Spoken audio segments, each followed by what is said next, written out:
Chapter 1: The Worst Birthday Ever.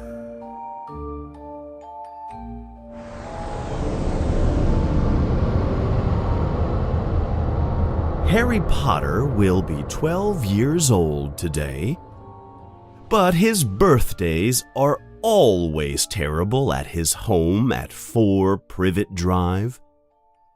They are terrible because he lives with the Dursleys. He has had many terrible birthdays while he has been with the Dursleys, but he is sure that his 12th birthday will be the worst birthday he has ever had. Harry is an orphan. When Harry was a baby, his mother and father were killed in a terrible battle with the greatest dark sorcerer of all time, Lord Voldemort. Wizards still do not like to say his name. Harry survived the attack, and Voldemort's powers disappeared after the tragedy. But to protect Harry, the most intelligent wizards in the wizarding world sent Harry to live with his mother's sister, his Aunt Petunia, and her family, the Dursleys. His Uncle Vernon, Aunt Petunia, and Cousin Dudley are very cruel people.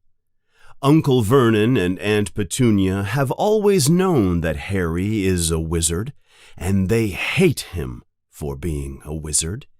They hate him because he is different and strange. They hate different and strange things, and they punish him for his strangeness. They made him sleep in a dark room under the stairs. They never gave him his own things. He always had to use his cruel cousin's things. And the Dursleys often made Harry go to sleep without eating. That's why Harry is small and thin for his age. Harry has black hair that is always messy. His eyes are bright green, and he wears round glasses. And on his forehead is a thin scar shaped like a lightning bolt. His life had been terrible until he received the letter.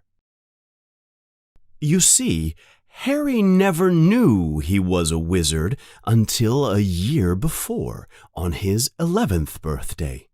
He received a letter from the most famous wizard school, Hogwarts. He had received many letters, in fact, but Uncle Vernon hid them from Harry. Hogwarts wanted Harry to attend the school and to learn to be a wizard, like his mother and father. And that is what he did. Harry was, after all, the most famous wizard in the wizarding world. But he didn't know it yet. Harry is now back at his aunt and uncle's house. It is summer vacation from Hogwarts. The Dursleys are not happy about that. Harry is having breakfast in the kitchen that morning. He is thinking about his time at Hogwarts. Harry misses Hogwarts terribly. He misses playing Quidditch. He misses the secret passages and strange corridors. He misses his large bed in Gryffindor House. He misses his professors. Well, not Professor Snape. And he is thinking about his encounter with the Dark Lord Voldemort himself. Voldemort was not strong at the time, but he was still intelligent and dangerous. Harry was almost killed by Voldemort. But Professor Dumbledore, one of the greatest wizards of all time, saved him at the last moment. Harry still has nightmares. But good things happened while he was at Hogwarts. Harry had made many friends there, and he misses them most of all, especially Ron and Hermione. Harry does not understand why they have not sent him any letters that summer. They said they were going to write to Harry, but no owl has come with a letter for Harry all summer. Harry is desperate to talk to his friends. Suddenly, "Your owl woke me up again last night," yells Uncle Vernon, who comes into the kitchen with Aunt Petunia. "That was the 3rd time this week." Harry stops thinking about Hogwarts and looks at his uncle. "Did you hear me, boy?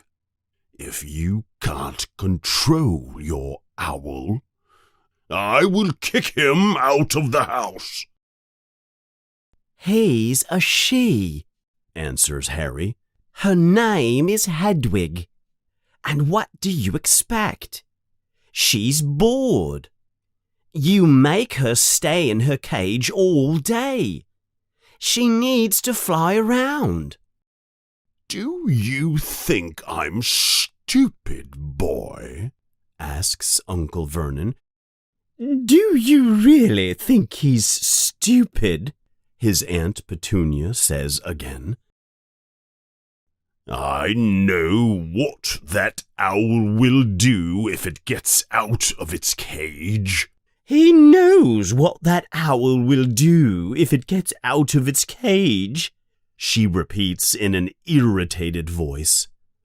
Uncle Vernon knows that Hedwig will bring letters to Harry, and Uncle Vernon does not want that to happen.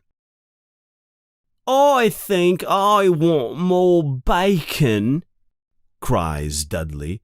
Then he burps very loudly. "There's more in the frying pan, my lovely," says Aunt Petunia. She looks at her fat boy with love in her eyes. "We must feed you so you are never hungry." Dudley is already so fat that his bottom does not fit on his chair.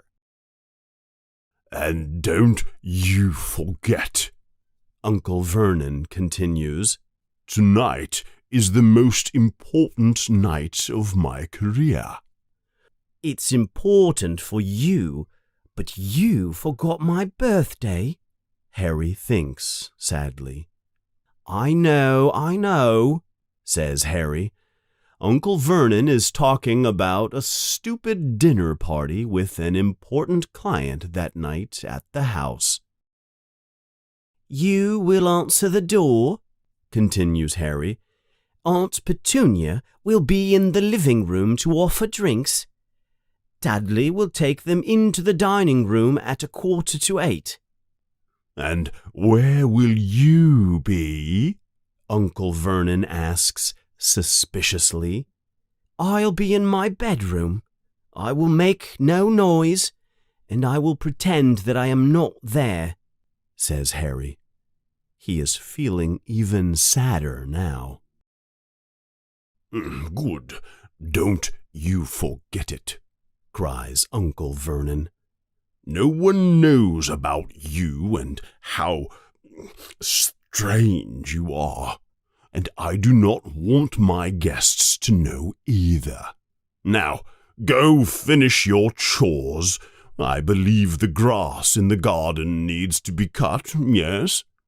Well, what are you waiting for?" "Yes," thinks Harry as he leaves the kitchen and goes outside to the garden. "This is definitely the worst birthday ever." Harry cleans the windows, washes the car, cuts the grass, waters the flowers, and repaints the garden bench, all while Dudley does nothing. Harry is tired, hot, and his back is hurting very much. He is relaxing for a moment when Dudley suddenly appears.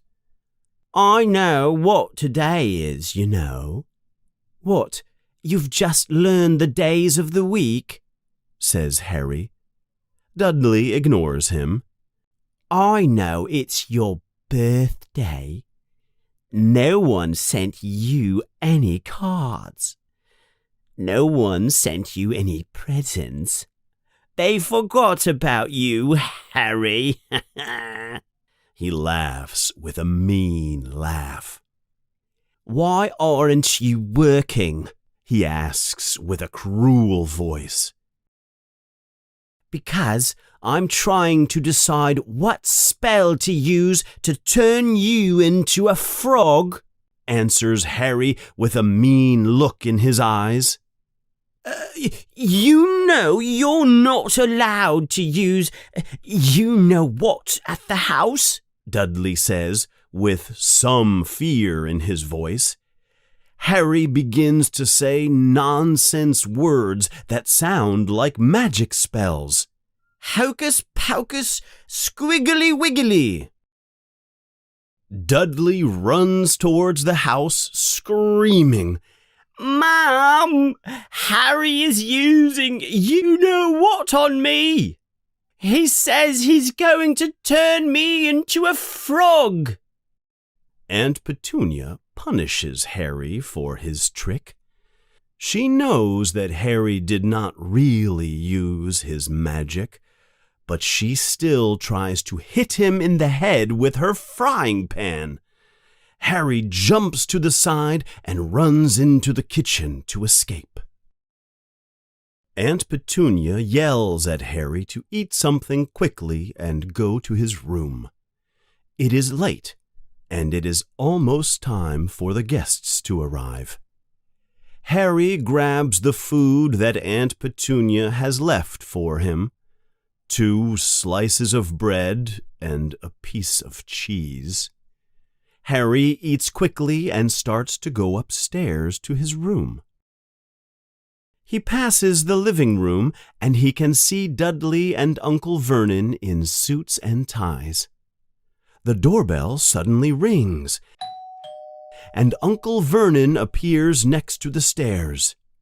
"Remember, boy," he growls at Harry, "one sound and—" Harry runs up the stairs to his bedroom as quickly and as quietly as he can. He goes into his room and shuts the door without making any noise. He turns around to fall on his bed. He is exhausted. But there is one little problem. There is already someone sitting on the bed.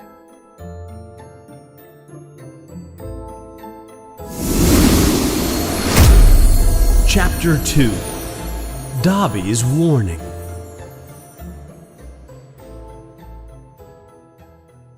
Harry tries not to scream in surprise. He covers his mouth just in time. The someone sitting on his bed is a strange little creature.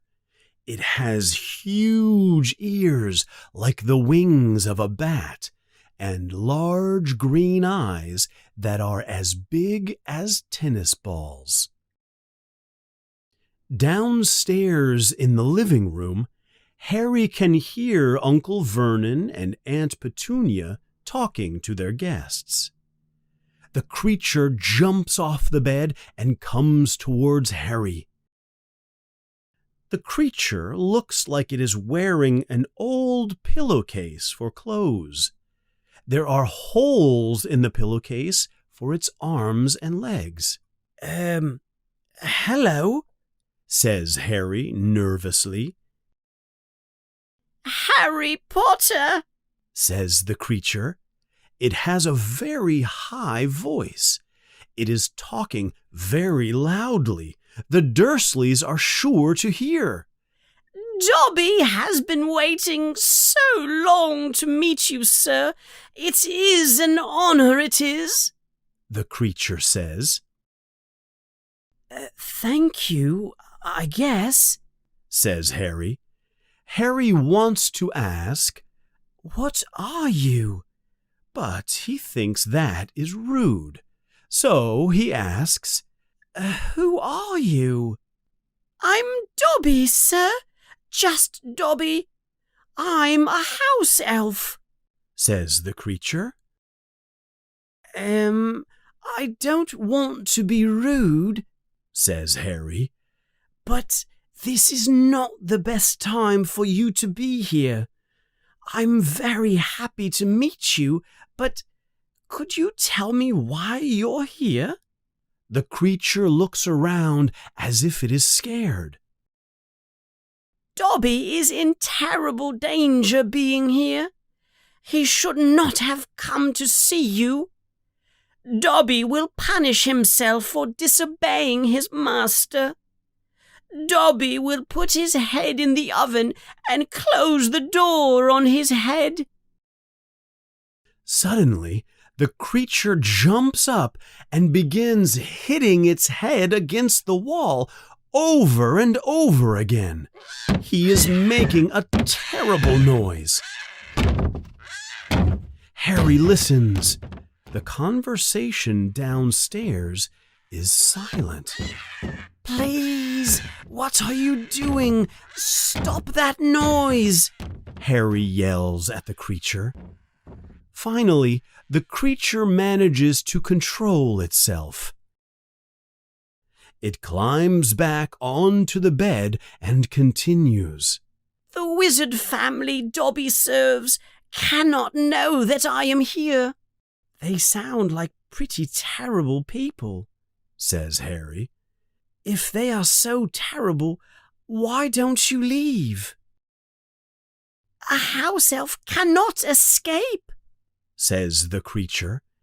"They must be set free by their masters. Dobby will serve the family until he dies, sir." Harry cannot believe what he is hearing. He thinks, "And I thought life for me at the Dursleys was difficult." Then he asks, "Is there anything I can do for you, Dobby? Can I help you in some way?"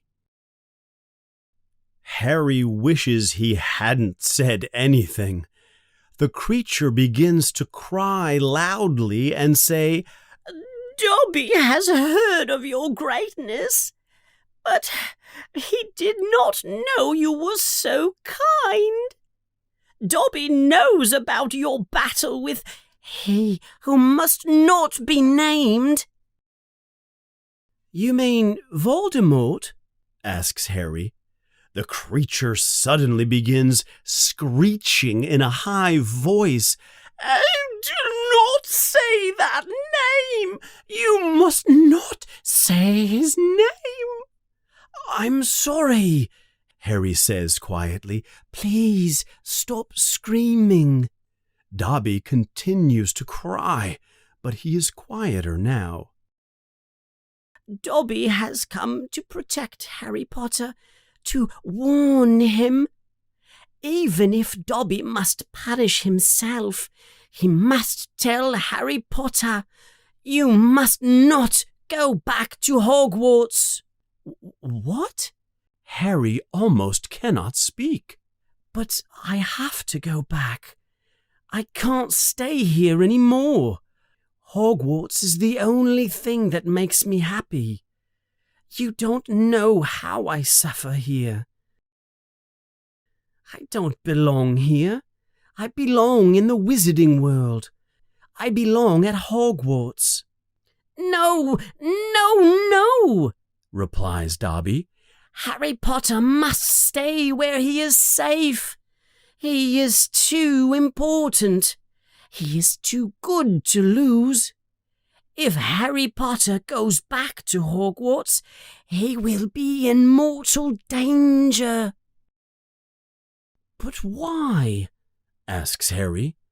There is a plot, a conspiracy to make terrible things happen to Harry Potter at Hogwarts this year. Dobby has known for a long time. Harry Potter must not put himself in danger.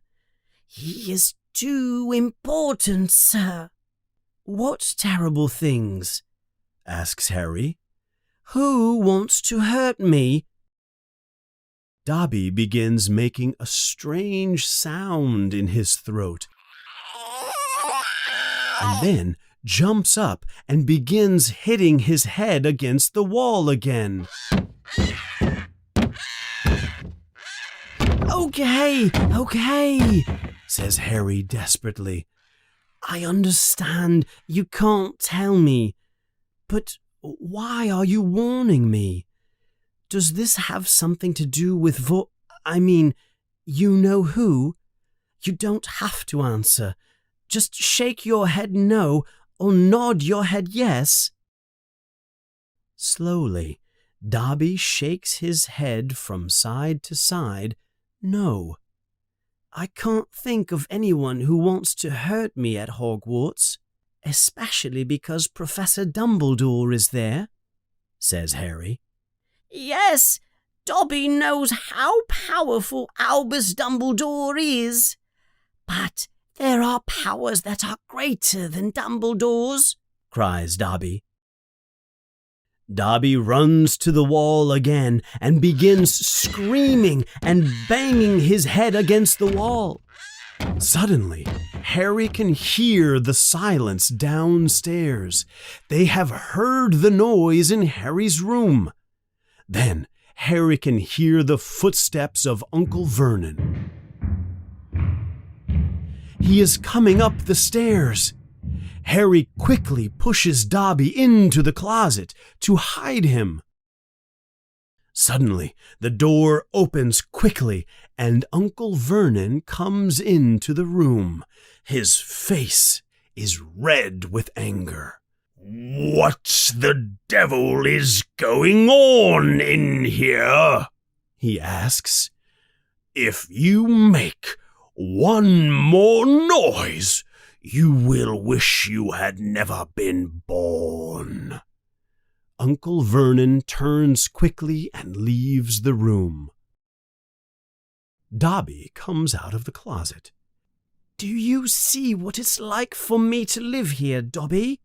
Asks Harry. I must go to Hogwarts. It's the only place I've got. It's where my friends are. Friends who do not write letters to you for the summer? Asks Dobby. Wait a minute. How do you know they haven't been writing to me? Says Harry. Dobby looks embarrassed. Have you been stopping my letters? Harry asks angrily. Dobby has them here, sir, says the elf. He pulls many envelopes out of his pillowcase clothes. Harry can see Hermione's writing on one of the letters, and also Ron's childish handwriting. He can even see a letter written by Hagrid, the gamekeeper at Hogwarts. Why did you keep my letters, Dobby? Asks Harry. Dobby thought that if he kept the letters, Harry Potter would think his friends did not like him. Then he would not go back to Hogwarts, says Dobby. Please, sir, do not go back. It is too dangerous for you. No, cries Harry. Give me my letters. Then you do not leave Dobby any choice, says the elf.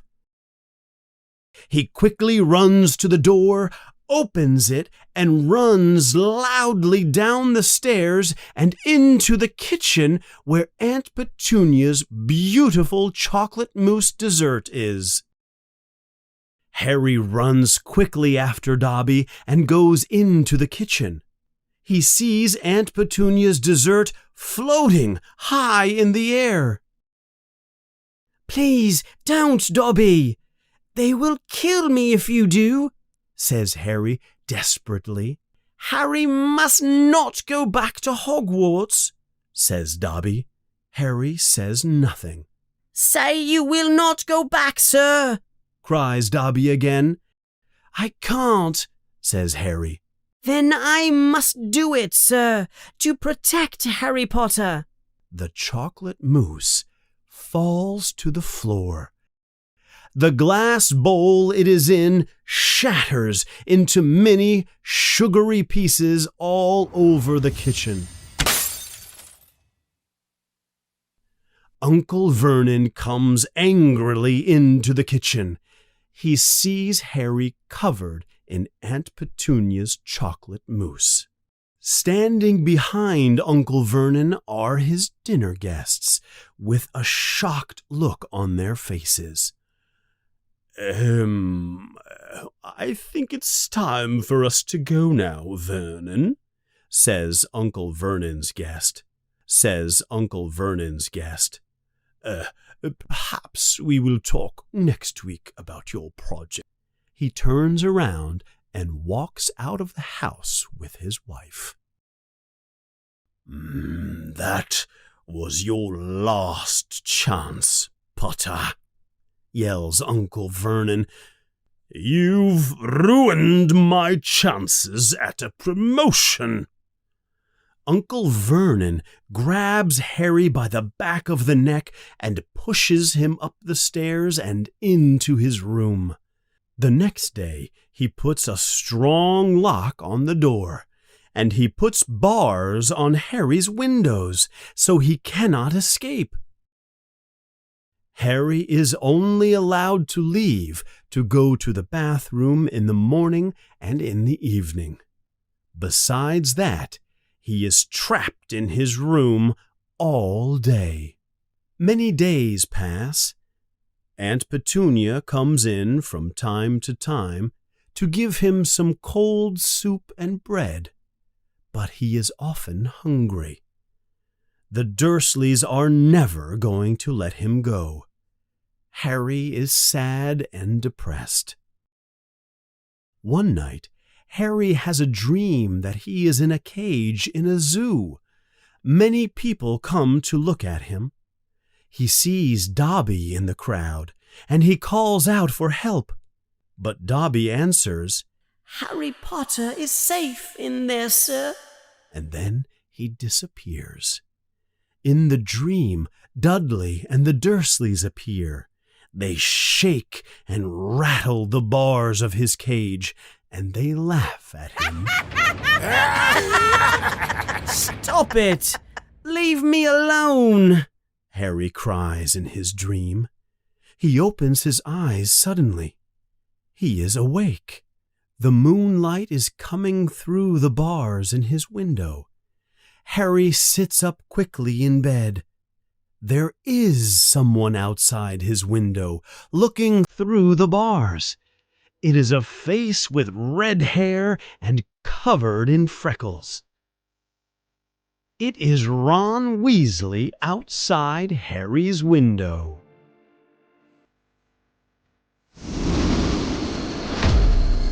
Chapter 3. The Burrow.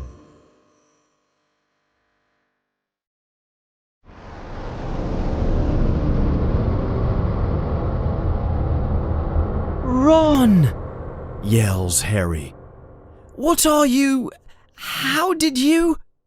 Harry looks out of the window, and he opens his eyes wide. He cannot believe what he is seeing. Ron is in the back seat of an old blue car, but the car is flying. In the front seat and driver's seat are Ron's older twin brothers, Fred and George. "Are you okay, Harry?" asks Ron. "Why haven't you been answering my letters? I wrote to you about 12 times, but you never answered." I can't believe you're here, Ron, says Harry. I need your help. Can you explain to them at Hogwarts that I am a prisoner here at the Dursleys? They're keeping me locked in my room. I can't use magic outside of Hogwarts, so I can't escape. Don't worry, Harry, answers Ron. We're here to take you home with us. But what about the bars? Asks Harry, shaking the bars with all his strength. You can't use magic to free me either. Don't worry, Harry, says Ron. We came prepared. Here, take this rope and tie it to the bars. Ron throws a rope to Harry. If the Dursleys wake up, they'll kill me for sure, says Harry as he ties the rope to the bars. Okay, don't worry, Harry, says Ron. We've got you. Now, stand back. Harry moves away from the window. The car begins to make a loud, revving noise. Then, suddenly, with a violent crunching sound, the bars on the window are pulled away. The car flies straight up into the air. Ron quickly unties the rope and the bars fall to the ground. Harry looks through the window in amazement. The car reverses and moves towards the window. Get in, Ron says. I have to get all of my Hogwarts things first, yells Harry. My wand, my books, my broomstick. Where is all of it? Asks Ron. It's downstairs, in the room under the stairs. But I can't get out of this room. Don't worry, Harry. I'll help you, says Fred. Fred climbs out of the passenger seat and in through the window. He moves quickly to the door. He takes out something that looks like paper clips and toothpicks. A picklock! He acts quickly. It's still a good thing to know how to do things without magic, he says. The door makes a loud and opens. Hurry up, Harry, says Fred. Harry runs down the stairs quickly. He opens the room under the stairs and grabs all of his Hogwarts things. He runs back up the stairs and into his room. Harry and Fred start throwing all of Harry's things into the car. They are making a lot of noise. Harry throws his broomstick out of the window and into the back seat of the car. That's everything, he yells. He begins to climb through the window and into the car. Then there is a loud screeching noise. It is Hedwig, Harry's owl. He has forgotten her. Then, from Uncle Dursley's room, That blasted owl again, Harry. That's the last time, I swear it. Harry quickly runs to the back of his room. He grabs the owl's cage and throws it into the back seat of the car. I don't think I have to tell you that Hedwig the owl is not at all happy about this. Harry begins to climb through the window again. Then suddenly the door swings open with a loud bang. Uncle Vernon is standing in the doorway. He gives a loud cry like an angry bull and runs towards the window. He grabs Harry by the ankle. Ron, Fred, and George hold Harry's arms and pull as hard as they can. "Petunia!" screams Uncle Vernon. "Harry's escaping! He's getting away!" The Weasley brothers pull with all their force, and Harry's leg is free. They pull him into the car and slam the door. "Go, go, go!" yells Ron.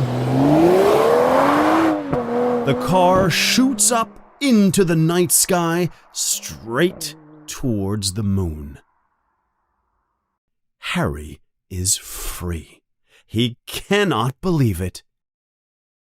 He rolls down the window and feels the night air on his face.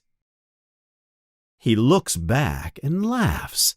Uncle Vernon, Aunt Petunia, and Dudley are all looking out through the window. They have confused and angry looks on their faces. "See you next summer," Harry yells. Harry opens Hedwig's cage and lets her out. She flies out of the cage and into the night sky. She is happy and free now. She flies next to the car.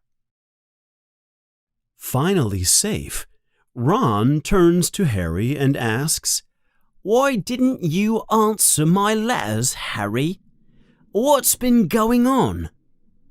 Harry tells them about Dobby and his letters. He also tells them about the warning Dobby has given him. "But that house elf, what's his name again? Dobby? Didn't tell you who is planning to hurt you?" asks Ron. "I don't think he could tell me," says Harry. "Every time he said something about it, he banged his head against the wall." "That's so strange. I imagine Dobby was sent to stop you from coming to Hogwarts as a kind of a joke," says Ron. "Can you think of anyone at school who doesn't like you?" "Yes," says Harry. And Ron and Harry both say at the same time, "Malfoy. Draco Malfoy hates me," says Harry. "Draco Malfoy?" asks George. "Isn't that Lucius Malfoy's son?" "I guess so," says Harry. "It's not a very common name. Why?" "My father has talked about him," answers George. "He was a big supporter of you-know-who. And when you-know-who disappeared, Lucius Malfoy came back, saying he was sorry. My father thinks Malfoy still supports you-know-who." Harry thinks about it for a moment. Maybe it is Malfoy's house elf. He isn't sure. But using the house elf to scare him seems like something Malfoy might do. Should he believe Dobby about the dangers at Hogwarts? "Well, anyway, I'm glad we got you, Harry," says Ron. They drive on into the night.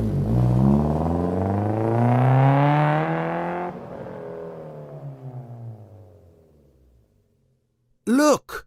cries George. "There's the main road. We're almost home. I hope we get home before Dad finds out we took the car. He'll kill us if he finds out." The dark night sky begins to turn a lighter color. Morning is close. Fred, who is driving, begins to bring the car down towards the road. Harry can see fields and trees all around him. They are far into the countryside. "Our house is just outside that little village over there in the distance," says George. The car goes lower and lower until... "Touchdown," says Fred. The car lands softly, with only a little bump. Harry looks out of the window. They are in a small yard near an old garage. Harry is looking at Ron's house for the first time. The house looks more like a pigsty than a normal house. It is very tall and crooked, with many extra rooms added here and there in a disorganized way. There is an old, dirty sign in the grass.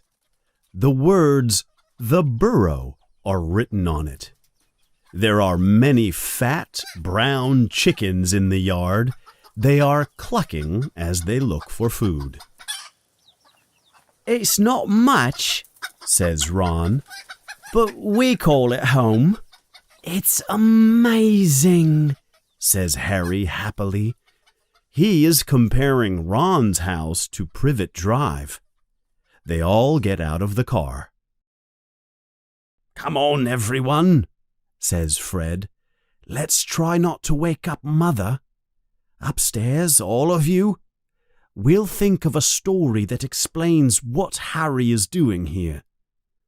Just as Ron is taking Harry towards the house, Ron's face becomes an ugly green color.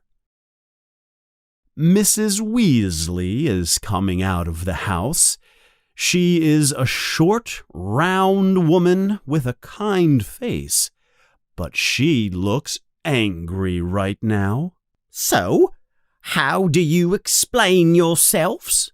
she says. "Good morning, Mum," says George, pretending like nothing has happened. "Do you know how worried I have been?" says Mrs. Weasley angrily.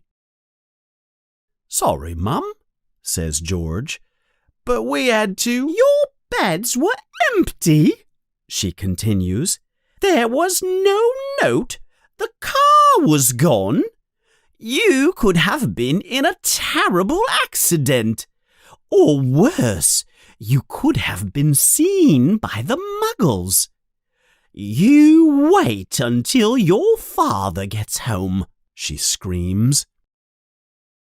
Mrs. Weasley continues to yell at them. Even though they are all taller than she is, her 3 children are terrified of her anger. Suddenly, she stops yelling and says, "Hello, Harry. I'm very pleased to see you, dear. Would you like to come in for some breakfast?" She walks back into the house and Harry follows her. The kitchen is small and there is a wooden table and chairs in the middle. Harry sits down. He looks around the house, amazed. He has never been in a wizard house before. Mrs. Weasley begins cooking their breakfast. As she is cooking, she looks angrily at her children, and she says things to herself like, "I don't know what you were thinking of," and "I can't believe you did that." Mrs. Weasley quickly finishes cooking and puts eggs and sausages on Harry's plate. "We've been worried about you this summer," she says. "You never answered Ron's letters. We were going to get you anyway, but the boys decided to steal our flying car and fly all over the country. Someone could have seen you." She points her wand at the dishes in the sink, and they begin to clean themselves. "No one saw us, Mum," says Ron. "It was a cloudy night. You keep your mouth closed while you're eating, boy," says Mrs. Weasley angrily. Suddenly, someone appears at the door to the kitchen. It is a small person with red hair, wearing a long nightdress. There is a small squeal of surprise, and the figure runs quickly out of the kitchen. "That's Jenny," says Ron to Harry. "My sister has been talking about you all summer. She probably wants your autograph." Harry smiles. Ron yawns and says, "My gosh, I'm tired.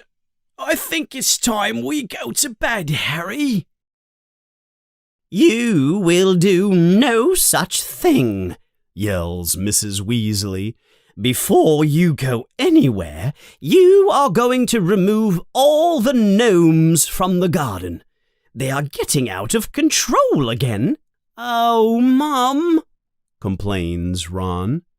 "And you two are going to help," she says, looking at Fred and George. "Harry, dear, you go upstairs and go to bed." But Harry is feeling very awake. "That's okay, Mrs. Weasley," he says. "I'll help Ron. I've never seen gnomes before." "That's very sweet of you, Harry," says Mrs. Weasley. "Now, let's see what Lockhart says about removing gnomes from a garden." She takes a very heavy book from the bookshelf, and George makes a frustrated sound in his throat. Ugh. "Mom, we know how to remove the gnomes from a garden," George says. Harry looks at the cover of the book. There are large gold letters. They say, "Gilderoy Lockhart's Guide to Removing Unwanted and Annoying Creatures from Your House." There is a large photograph on the front, too. It is a picture of a very handsome wizard with blonde hair and blue eyes. The image is moving, and it winks at Mrs. Weasley. Oh, he is so handsome," she says. "He certainly knows how to remove all unwanted creatures from a house." She says this while she looks at her children. "Mum is in love with him," Fred says. He says this so his mother can hear him. "Do not be ridiculous, Fred," says Mrs. Weasley. Her face begins to turn red. "Okay, if you all know how to get rid of gnomes, go on, off with you. I don't want to see a single gnome in that garden when I come out to inspect it." The children go outside to begin their task of removing the gnomes from the garden. Harry is enchanted by the garden. It is full of old trees and plants Harry has never seen. There is also a big pond full of frogs. "I know muggles have garden gnomes," says Ron, "but they don't have anything like this." He reaches behind a large bush. There is a loud yell, and Ron holds up his hand. "This is a gnome," he says with a disgusted look on his face. "Get off me! Get off me! Let me go!" yells the gnome. The creature is small. It looks like it is made out of leather. Its head is large and bald. It looks very much like a potato. Ron takes the creature by its feet and holds it upside down. "This is how you de-gnome a garden, Harry," he says. He raises the gnome over his head. He begins to swing it in large circles like a lasso. "Don't worry," Ron says. It doesn't hurt them. It just makes them dizzy. That way, they can't find their way back to the gnome holes in the garden. Ron lets go of the gnome and it flies high into the air. It lands in a field on the other side of the bushes. Harry learns quickly how to find the gnomes and spin them in the air. The boys compete to see who can throw them the farthest. Soon there is a large group of gnomes in the field. They are all angry and complaining, but they move away in a long line into the forest. They'll be back, says Ron. They love the garden here, and Dad seems to like them. He thinks they're cute. At that moment, George comes out of the house. "Dad's back," he says. They leave the garden and run into the house. Mr. Weasley is sitting in a chair in the kitchen.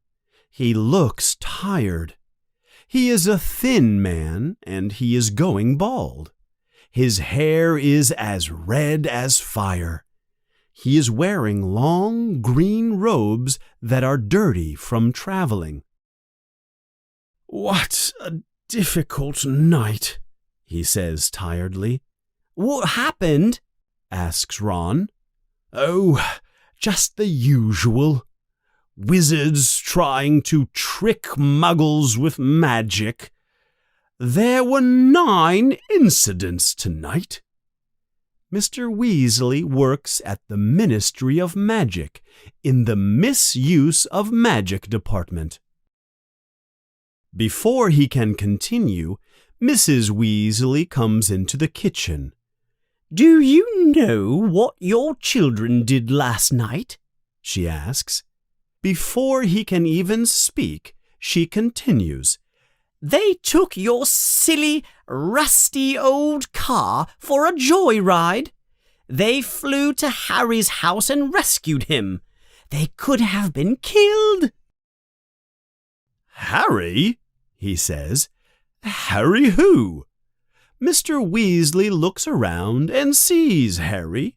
He jumps up in surprise. "Good Lord, is it Harry Potter? I'm so very pleased to meet you. Ron has told us so much about—" "Your children stole your silly flying car and flew it to Harry's house last night," shouts Mrs. Weasley. "What are you going to say to your children?" "Did you really fly the car?" Mr. Weasley asks excitedly. "How was it? Did she fly well?" Mrs. Weasley looks at him with an angry look on her face. I mean, that was a terrible thing you boys did. Just terrible," says Mr. Weasley. "Now, go to your rooms." Mr. Weasley has a happy expression on his face. Ron and Harry run upstairs. They pass Ginny's room. Ginny is looking at Harry through the door. She shuts the door quickly. "Wow, Ginny's acting really weird," says Ron. "She's not usually this timid. She never stops talking normally." Ron and Harry go into Ron's room. Everything in his room is a bright orange color. The bed sheets, the walls, the decorations. There are posters of famous wizards on the walls. There are pictures of Ron's favorite Quidditch team. Ron's school books are in a disorganized pile on the floor. His wand is inside an aquarium full of frogs, and his fat rat, Scabbers, is sleeping on a pile of Ron's dirty clothes. Harry looks out of the window into the garden. To his surprise, he can see a group of garden gnomes coming back into the garden from the field. Ron says, I know my room is a little small. It's not nearly as big as your muggle room. And my room is underneath the attic. A ghoul lives in the attic and makes all kinds of noise at all hours of the day and night. Ron, Harry says, your room is amazing. And this is the best house I have ever been in my life. Thanks for rescuing me. Ron's pink face becomes even pinker.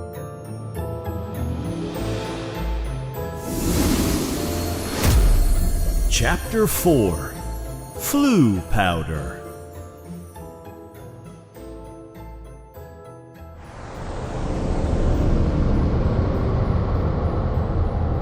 Life for Harry at Ron's house is very different from his life with the Dursleys.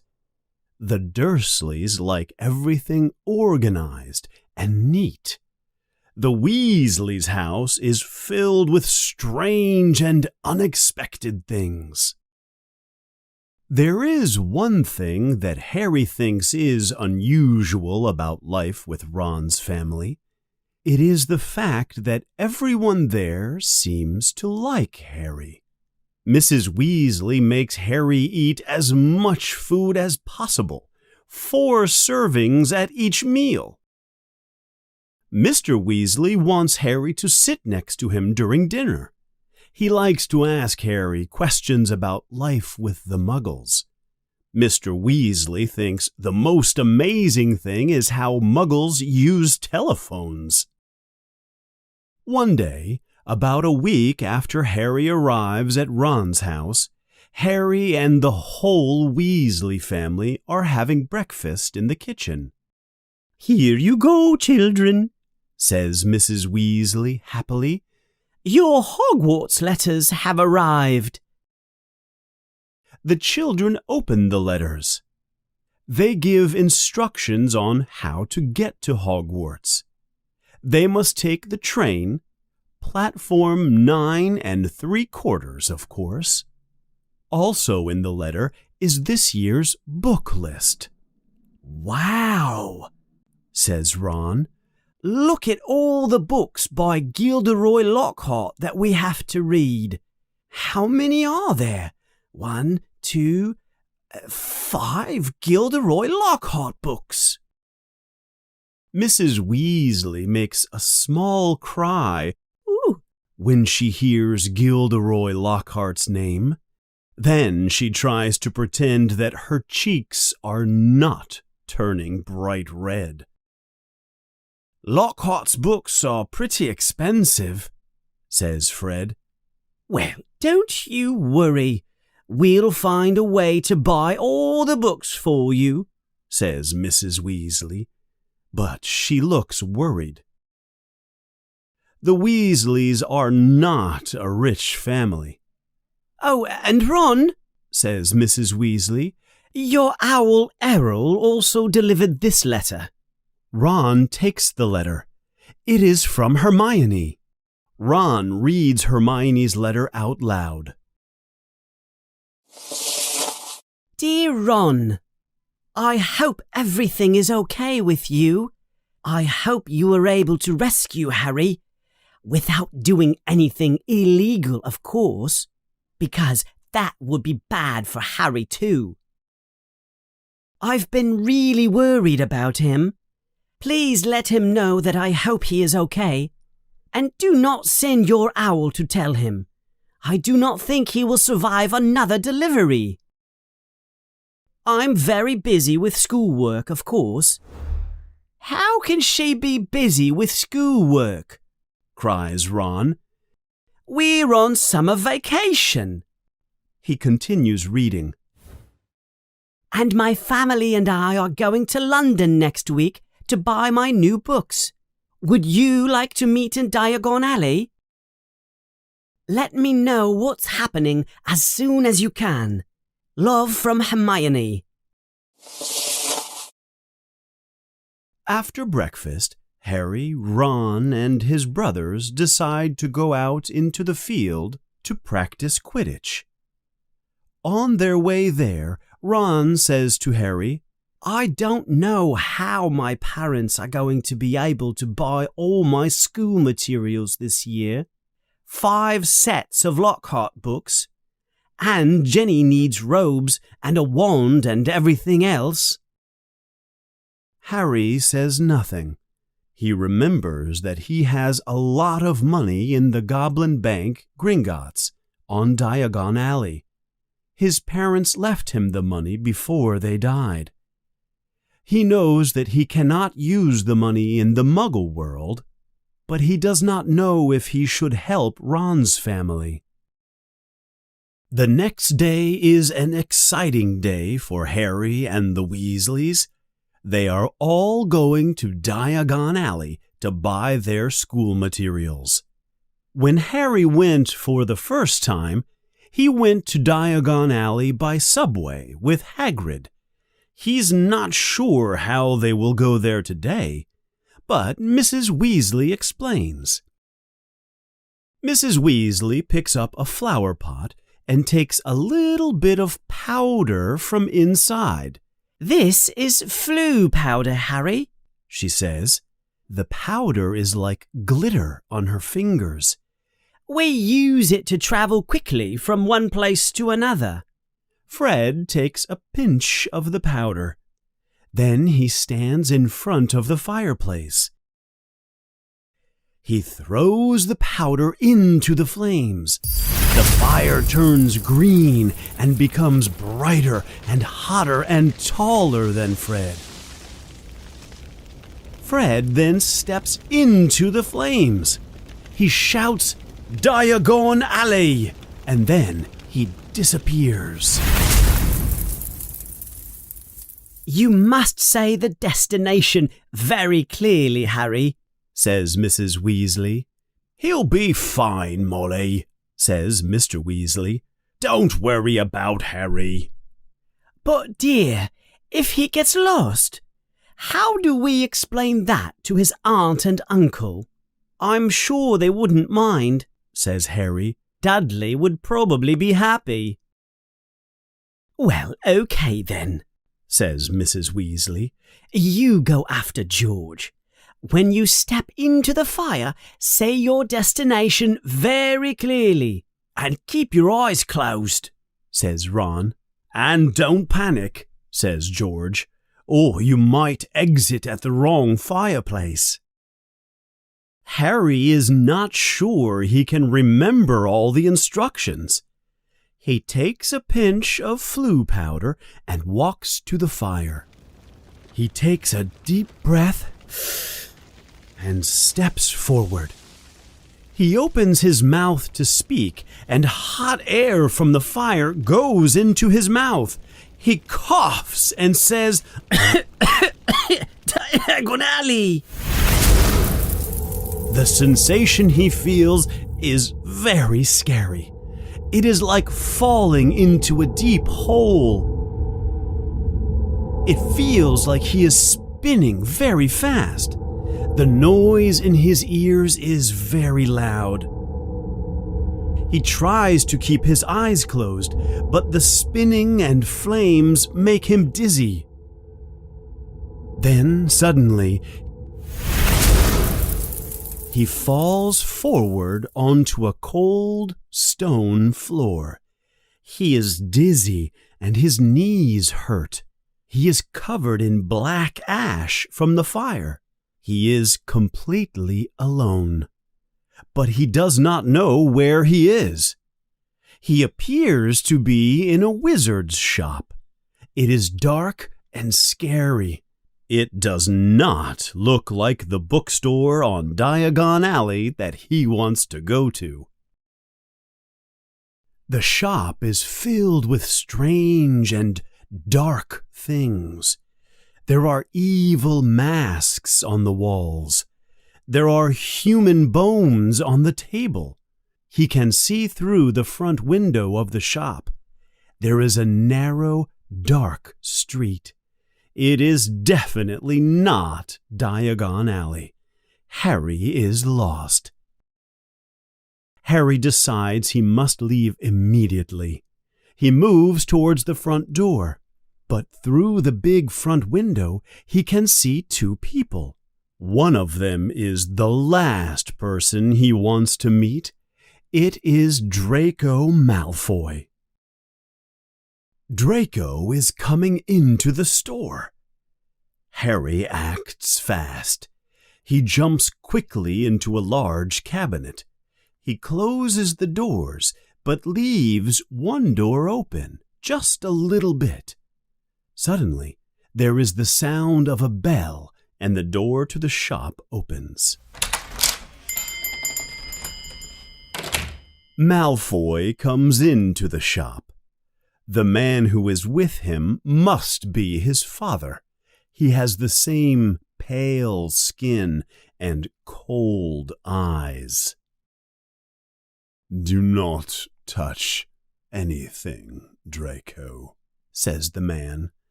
Mr. Malfoy looks around impatiently. "Where is that shopkeeper, Mr. Borgin?" He rings a small bell on the counter. An old man with a mean face appears from the back of the shop. "Mr. Malfoy, it's a pleasure to see you again, sir," says Borgin. "And young Master Malfoy, too. How are you, young sir?" Draco does not answer. "How can I assist you today?" asks Borgin. "I'm not buying anything, Borgin. I am selling," answers Mr. Malfoy. "Selling, sir?" Borgin looks suspicious. "I'm sure you know that the Ministry of Magic is causing us problems," says Mr. Malfoy. "And if the Ministry comes to my house to check, I have some items that they would not like me to have. Here is a list of those items. Perhaps you may want to buy them?" He takes out a piece of paper and Mr. Borgin begins to read. Borgin looks up at Mr. Malfoy. He has a surprised look on his face. "Yes, I know, Mr. Borgin," says Mr. Malfoy. "Some of the poisons on that list are quite embarrassing for me. But the Ministry has not visited me yet.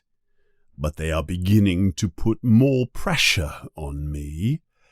There is a rumor that they will implement a new Muggle Protection Act. I'm sure it is a law created by that fool, Arthur Weasley." When Harry hears Mr. Malfoy talk about Mr. Weasley, he becomes very angry.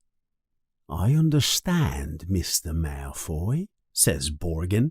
"It seems like wizard blood is not as important as it used to be. It seems like they are protecting those muggles more and more." "And I cannot disagree more with their actions on this subject. Muggle blood will never be more important than pure wizard blood," says Mr. Malfoy angrily. "Now, let us focus on my list, shall we?" Of course, sir," answers Borgin. They begin to discuss prices for the items on the list. While they are haggling over the prices, Draco begins to investigate around the shop. He comes closer and closer to Harry. Then, at the last moment, Mr. Malfoy says, "Done. Come, Draco." Draco turns around and follows his father out of the shop. The moment the door closes, Mr. Borgin changes his manner. He stands up straight and seems to be less mean. "Good day to you, Mr. Malfoy," he says in a less mean voice. "If the rumors are true, you have much more hidden in your mansion than you have on that list." Mr. Borgin goes into a back room of the shop. Harry waits for a minute, then he quickly runs out of the store.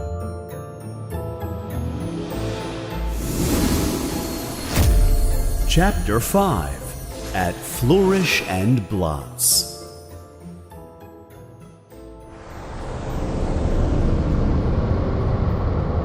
Harry has escaped the shop, but he is still lost.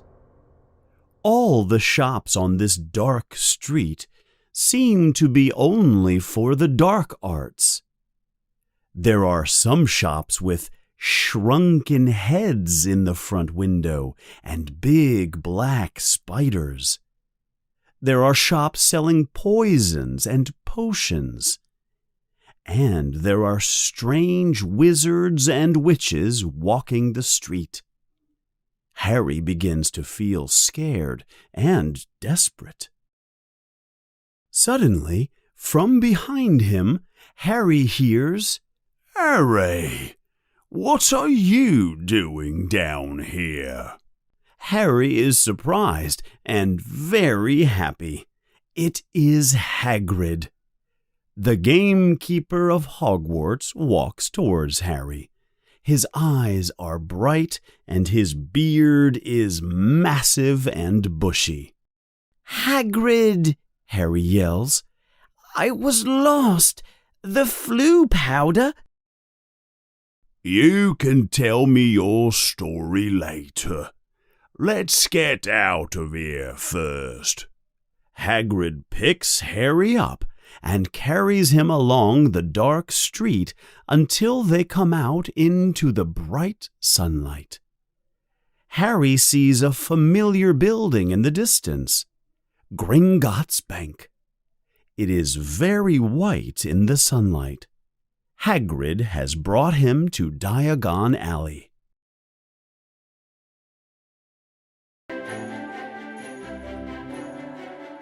"Now, why don't you explain yourself, Harry?" says Hagrid. "What were you doing in that bad part of town?" "Like I said, Hagrid, I was lost," answers Harry. "I was with the Weasleys, but we got separated. I need to find them. Can you help me?"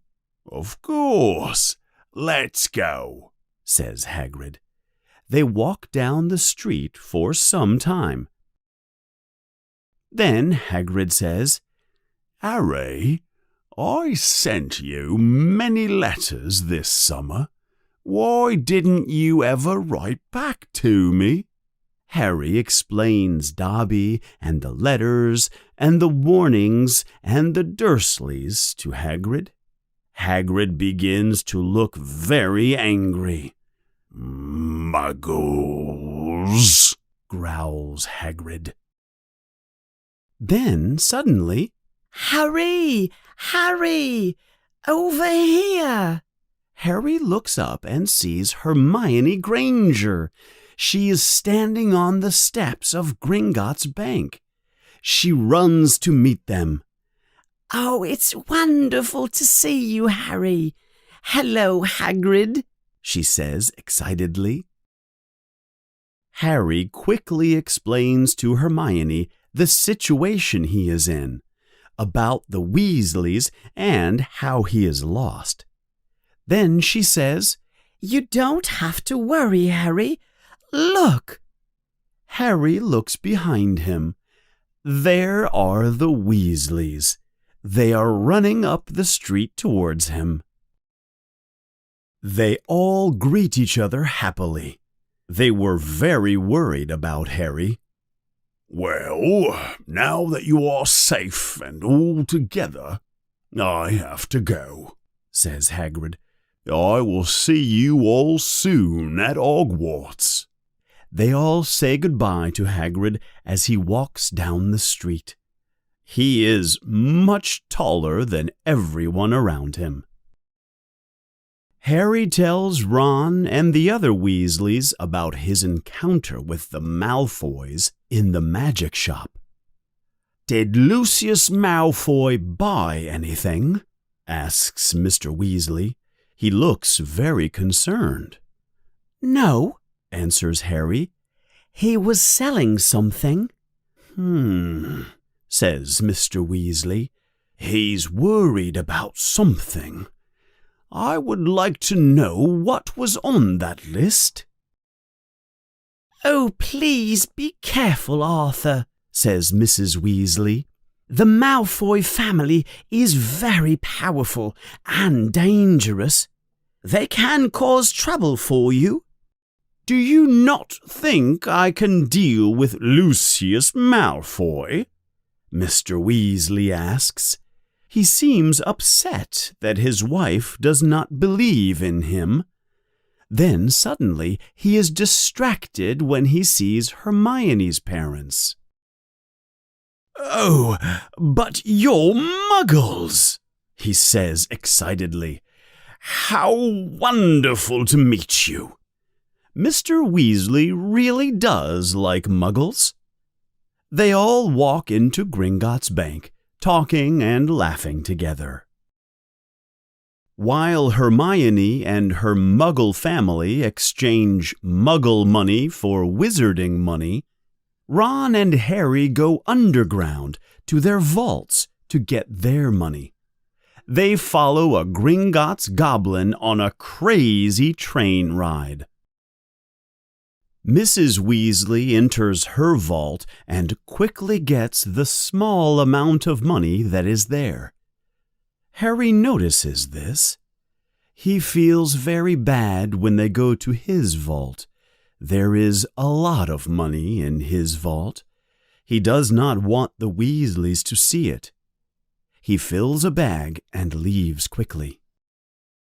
Later, back on the surface, they all go to Flourish and Blott's bookstore to buy their school materials. On the way there, Harry buys lots of candy for everyone. Their fingers become very sticky with sugar. When they arrive at Flourish and Blott's bookstore, they are surprised to see many people outside. The shop is full, and there is a large group of people trying to get inside. They see a large sign outside the bookstore. "Gilderoy Lockhart will be signing copies of his autobiography, Magical Me, today, 12:30 to 4:30. "Oh, we will finally be able to meet him in person," yells Hermione. Mrs. Weasley looks very happy too. She notices that most of the people trying to get in are women her own age. Finally, when they are able to get inside the bookstore, Harry, Ron, and Hermione look for the books they need for the school year. Mrs. Weasley and the Grangers wait in the long line while the children look around. The kids return to the line with their books. Hopefully, Gilderoy Lockhart will sign them. Mrs. Weasley continues to arrange her hair and her clothes. At exactly 12:30, Gilderoy Lockhart appears and sits down at a large table. There are many pictures of Gilderoy's face on the table. All the pictures are moving, and each picture shows Gilderoy winking at all the people around the table. The real Lockhart is wearing dark blue robes. He has bright blue eyes. His wizard hat is pointed at a confident angle on his head. His hair is blonde and wavy. There is a photographer taking pictures of him.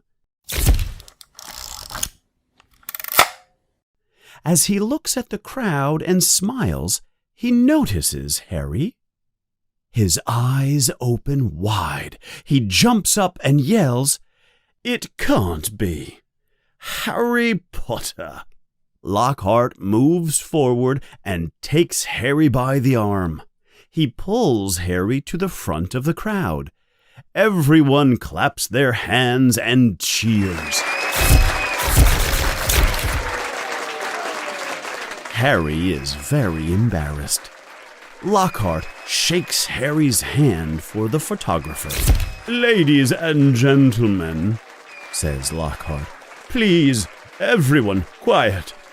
What an extraordinary moment this is." He continues to shake Harry's hand. "I have an announcement to make. When young Harry Potter came into Flourish and Blots today, he only wanted a copy of my new autobiography. In fact, Harry only wants to buy his school materials. He is not interested in Gilderoy Lockhart." Lockhart continues, "And of course, I will give him my autobiography for free." The crowd applauds his statement. But he and his school colleagues will be getting more than my autobiography, Magical Me. Yes, ladies and gentlemen, I am very proud to tell you all that this September I will be teaching Defense Against the Dark Arts at Hogwarts School of Witchcraft and Wizardry. The crowd goes wild with joy.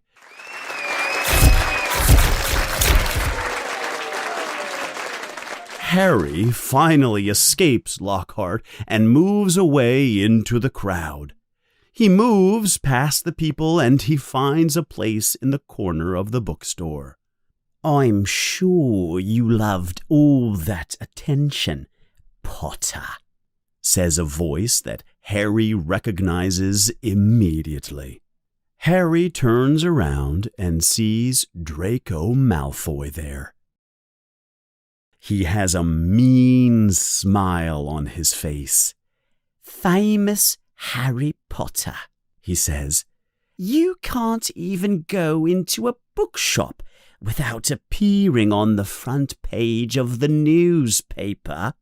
"You leave him alone," says Ginny Weasley. She has come to Harry's defense. "Well, look at that," says Malfoy. "Harry has a little girlfriend." Ginny's face turns very red. Suddenly, Ron and Hermione appear next to Harry. Their hands are full of Lockhart books. "Oh, it's you, Malfoy," says Ron. He has a look on his face like he smells something terrible. "What are you doing in this bookshop, Ron?" asks Malfoy. "I didn't know you could read." Ron's face turns as red as his sister's face. Ron drops his books and moves towards Malfoy. He wants to fight. "Ron!" It is Mr. Weasley. He is coming towards Ron through the crowd. "What are you doing? It's too crowded in here. Let's go outside." Well, well, well. Arthur Weasley. It is Lucius Malfoy. He is standing behind his son with his hand on his shoulder. He has the same mean smile on his face. "Lucius," says Mr. Weasley seriously, "it appears that you are very busy at the ministry," says Malfoy. "You are searching many homes for illegal items. I hope the ministry is paying you extra money for your extra time." Malfoy looks at Mr. Weasley's old robes and says, "It looks like you might need the money. With your old clothes, you make other wizards look bad." Mr. Weasley turns even redder than his children. "You and I have a different idea of what makes the wizard world look good or bad, Malfoy," says Mr. Weasley. "That is obvious," says Malfoy. "You know, Arthur, they say you can see a person's character by the people they are with." He says this while he looks at Mr. and Mrs. Granger. "I thought you were of better character than that." That is too much for Mr. Weasley. He runs towards Lucius Malfoy and pushes him into a bookshelf. Many large books of magic fall on top of the two men. Get him, Dad! Yell Ron, Fred, and George at the same time.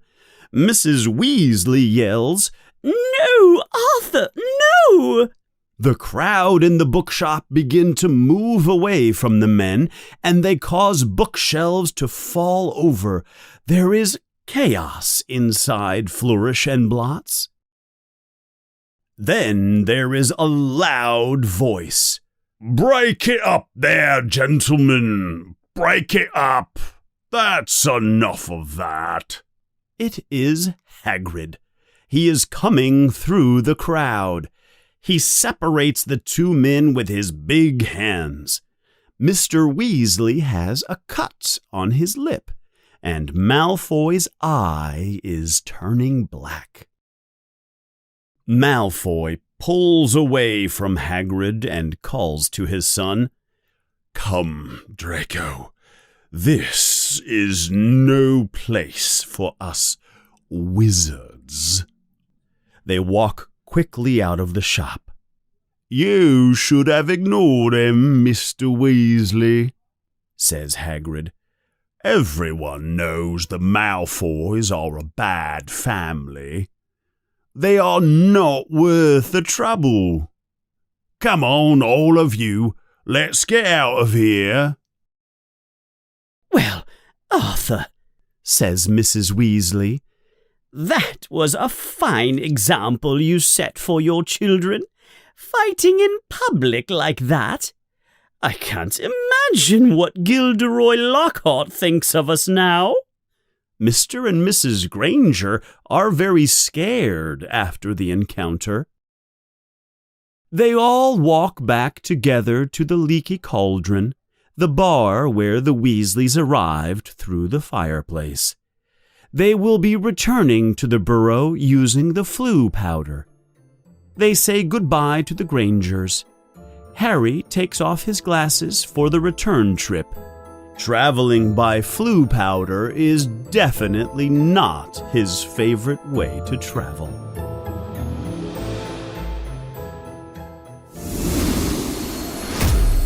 Chapter 6: The Willow Tree.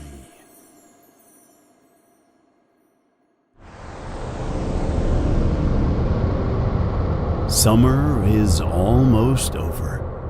Harry wants summer to last forever. He is having the happiest time of his life living with Ron and his family. But it's time to begin his next year at Hogwarts. On the last night, Harry and the whole Weasley family have a wonderful dinner together. They talk, they drink hot chocolate, and Fred and George light fireworks to celebrate.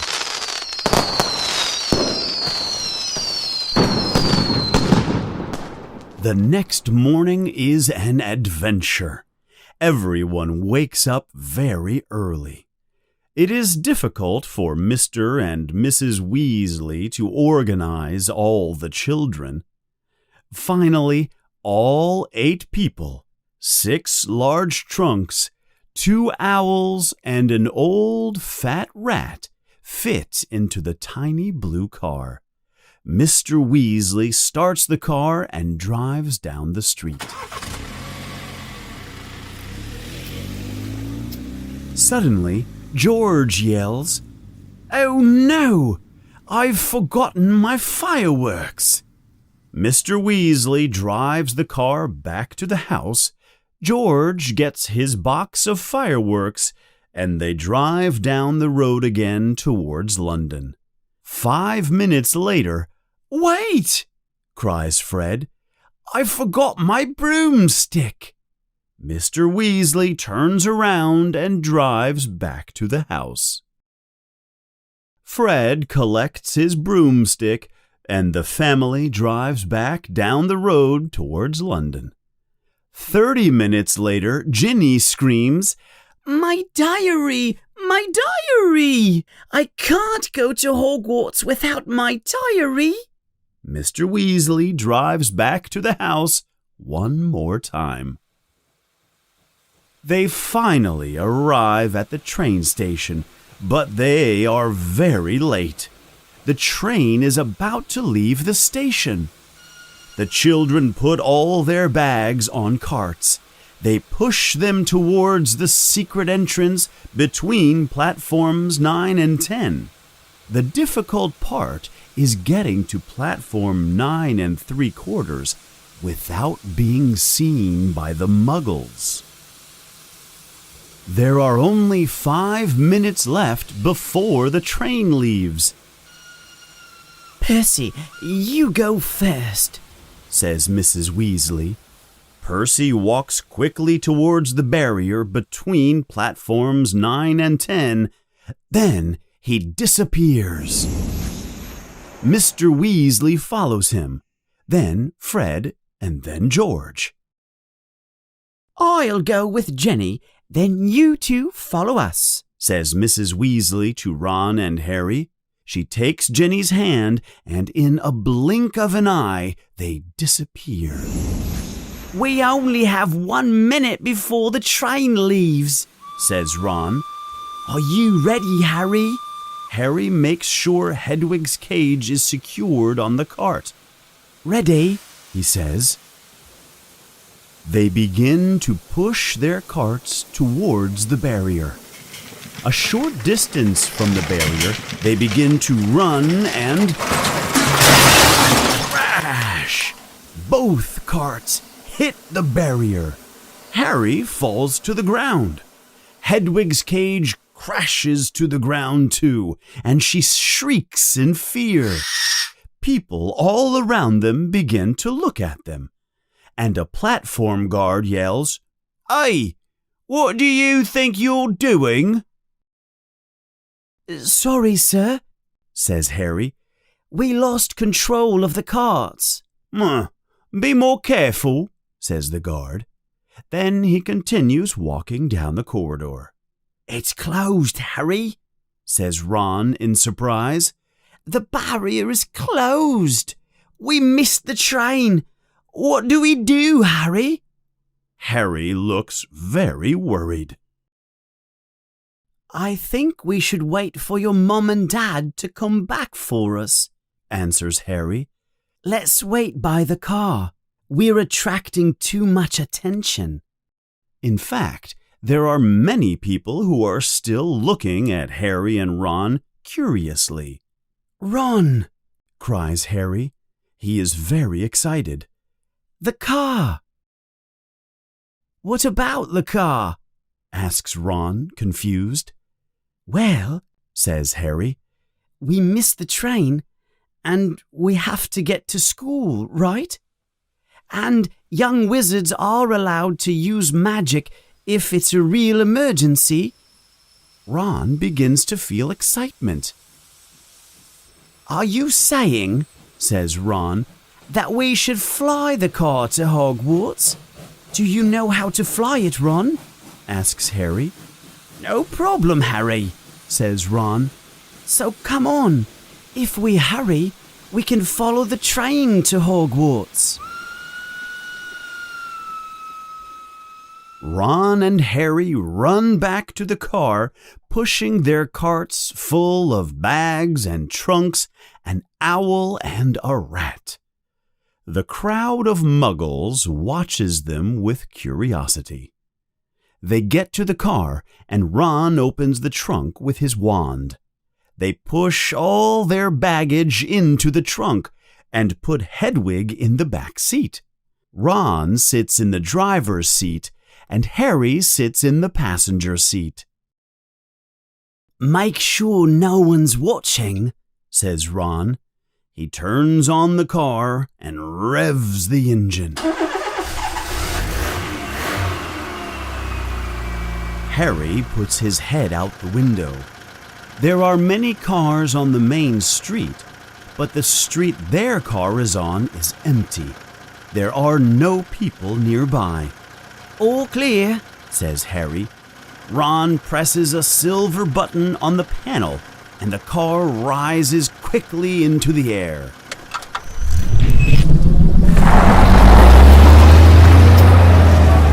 Now what? says Harry as they pass through the clouds in the sky. We need to find the train and follow it, says Ron. See if you can see it. Harry sticks his head out of the window again. The wind is strong in his face. He looks down, and there, in the distance, he can see the train. It is like a long red snake moving along the ground. There it is, cries Harry. I can see it. It's heading north. If we continue in this direction, we should be okay. The car appears and disappears through the clouds. All we have to worry about now are airplanes, says Ron. They look at each other and begin to laugh and laugh and laugh. The car flies through the bright sky, in and out of the clouds. As they fly, Harry checks from time to make sure he can see the train. They talk and eat some candy they have in their backpacks. They fly over villages and towns and over green fields and blue lakes. They fly for many, many hours. Harry has to admit he is not having as much fun as he would have on the train. He is thirsty, and they do not have anything to drink. It is hot, and he is sweating a lot. There is nothing to do except sit in the front seat and watch the train far below. The sky begins to get dark. The sun is setting. It will be night soon.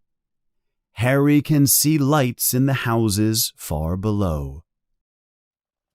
Some hours later, the night sky is full of bright stars. Hogwarts can't be much farther, can it? Harry asks, a little worried. Suddenly, the car begins to make a sputtering noise. It begins to cough and whine. It's probably just tired, says Ron. It has never flown so far before. They both try to ignore the loud noises coming from the car. Some time later, Harry looks out the window and he can see a familiar sight. High on a hill over a dark lake, Harry can see the many towers of Hogwarts Castle. There it is, Ron! We've made it! The car suddenly begins to shake. It begins to lose speed. Come on, says Ron to the car. We're almost there. Just a little further. The engine makes a groaning noise, and white steam comes from the engine. The car begins to wobble from side to side. Come on, says Ron quietly. You can do this. They fly over the lake. The castle is right in front of them. Ron presses his foot on the accelerator and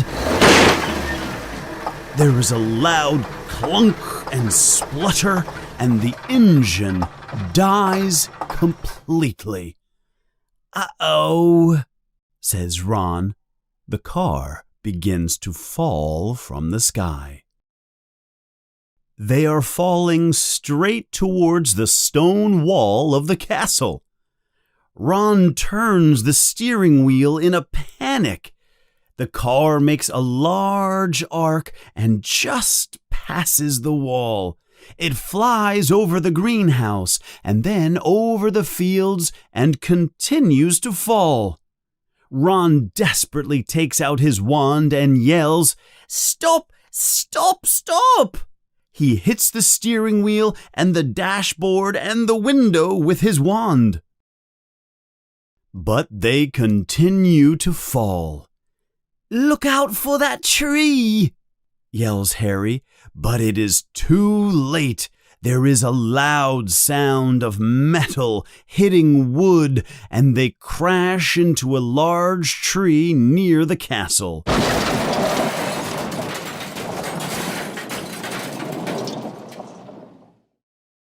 The car stops.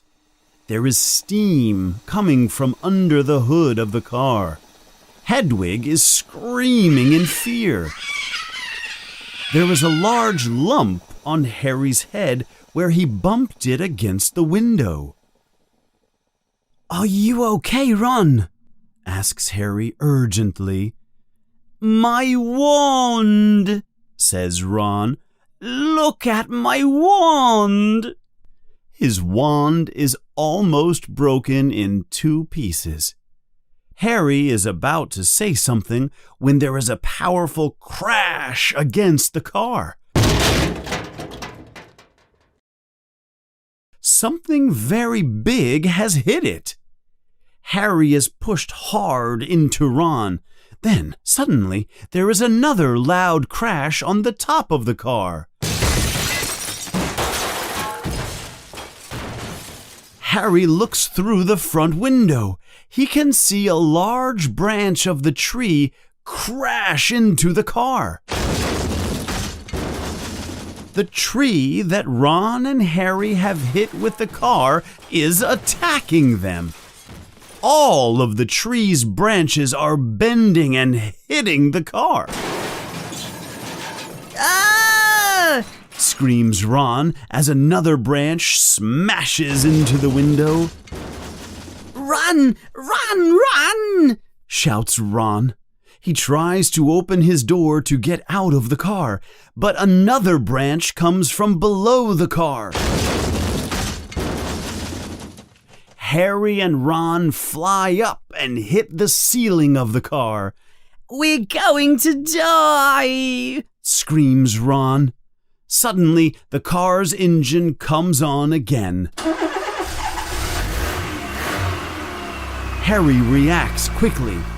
"Ron, put it in reverse," he says. Ron changes gears and presses hard on the accelerator. The car quickly moves backwards and away from the tree. Harry and Ron are safe. "Good job, car," says Ron in a tired voice. Suddenly, the car doors fly open by themselves. The car has had enough. It has decided to eject its passengers.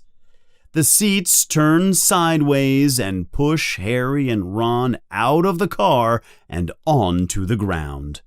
The trunk flies open and all their luggage is thrown high into the air. Hedwig's cage flies through the air and opens. She escapes with a scream and flies into the night sky. The car, scratched, dented, and steaming, drives away into the night. Its lights shine brightly, then disappear. "Come back!" yells Ron. "Oh no! My father is going to kill me! Can you believe it, Harry?" Ron picks up his rat, Scabbers. "Can you believe that the one tree we hit, it hits us back?" Ron looks at the tree angrily. The tree shivers its leaves back at Ron. "We should probably get to school," says Harry. They pick up their things and walk towards the large front doors of the castle. As they get near, they look through a window that is bright with light. It is the great hall. "Look!" cries Harry. "The feast has already begun. The new kids are being sorted into their houses." Harry and Ron can see many young children standing next to the staff table. Ginny is with them. They all look very scared. Harry looks past the frightened children. He looks at the teachers sitting at the staff table. He can see Professor McGonagall. She is wearing her glasses, and her hair is in a bun on top of her head. Harry can also see the headmaster of Hogwarts, Professor Dumbledore. He has a long silver beard and a pointy nose. He can also see Gilderoy Lockhart, dressed very handsomely. And at the end of the table is Hagrid. Hagrid is drinking from a very large cup. Then Harry sees an empty chair at the table. "Wait a minute," he says. "Where's Snape?" Professor Severus Snape is the professor that Harry does not like at all. Harry is also Snape's least favorite student. "Maybe he's sick?" says Ron hopefully. "Maybe he has left Hogwarts," says Harry. "Or maybe Dumbledore has fired him," says Ron enthusiastically. "Oh, maybe," says a very cold voice behind them. "He's trying to discover why you two did not arrive on the school train." Harry turns around quickly. There in dark black robes is Severus Snape. He is a thin man with very pale skin. His nose is hooked, and his long black hair is greasy. "Follow me," says Snape. The children are terrified. But they follow Snape into the castle. He takes them past the great hall, down a dark staircase, and into the dungeons under the castle. "In," he says. He opens a door at the end of a dark corridor. They are in Snape's office. They are very scared. "So," he says softly, "you are too famous to take the train with all the other students, Harry? And you, Weasley, his loyal sidekick. You wanted to make an impressive entrance, eh, boys?" "No, sir. We missed the train. Silence, Mr. Weasley. Where is the car?" Ron and Harry do not understand. Then Snape shows them the cover of the wizard newspaper, the Evening Prophet. "You were seen by Muggles," Snape hisses like a snake. Muggles in London saw you. Muggles in the country saw you. 6 or 7 Muggles in total saw you in that car. I would like to remind you, Mr. Weasley, continues Snape, that your father works in the misuse of magic department. Snape begins to smile with an evil smile. What will the wizarding world think? Arthur Weasley's own son misusing magic. Tisk, tisk, tisk. Harry feels terrible. He did not think about that when he suggested that they take the car to Hogwarts. Ron is about to say something when Snape yells, "Silence, Weasley!" Unfortunately, neither of you is in my house. I cannot make the decision to expel you. But I will go get the people who do have that power. You two, stay here. Do not move a muscle. Snape leaves his office quickly and slams the door closed. Harry and Ron look at each other. They are terrified. 10 minutes later, Snape returns with Professor McGonagall and Professor Dumbledore. Harry has seen Professor McGonagall angry before, but he has never seen her this angry. As she enters the room, she raises her wand. Harry thinks she will turn them into frogs, but she only points her wand at the fireplace, and a bright fire begins burning there. "Explain yourselves!" she shouts at them. Harry and Ron try to explain their situation, how they missed the train, and how Harry suggested they fly to Hogwarts in the car. "Why didn't you send us an owl, you silly boy?" asks Professor McGonagall. Harry feels very stupid. He did not even think about sending an owl. Professor McGonagall's anger scares the boys, but Professor Dumbledore's sad face makes them feel even more terrible. They have disappointed him. Ron begins to speak. "Well, we'll go and get our things and leave." "What are you talking about, Weasley?" says Professor McGonagall. "You're expelling us, aren't you?" says Ron, who looks up at Professor Dumbledore too. "Not today, Mr. Weasley," says Dumbledore. Ron and Harry look at each other again in surprise.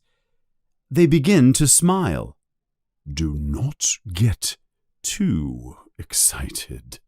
What you have done is very serious. I will write to your families tonight to tell them. I must also say that if you ever do something like this again, I will have no choice. I will expel you. Do you understand?" The boys nod their heads up and down, yes. "Wait a moment," yells Snape. "These boys have committed a terrible act. They have used magic outside of Hogwarts. The rules are clear." "Professor McGonagall will determine their punishment, Severus," responds Dumbledore. "I must return to the feast in the Great Hall. Come, Severus, there is a delicious cake I would like you to taste."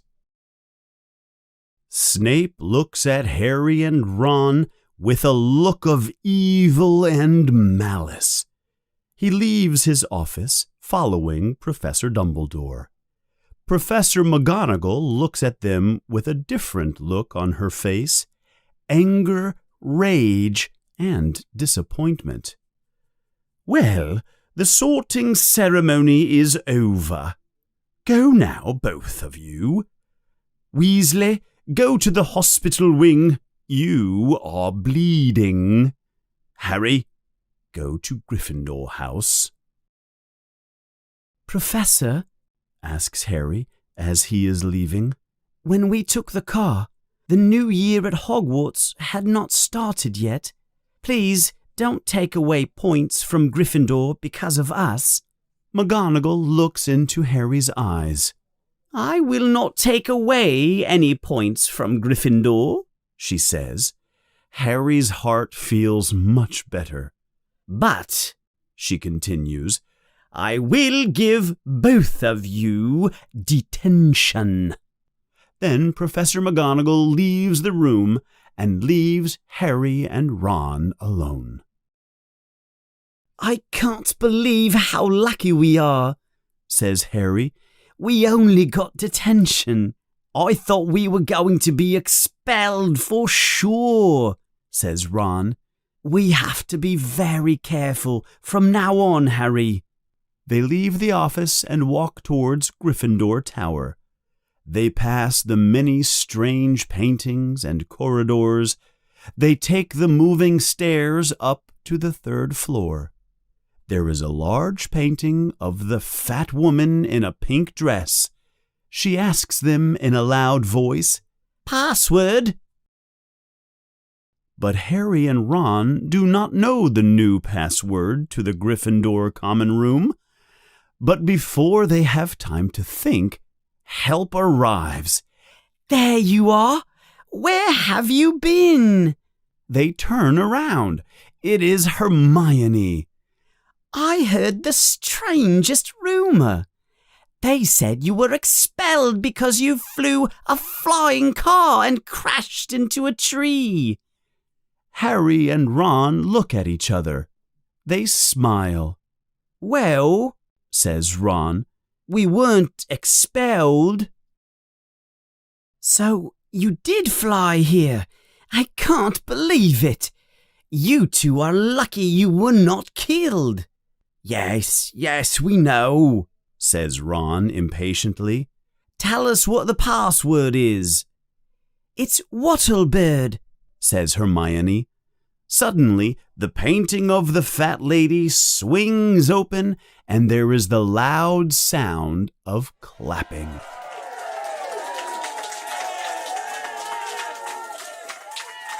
Ron, Harry, and Hermione step into the Gryffindor common area. All the children are there to greet Harry and Ron. They are all cheering and clapping. Harry and Ron push through the crowd. They move towards the stairs that go up to their room. The children pat them on the back as they move through them. "I'm beginning to like this," says Ron with a big smile on his face. Finally, at the top of the stairs, Harry reads a sign on the door. "Second year Gryffindor students." Harry opens the door to the room. There, inside, is his bed. It is large with red curtains. His trunk is already there next to his bed. Harry is happy to be back at Hogwarts. Harry is happy to be home.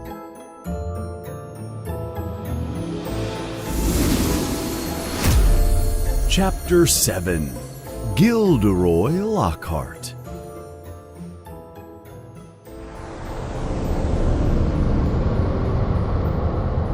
Harry is very happy to be back at Hogwarts. But his first day does not begin very well, and it only gets worse after that. At breakfast, Harry is sitting with Ron and Hermione. Across the table is Neville Longbottom. Neville is a clumsy boy who has a very bad memory. The mail is about to arrive, says Neville. My grandmother is sending me some things I forgot at home. Before Harry can finish his breakfast, there is a loud noise above them. 100 owls are flying around inside the great hall. They are all carrying letters. One owl drops a large package on top of Neville's head. Then something large and gray falls into Ron's cereal. It is Errol, Ron's old owl. Errol is unconscious on the table. There is a large red envelope in his beak. Oh no! Cries Ron. It's okay, Ron, says Hermione. Errol is still alive. Ron is not worried about his owl Errol. That's not the problem, he says. It's that. He points to the red envelope in Errol's mouth. Harry does not understand. It looks like a normal envelope to him, but Ron and Neville both look very worried. They are looking at the envelope like it is going to explode. What's the matter? Asks Harry. My mother sent me a howler, Harry, answers Ron. You should open it now, Ron, says Neville. It will be worse if you open it later.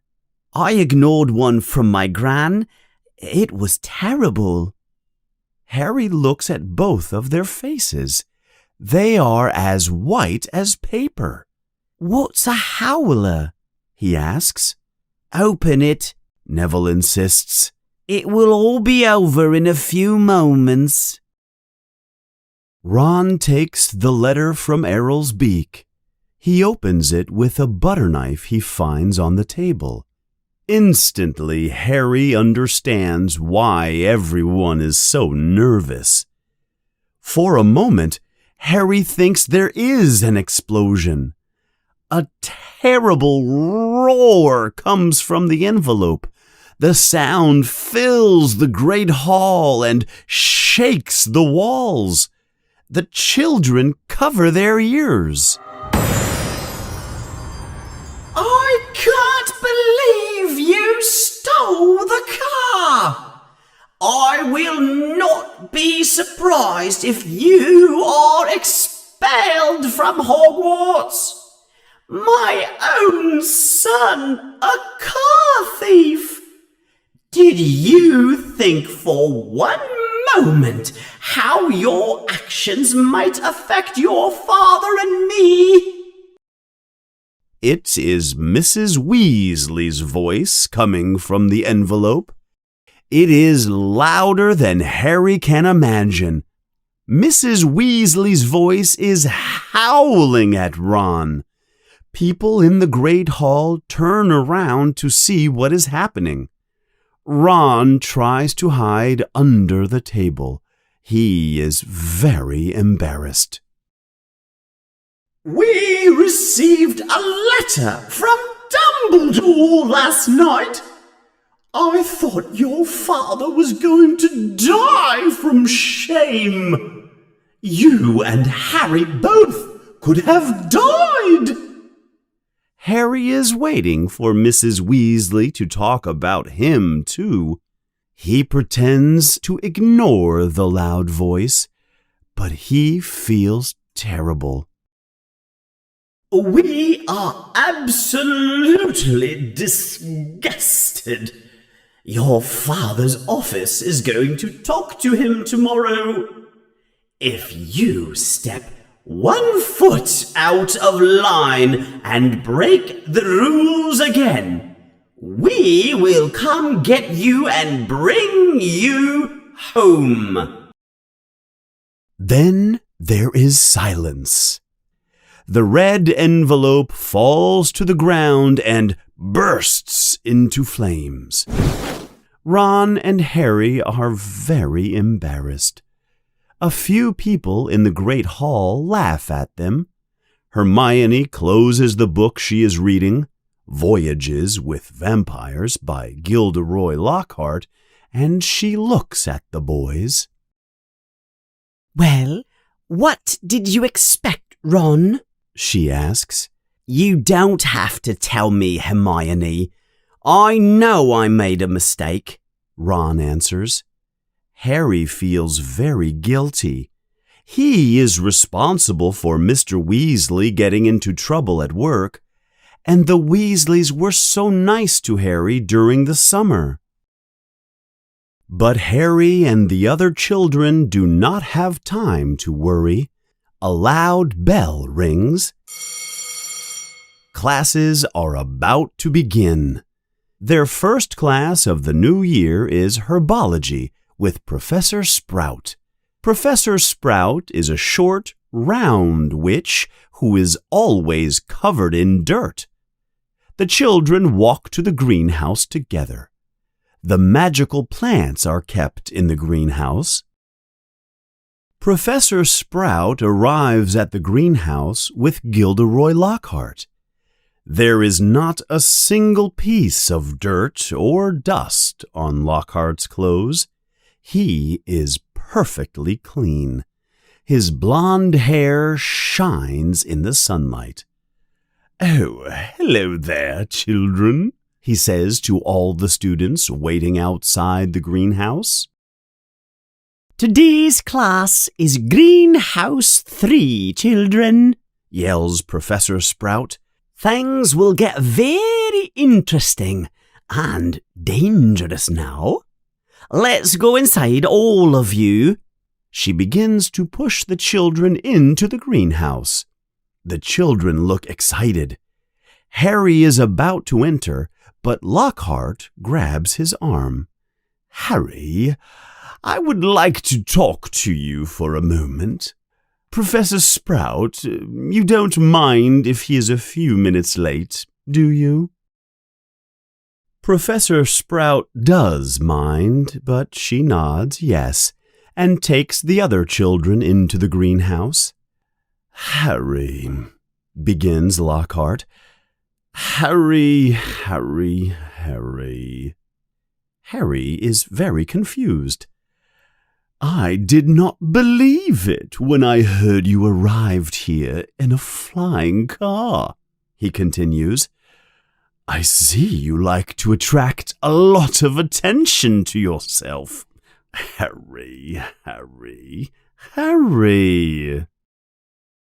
Harry is about to ask Lockhart what on earth he is talking about when "I knew immediately why you came to school in such a spectacular way. I gave you the desire for attention.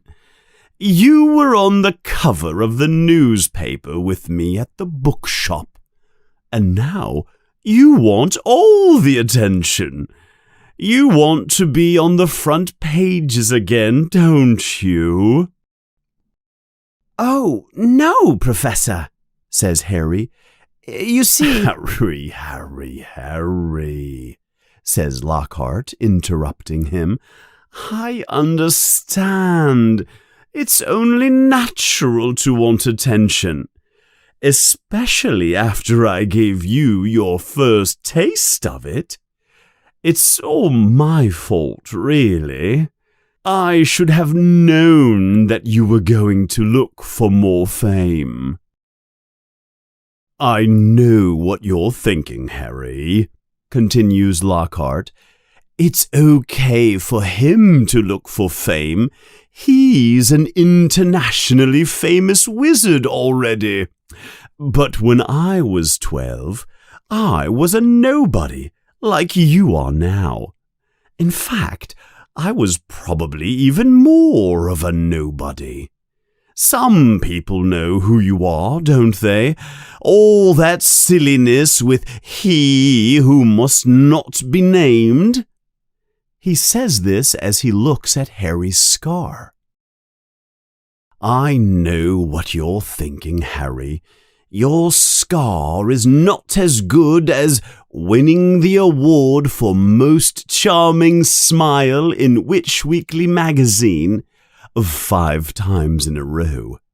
But you must start somewhere, don't you agree? Before Harry can answer, Lockhart winks at him and walks away quickly. Harry stands there for a moment, confused. Then he goes into the greenhouse. Harry enters the greenhouse and sees Professor Sprout talking to the children about mandrakes. There are many different colored earmuffs in a box next to her. We will be replanting mandrakes today, says Sprout. Now, who can tell me about mandrakes? No one is surprised when Hermione raises her hand first. Mandrake, or mandragora, is a plant that has powerful healing properties. They make sick people well, says Hermione confidently. Mandrakes are used to turn people back into their original state if they are cursed or transfigured, she continues. Excellent, says Sprout. 10 points to Gryffindor. However, continues Sprout, the mandrake can also be very dangerous. The cry of a mandrake can be fatal if anyone hears it. But the mandrakes we will be replanting are still very young. You will be safe from death. Harry looks down at the plants in front of him.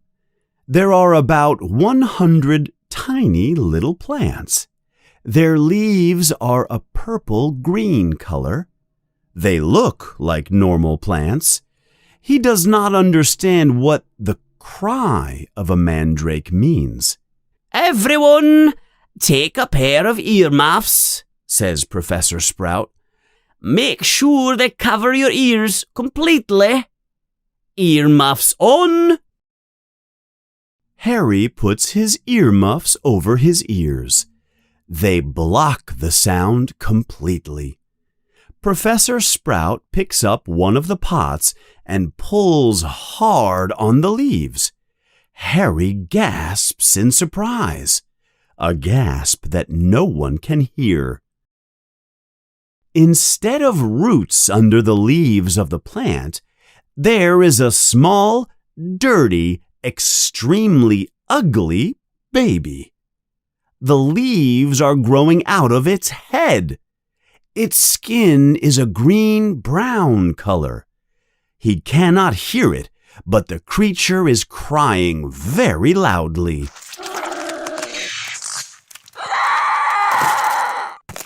Professor Sprout takes a large pot from under the table and pushes the mandrake into the new soil. Only the leaves from the top of its head are visible. She gives a thumbs-up sign with her fingers and removes her earmuffs. The children take off their earmuffs.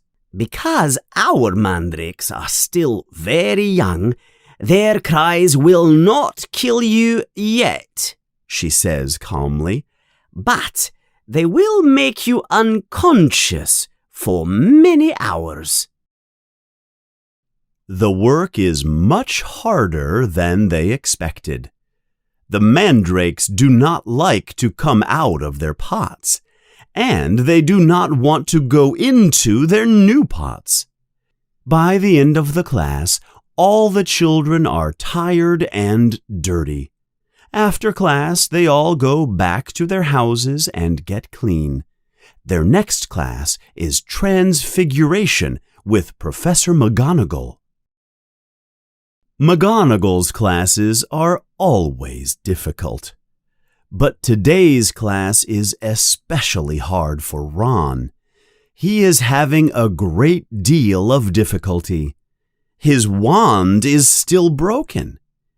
He has used some special magic tape to repair it, but it is not responding like it should.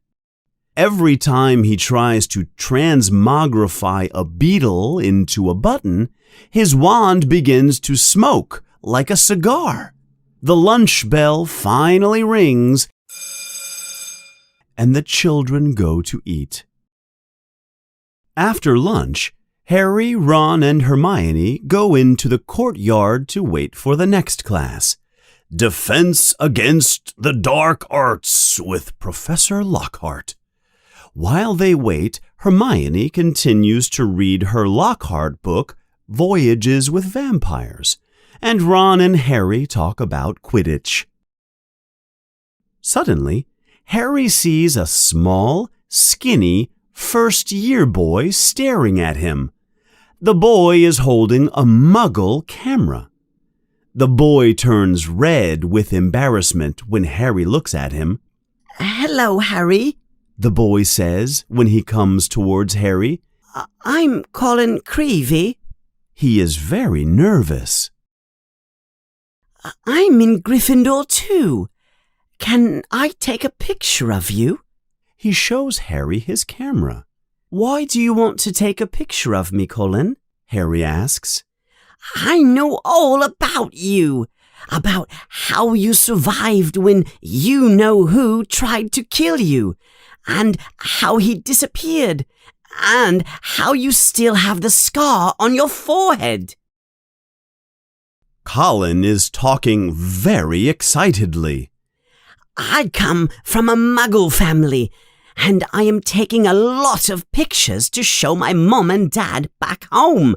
It would be amazing if I could take a picture of you. Maybe I could stand next to you, and your friend could take the picture. And maybe you could sign it too." "So, now you're giving signed photos, eh, Potter?" It is Draco Malfoy. He is speaking loud enough for everyone in the courtyard to hear him. On his right side and left side, as always, are his mean friends, Crabbe and Goyle. "Everyone get in line," Malfoy yells. "Harry Potter is giving everyone signed photos." "No, I'm not," says Harry angrily. "You shut up, Malfoy." "You're just jealous," says Colin in a high, scared voice. He looks very small next to Crabbe and Goyle. "Jealous?" says Malfoy. "Jealous of what? I don't want an ugly scar on my face. That doesn't make you special." Crabbe and Goyle laugh stupidly. "Eat slugs, Malfoy," says Ron angrily. Crabbe and Goyle stop laughing. They both look at Ron with mean looks on their faces. "Be careful, Weasley," says Malfoy. "You don't want to start trouble you can't finish. Do you need your mother to come and get you?" He begins to mimic his mother's howler letter. "If you step 1 foot out of line..." Ron pulls out his wand and prepares for battle. Hermione closes her book quickly and says, "Ron, look out!" Gilderoy Lockhart suddenly appears. "What's all this here? Who is giving out signed photos?" Harry is about to speak, but Lockhart grabs him by the shoulders. Lockhart yells, "I should have known that it was you, Potter. Come on, Creevy, take a picture. You will get 2 for the price of 1, eh? Then we can both sign your photo." Colin holds his camera up and takes a picture. The class bell rings. It is time for afternoon classes to begin. Off you go to class, everyone. Move along, let's go, says Lockhart. Harry tries to leave but cannot move.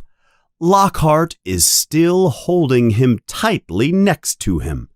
Harry, you really must be careful, says Lockhart seriously. Your schoolmates will think you are trying to attract too much attention to yourself, signing photographs. Don't you think it is a little too soon in your career to begin signing photos? Lockhart begins leading Harry towards his class. One day, like me, you may need a pile of signed photos with you to give to admirers. But right now, honestly, it seems a little arrogant to give out signed photos of yourself. Don't you agree?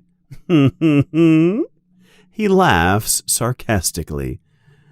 I really don't think you're that famous yet. They enter Lockhart's classroom. Harry runs to the last row and finds a seat as far from Lockhart as possible. I hope Colin Creevey doesn't meet Jenny, says Ron to Harry. They will start a Harry Potter fan club. Harry does not think that is funny at all. Shut up, he yells. Lockhart clears his throat and begins to talk to the class. I'm sure you all know who I am. Gilderoy Lockhart, Order of Merlin, 3rd class, honorary member of the Dark Force Defense League, and 5 times winner of the Most Charming Smile Award for Witch Weekly's magazine. But I don't like to talk about all that. I didn't defeat the Frankfurt Phantasm by smiling at him. Well, I'm sure you have all read my books, he continues.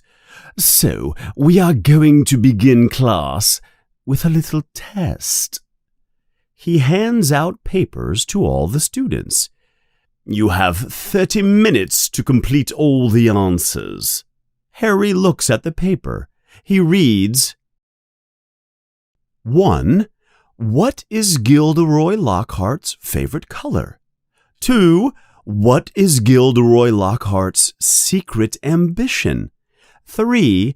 What do you think Gilderoy Lockhart's greatest accomplishment is? The questions go on and on and on until the last question, number 54. 54. When is Gilderoy Lockhart's birthday, and what would his ideal gift be? After 30 minutes, Lockhart collects the papers.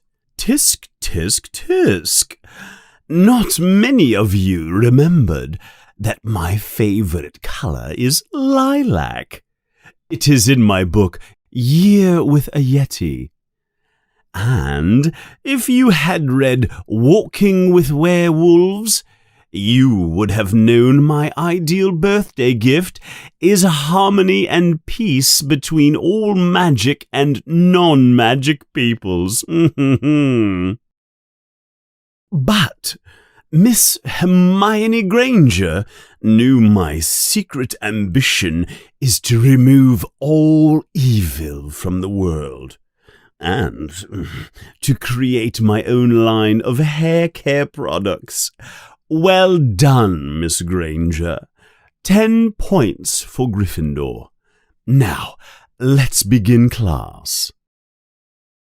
Lockhart goes behind his desk and picks up a large cage covered with a cloth.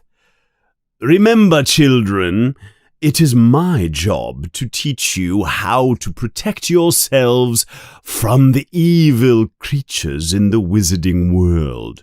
You may see the scariest creatures you can imagine in this room, but you will all be safe as long as I am here with you.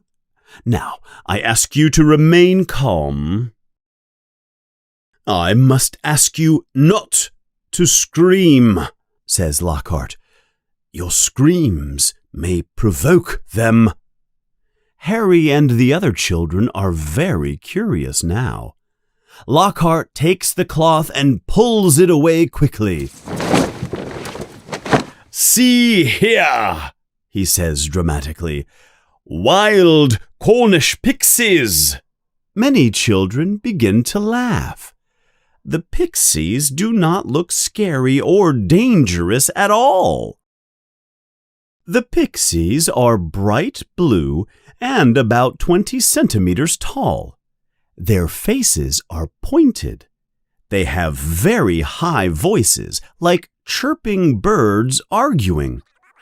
The moment Lockhart removes the cover, they begin making a frantic noise, chirping and rattling the bars of the cage. Professor Lockhart, says Seamus Finnegan, they're not very dangerous, are they? Lockhart looks a little annoyed and irritated with the question.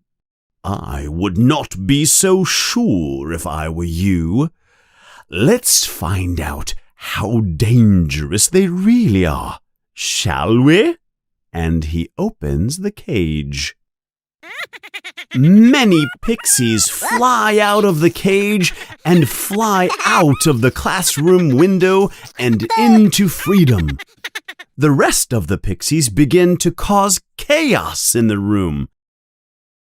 They throw books against the wall. They spray ink all over the children. They pull pictures off the wall. They throw the trash on top of the children. The children begin to scream. Several pixies grab Neville by the ears and hair and carry him high into the air. They place him on the chandelier on the ceiling. Many of the children hide under their desks to escape the little creatures. Come, children, yells Lockhart. You must collect them and put them back into their cage. They are only pixies. He takes out his wand and cries, Pesca pixie, pesta nome. His spell has absolutely no effect on the pixies. Lockhart has a terrified look on his face now. Suddenly, he jumps under his desk. 1 second later, Neville falls from the ceiling and lands on Lockhart's desk. Then the class bell rings. All the students run from the room except Harry, Hermione, and Ron. Lockhart stands up from under his desk and looks around cautiously. It is safe for a moment. He says, Well, if you three don't mind, you can put the pixies back in their cage. 10 points to Gryffindor if you do. Then he runs out of the room and closes the door. Harry, Ron, and Hermione look at each other in confusion and frustration.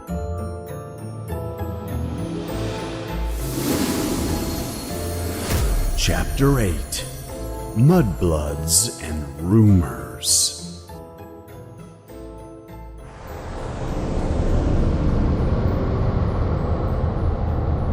During the next few days, Harry tries to avoid Gilderoy Lockhart as much as possible. But he cannot avoid little Colin Creevey. Colin seems to know exactly where Harry will be all the time. And Ron's wand is still broken and causing all kinds of chaos. So, Harry is happy that the week is almost over. He and his friends are going to visit Hagrid on Saturday. But, in the middle of the night, someone wakes Harry up. It is Oliver Wood, captain of the Gryffindor Quidditch team. "Wake up, sleepyhead," whispers Oliver. "It's time for Quidditch practice. Up you go." Harry looks out the window. It is still dark outside. "But, Oliver, it's not even dawn yet," says Harry sleepily. "That's right," Oliver says excitedly. "The earlier you wake up for practice, the faster you catch the snitch. Come on, get your broom. Let's go. None of the other teams are training yet. We're going to be the first this year." Harry yawns and gets out of bed. He looks for his Quidditch robes in the dark room. "Off we go," says Wood. Harry thinks Wood is too excited so early in the morning. As he is leaving the dormitory, little Colin Creevy says, "I thought I heard you wake up, Harry. Look what I have." Colin shows him a black and white photograph of Gilderoy Lockhart. Harry recognizes his own arm in the picture. "Will you sign it?" asks Colin. "No," answers Harry simply. "I don't have time. I'm going to Quidditch practice." "Oh, fantastic!" cries Colin. "I'll come with you. I've never seen Quidditch before. You were the youngest house player in 100 years, weren't you? You must be amazing." Harry does not know how to escape Colin. He is like a shadow that does not stop talking. When Harry arrives at the practice field, the team is waiting in the changing room. But everyone looks like sleeping zombies, except Oliver Wood. He looks like he will explode with energy. "Look, all of you," Wood says. "We were the best team last year, but we lost." Harry feels very guilty. He was not at the last game last year. He was in the Hogwarts infirmary after the attack he suffered from Voldemort. "So, this year, we're going to train harder than any other house.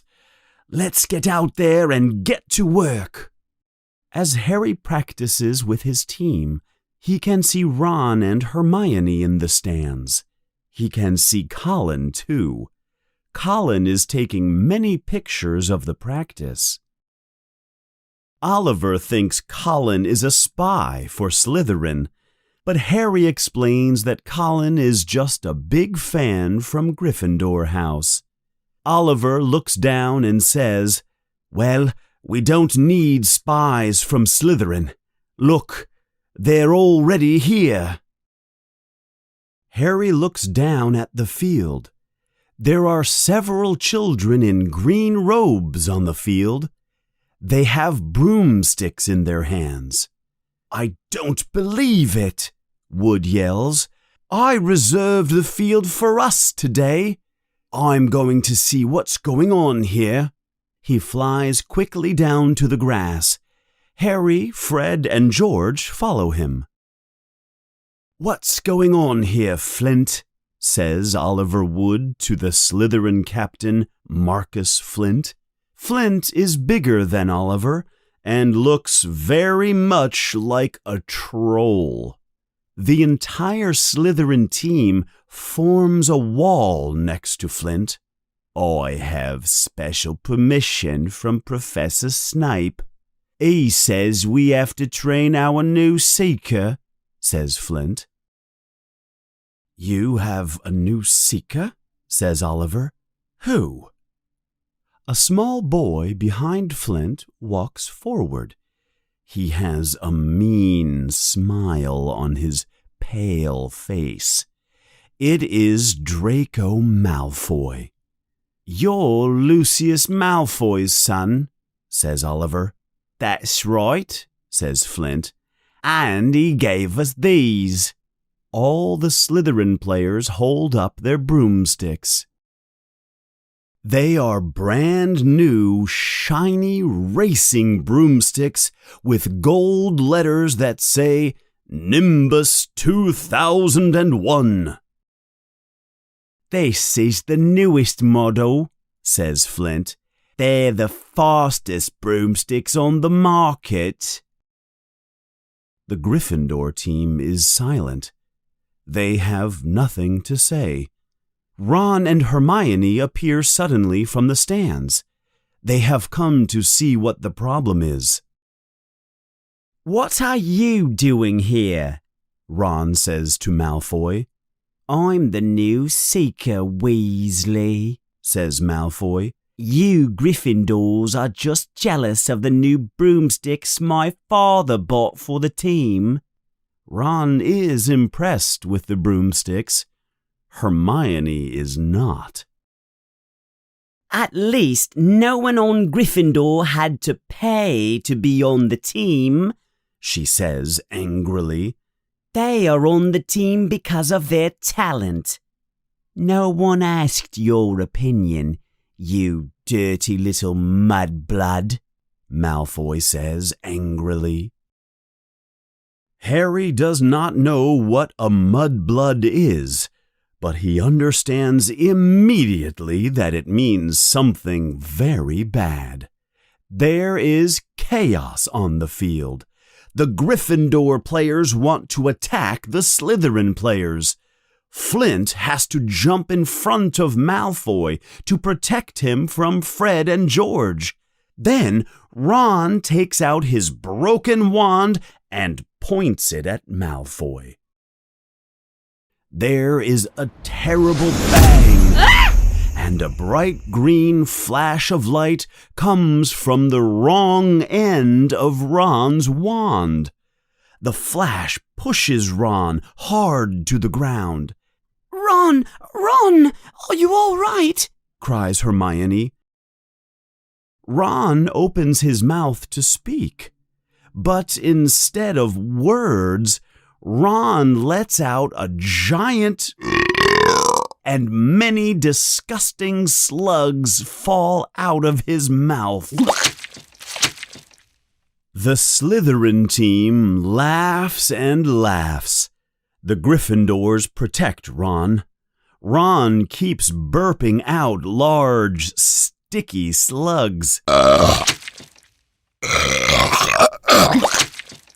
Nobody wants to touch him. We should take him to Hagrid's, says Harry to Hermione. It's the closest place. Hermione nods yes. They lift him up and carry him towards Hagrid's hut.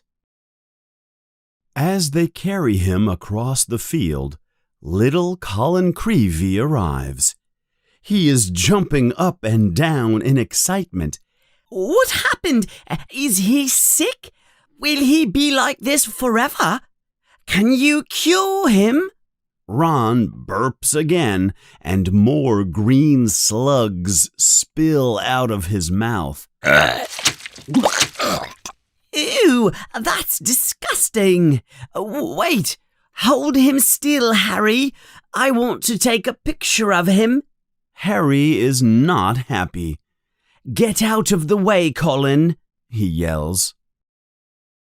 They are close to Hagrid's house when the front door opens. It is not Hagrid. It is Gilderoy Lockhart. "Quick, hide behind these bushes," whispers Harry. They move behind the bushes and wait for Lockhart to go away. Then they come out and Hagrid sees them. He is very happy to see them. "Hello, you all. I was hoping to see you." Inside Hagrid's house, Hermione and Harry explain what has happened to Ron. I don't think we can do much to help him, says Hermione. I think we just need to wait. You never know what will happen with a broken wand.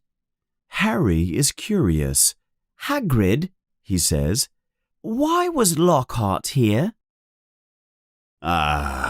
He was trying to give me advice. I know how to do my job. I don't need him to tell me. Harry is surprised. Hagrid does not usually criticize the professors at Hogwarts. Hermione is offended. I think you're being unfair, Hagrid, she says. I'm sure Professor Dumbledore chose the right person for the position.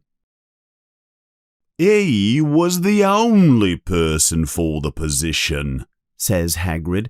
No one else wants to work with the dark arts anymore. I think they're scared. Anyway, Hagrid continues, who did Weasley try to curse with his wand? Well, says Harry, Malfoy called Hermione a mudblood. Hagrid looks very angry. He called you a mudblood, did he? Hagrid growls. Yes, he did, says Hermione. But I don't know what it means. It's about the worst thing you can call someone, says Ron. A mudblood is a terrible name for someone who was born to a muggle family, someone whose parents are non-magic. There are some families, like the Malfoys, Ron continues, who think that they are better than everyone else because they are pure blood. But who cares? Look at Neville Longbottom. He's a pure blood, but he can barely put on his own shoes. Or look at Hermione. She has muggle parents, but she knows every spell in the book.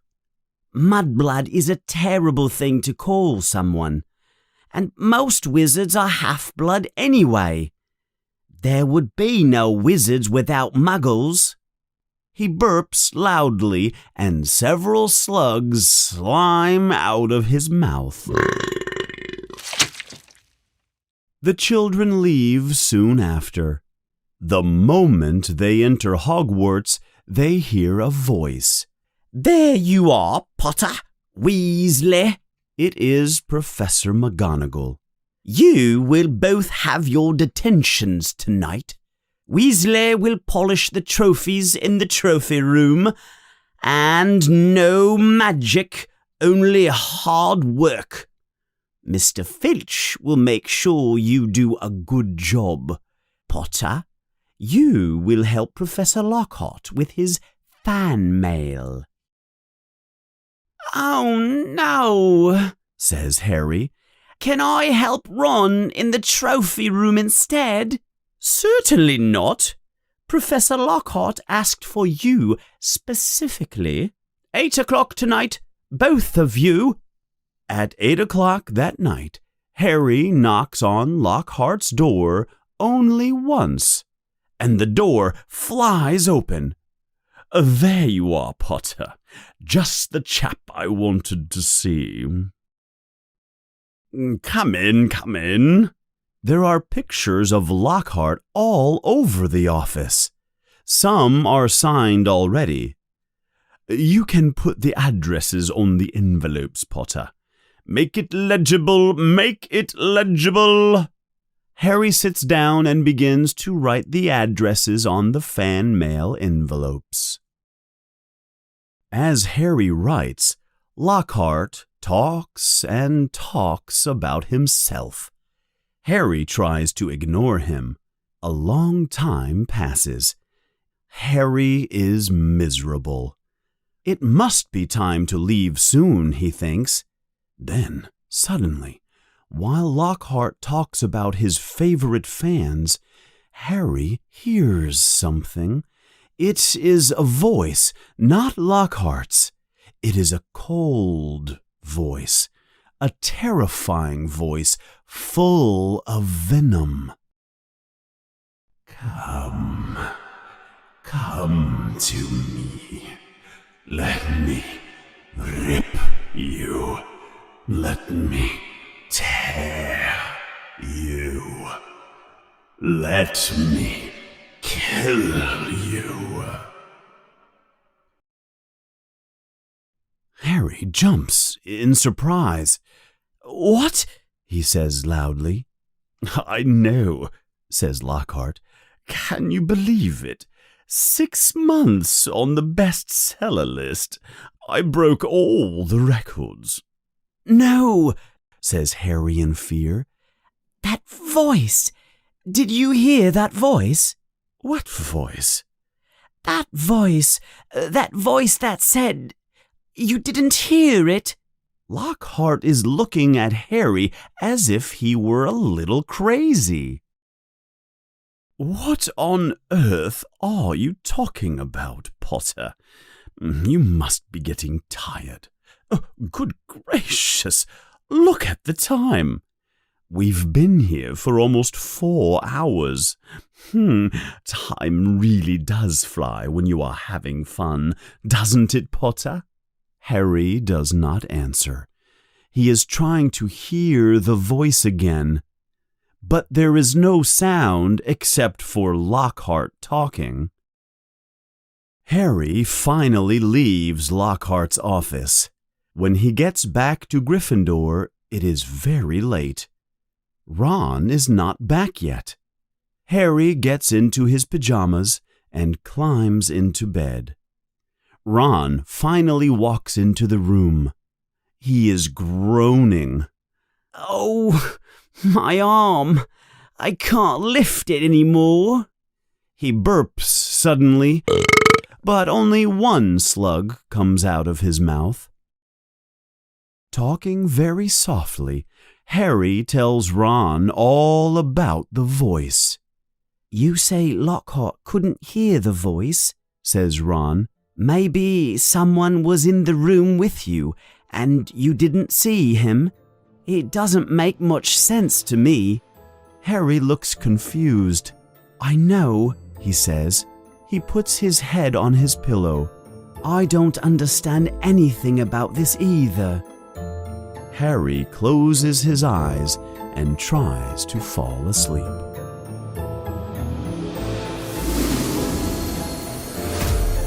Chapter 9. The Death Day Party.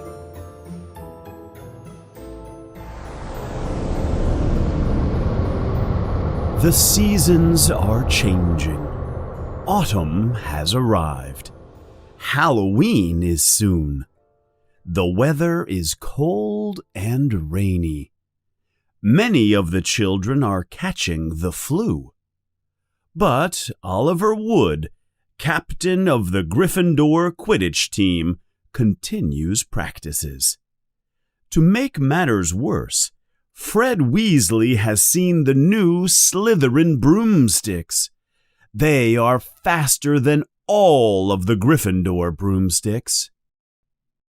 One day, after a cold and depressing practice, Harry is walking down an empty corridor. He is wet, dirty, and tired from practice. He sees a figure looking out the window. It is nearly Headless Nick. He is talking to himself. Harry hears him say, "I can't be in the club because my head is not completely off. "Hello, Nick," says Harry. Hello, says nearly Headless Nick. He is as pale as smoke, and he is transparent. Harry can see right through him. Is there something wrong, young Potter? You look sad, he asks. So do you, says Harry.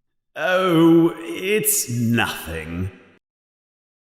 I only wanted to join the headless hunt this year, but they did not accept my application.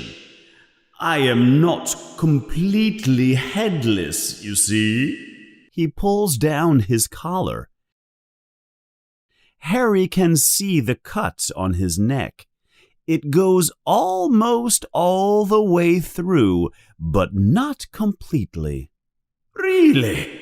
There is only a thin piece of skin holding my head on my neck, Nick complains. I'm really sorry to hear that, Nick, says Harry. So, what is bothering you, young Potter? Is there anything I can do? Harry shakes his head. No, He says sadly. not if you can't find 7 broomsticks that are faster than Slytherin's broomsticks. We have a match. Suddenly, there is the loud sound of a cat meowing. It is Mrs. Norris. She is standing right between Harry's feet. She is very skinny and has yellow eyes. Mrs. Norris is Argus Filch's cat. Filch is the caretaker of Hogwarts. Filch hates the children at the school. The children do not like him either. He is always trying to catch the children behaving badly. When he catches them misbehaving, he punishes them. His cat acts as a kind of corridor monitor for Filch. You should leave now, Harry, says Nick. If Mrs. Norris is here, Filch is close by, and he is in a terrible mood. He has the flu, and he is extra mean today. He has been cleaning the castle all day because of the rain. And look at you. You are wet and covered in mud. I think you're right, Nick, says Harry. He turns to leave, but he is too late. Stop right there, you filthy boy, yells Filch. Look at you, all covered in mud, and you're dripping water everywhere. All the work I will have to do now to clean up your mess. That's it. I have had enough today. You deserve a punishment for this. Follow me, Potter. Harry has no choice. He waves goodbye to Nick and follows Filch. He leaves a trail of wet, muddy footprints behind him. Filch's office is a dark room with no windows. It is as ugly as Filch's. There is a rumor that he tortures the children down here in his office, but Harry does not believe it. Filch takes a feather pen from his desk drawer. He begins to write on a piece of paper. He talks to himself as he writes. Dirty children just make a mess of things. Hours to clean. Name, Harry Potter. Crime. Harry cries out, But it was just some mud and water.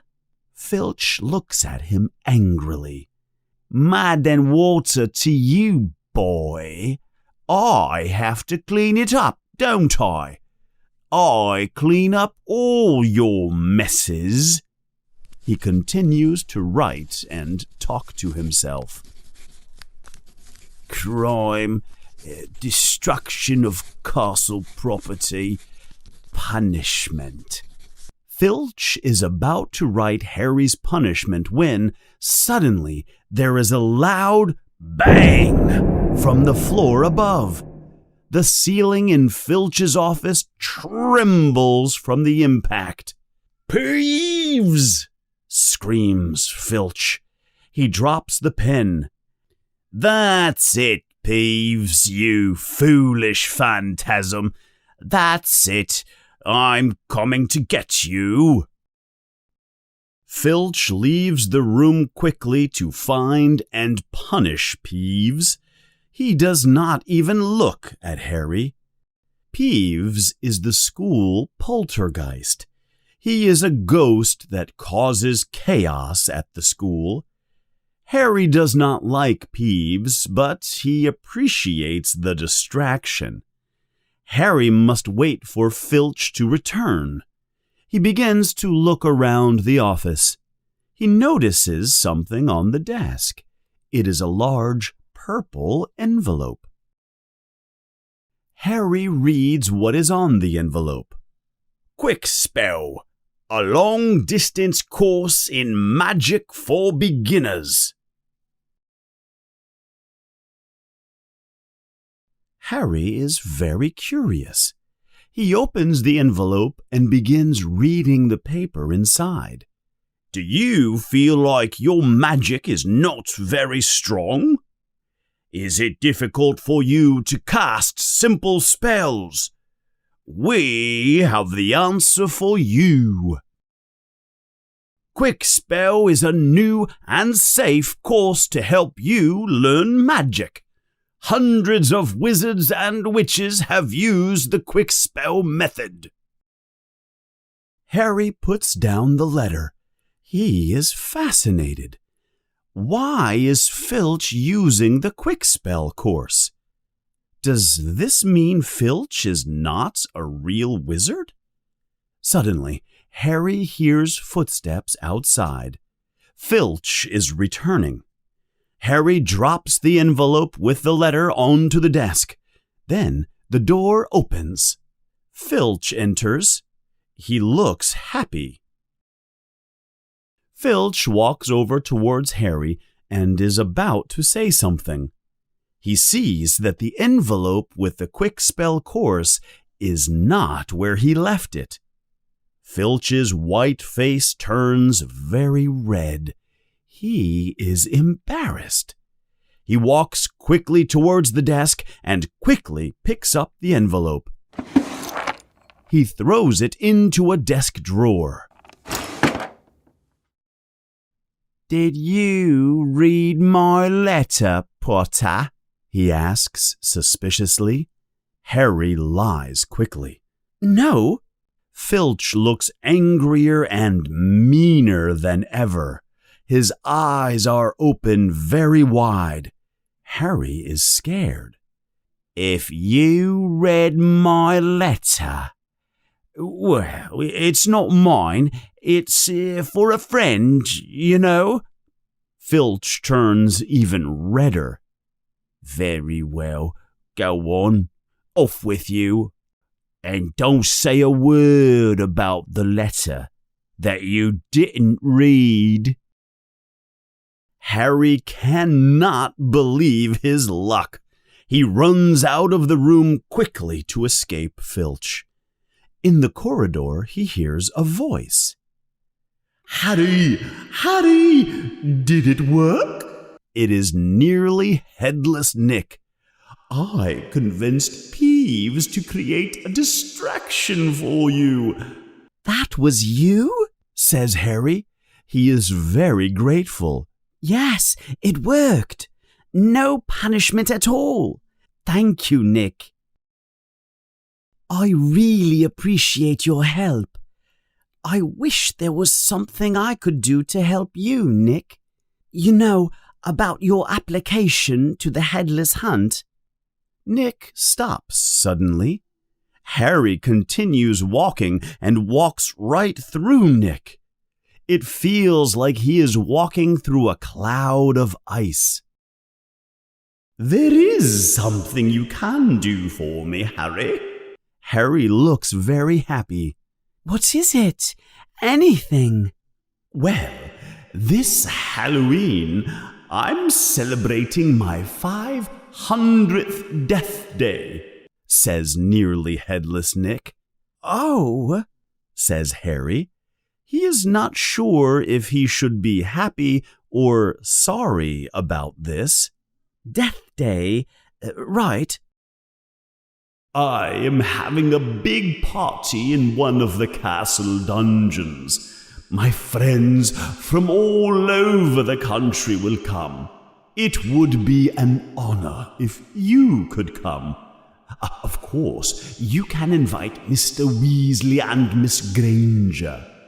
But I'm sure you would prefer to go to the school Halloween party. Of course I'll come, Nick, says Harry.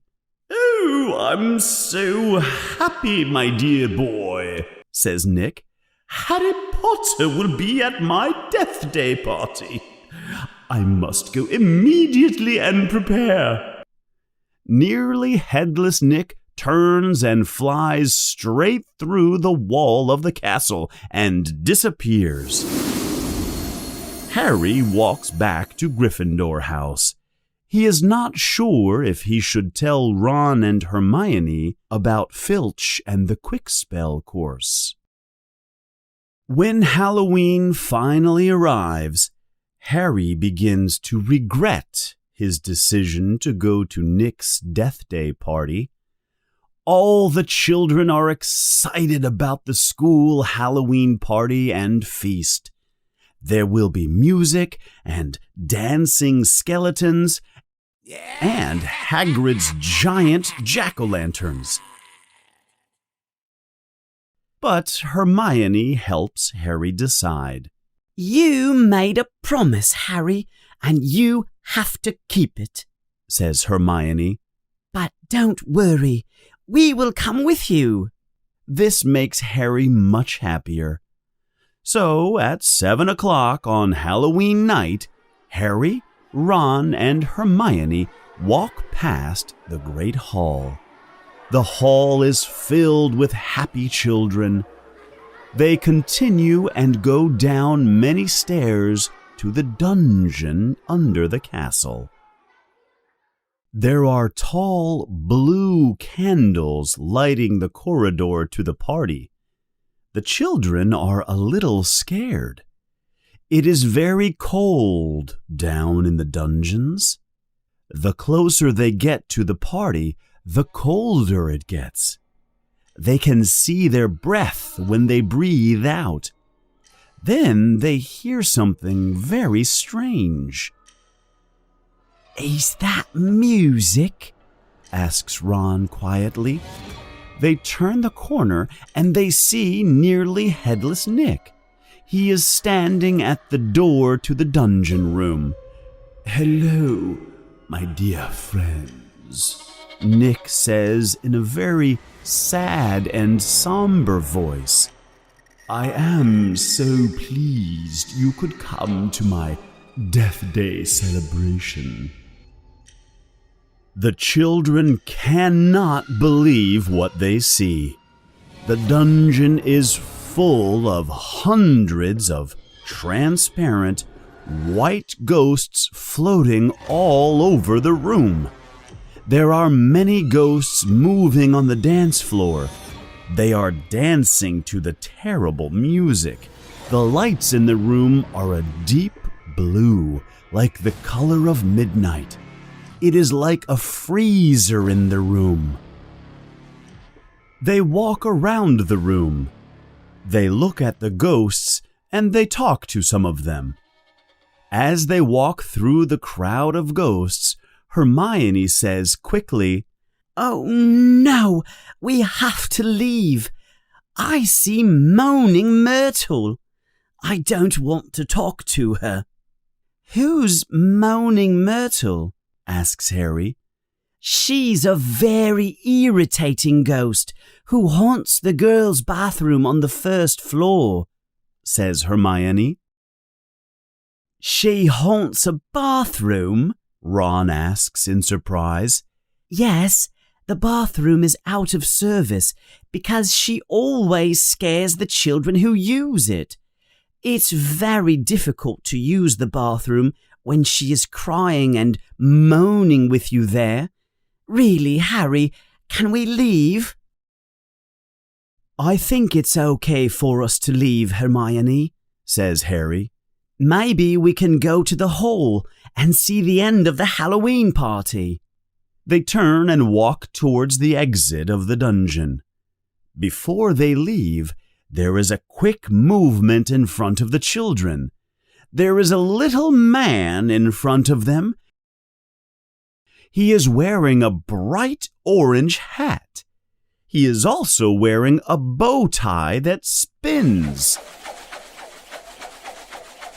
Hello, Peeves, says Harry. It is Peeves the poltergeist.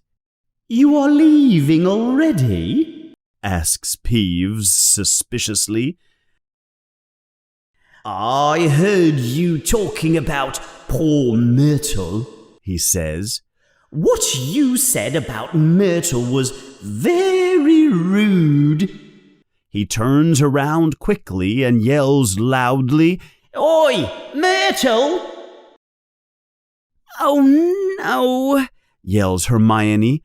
Please, Peeves, don't tell her what I said. She will be very upset. I like her, really. She's really very nice. Oh, hello, Myrtle. How are you, Myrtle? Asks Hermione in a very false voice. Miss Granger was just talking about you, whispers Peeves in Myrtle's ear. I was just saying how nice you look tonight, says Hermione, a little embarrassed. Myrtle looks at Hermione with suspicion. You're making fun of me, says Myrtle. She begins to cry. No, honestly, says Hermione, desperate now. Right, Ron? Right, Harry? Wasn't I talking about how nice she looks? Oh, yeah. Yes, she was.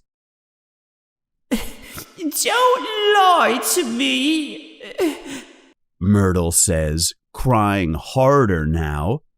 Peeves is laughing. He has created a difficult situation for Hermione. I know what people say behind my back, continues Myrtle. Fat Myrtle, ugly Myrtle, miserable, moaning Myrtle. Myrtle begins crying even harder. Suddenly, the orchestra stops playing. There is the sound of a loud horn, a hunting horn.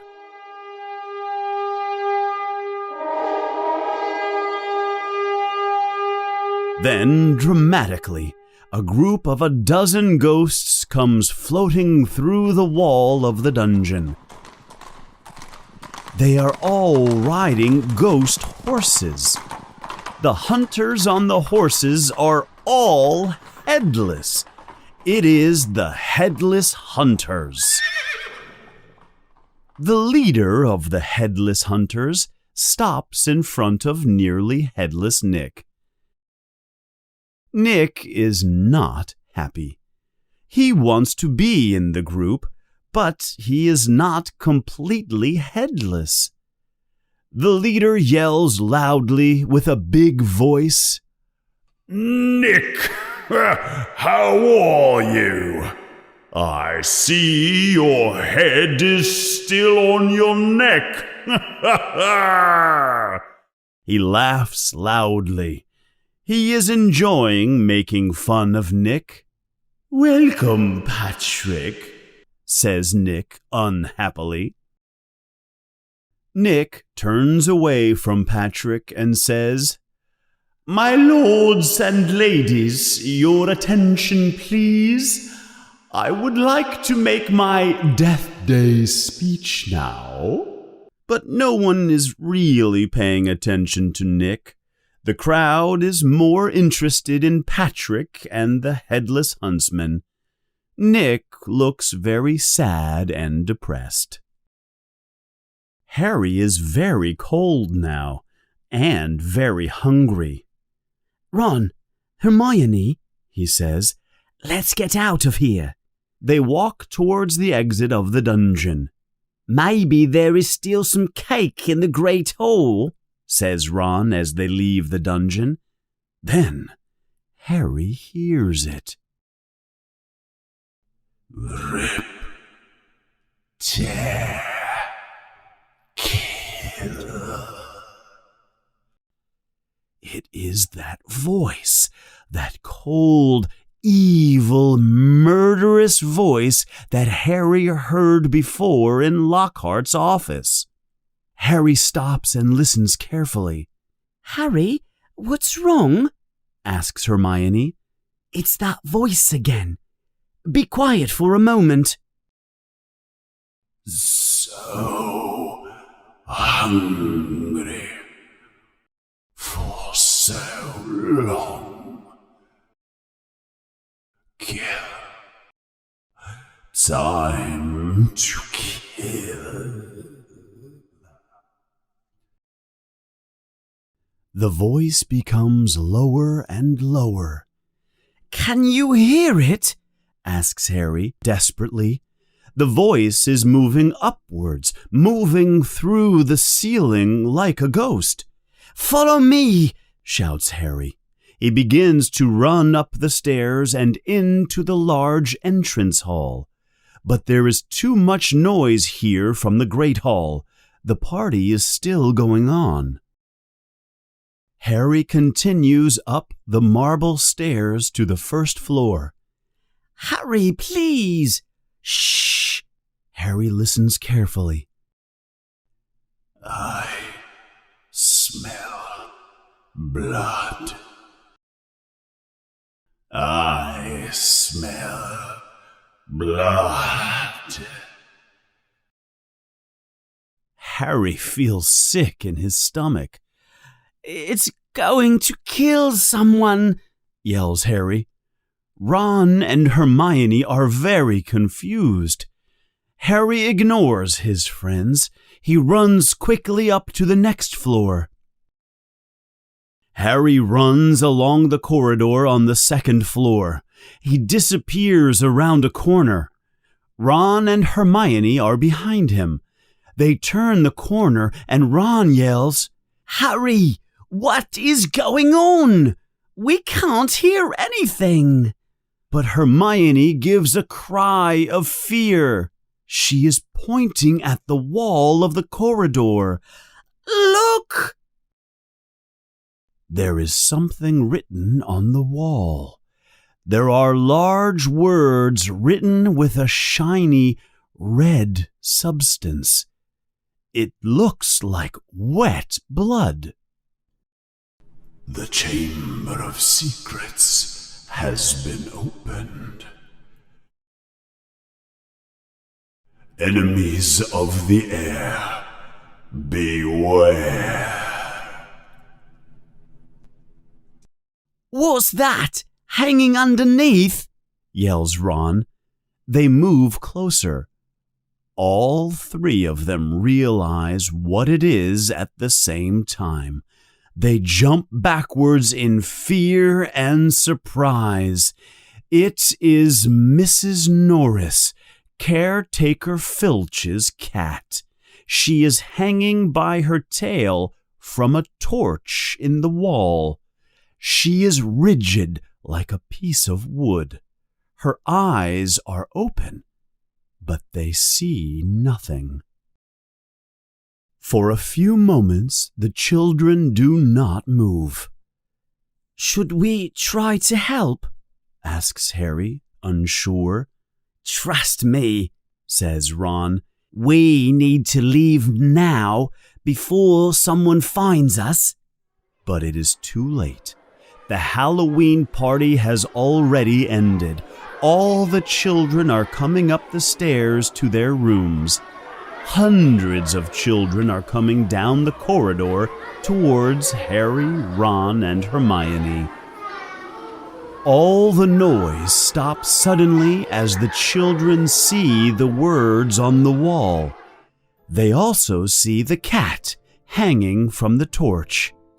Harry, Ron, and Hermione are standing there alone. Then someone shouts loudly, Enemies of the air, beware! Mudbloods, you are next! It is Draco Malfoy. He is in front of the crowd of children. He looks excited. He is smiling with an evil smile as he looks at the hanging cat.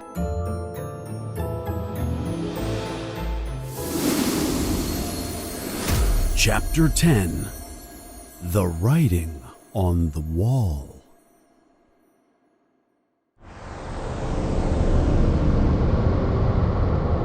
Poor Mrs. Norris is hanging from the torch. All the children are talking loudly. Suddenly, there is a loud voice. "What's going on here? What's going on?" It is Argus Filch. He pushes his way through the crowd of children. Then he sees Mrs. Norris hanging from the wall. "My cat! My cat!" he yells with desperation. Then he sees Harry. "You!" he screeches. You murdered my cat. You killed her. I'll kill you. Argus. It is Dumbledore. With him are Professors McGonagall, Snape, and Lockhart. He moves quickly past Harry and takes Mrs. Norris from the torch. "Come with me, Argus," says Dumbledore. "You too, Mr. Potter, Mr. Weasley, Miss Granger." They all walk to Lockhart's office, which is very close. Dumbledore places Mrs. Norris on the table. He begins to examine her closely. Mr. Filch sits in a chair and cries. Harry does not like Filch, but he feels sorry for him right now. Finally, Dumbledore says softly, "She is not dead, Argus." Filch looks up. "Not dead? But why is she rigid and frozen like that?" "She has been petrified," says Dumbledore. "But I do not know the spell used." Filch looks angrily at Harry. "Why don't you ask him?" he yells and points at Harry. "The spell is too powerful for a second-year student, Argus. This is dark magic, very powerful dark magic," says Dumbledore. "He did it! He did it!" yells Filch. "He knows I'm a squib. That's why he killed her. He saw my quick spell letter." "I never touched Mrs. Norris, I swear," says Harry loudly. "I believe Harry was simply in the wrong place at the wrong time," says Snape suspiciously. "But I think we should know something. What were they doing in the corridor at that time? Why were they not at the Halloween party?" Harry's heart begins to beat very fast.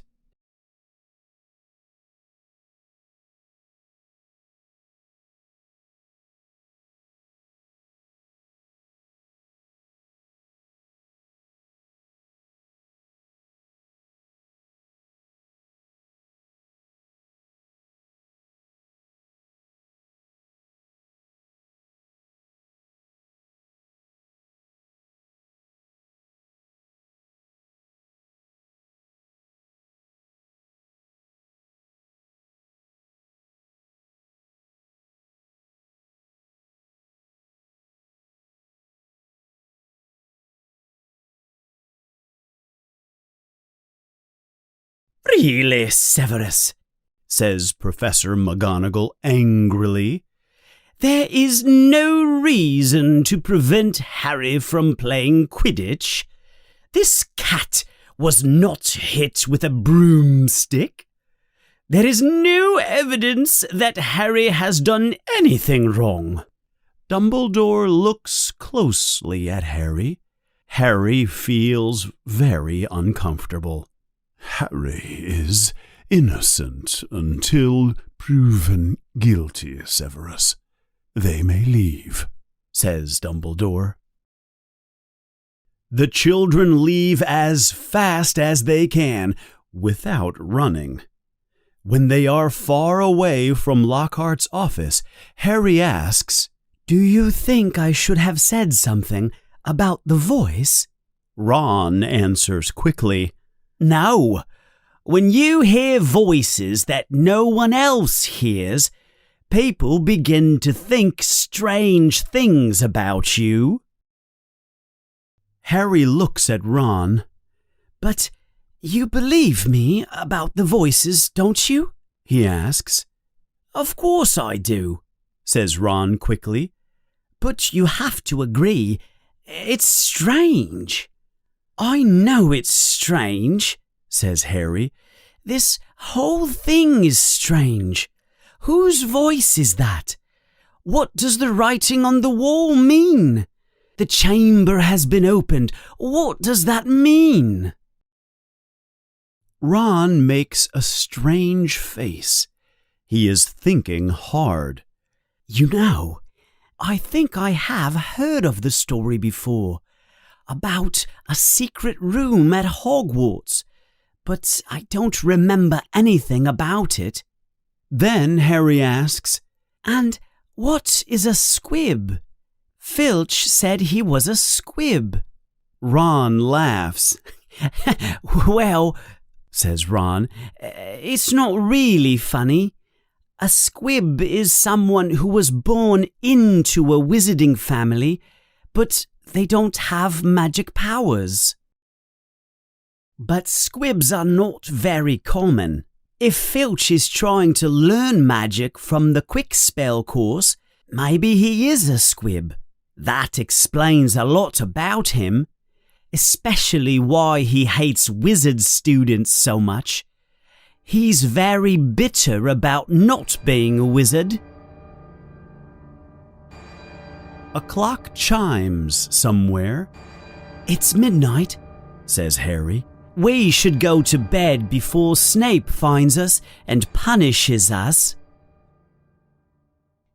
The attack on Mrs. Norris has many effects at the school. First, that is all the students talk about for many days. Second, because people think Harry is involved, the students begin to avoid him. They do not talk to him. And third, Hermione begins to spend a lot of time in the library. She is looking for information about the history of Hogwarts and the secret chamber, but she does not find any information about it. Some days later, Hermione and the children are in their History of Magic class. It is the most boring class they have. The teacher is Professor Binns. He is a small, round, boring ghost. He is boring and he does not answer questions from the students. But on this day, Hermione finds courage. She raises her hand. Yes, Miss Granger? Says her teacher, confused that a student asks him a question. Professor, says Hermione, could you tell us anything about the Chamber of Secrets? Says Professor Binns. Poppycock, hogwash, boulderdash, rubbish, silliness, blather and blether. The story is not true at all. It is all nonsense and silliness, Miss Granger. The Chamber of Secrets is only a legend. I am a professor of the history of magic. I only teach facts, not foolishness. Yes, sir, continues Hermione, but aren't all legends based in fact? The professor does not respond. Well, he finally says, yes, you could say that.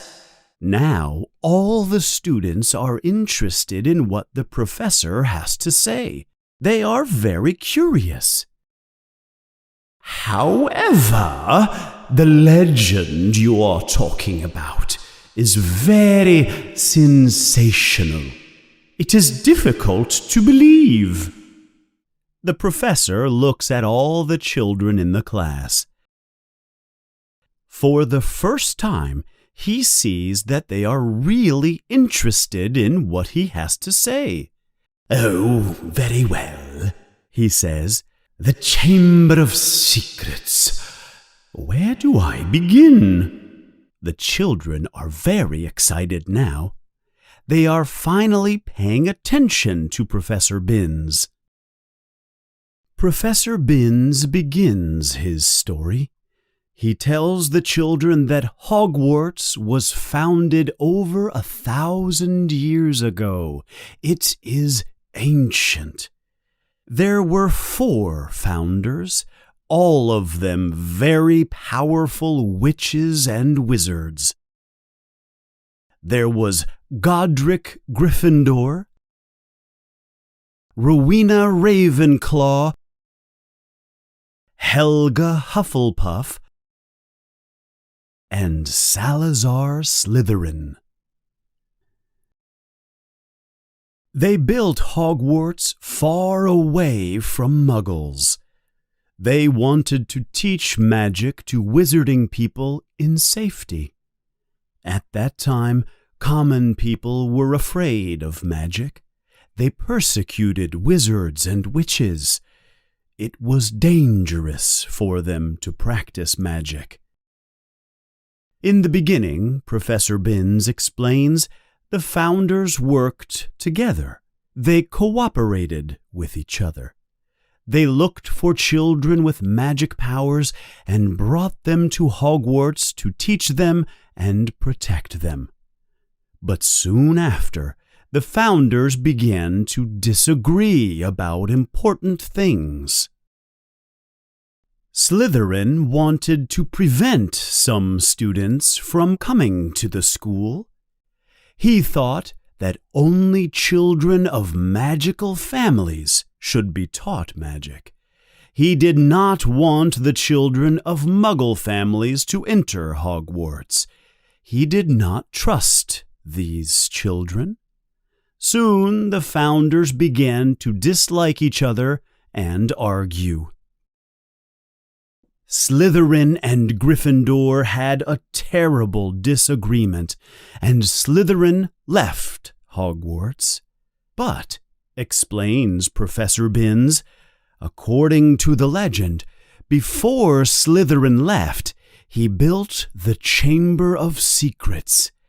He built the chamber and filled it with terrible and horrible things. And only his heir, his direct descendant, could open the chamber. The legend says that when the heir opens the chamber, all the horrible, terrible things inside will come out. They will escape and clean the school of all the children who do not deserve to be at the school. The Muggle children. Of course, continues Binns, the school has been searched, and there is no sign of any chamber." The children are silent. Then Hermione raises her hand again. "Professor, what are the terrible and horrible things inside the chamber?" "They believe that there is some kind of monster in the chamber, and only the heir to Slytherin can control it. But I can tell you that the Chamber of Secrets does not exist. It is a myth. Now, let us continue with real history." Professor Binns continues his boring lessons. After class, the children are in the corridor talking about Hogwarts and the founders. "I always knew Salazar Slytherin was a crazy wizard," says Ron, "but I didn't know he started all that stuff about purebloods. I'm glad I'm in Gryffindor. Really, if the Sorting Hat had put me in Slytherin, I would have left on the first train back to London." Harry doesn't say anything. He remembers when he was wearing the Sorting Hat. Harry remembers thinking, "Not Slytherin, not Slytherin." But the hat had considered putting Harry in Slytherin. He remembers the hat's voice. "Not Slytherin? Are you sure? You could be great, and Slytherin can help you find greatness." As they are talking, other children pass by them in the corridor. Some of them look at Harry in a strange way. "Harry," asks Hermione, "why are those kids looking at you like that? They are looking at you like they don't trust you." Harry feels sick. "They think that I might be the heir to Slytherin. There is a rumour that is going around." "People here will believe anything," says Ron, disgusted.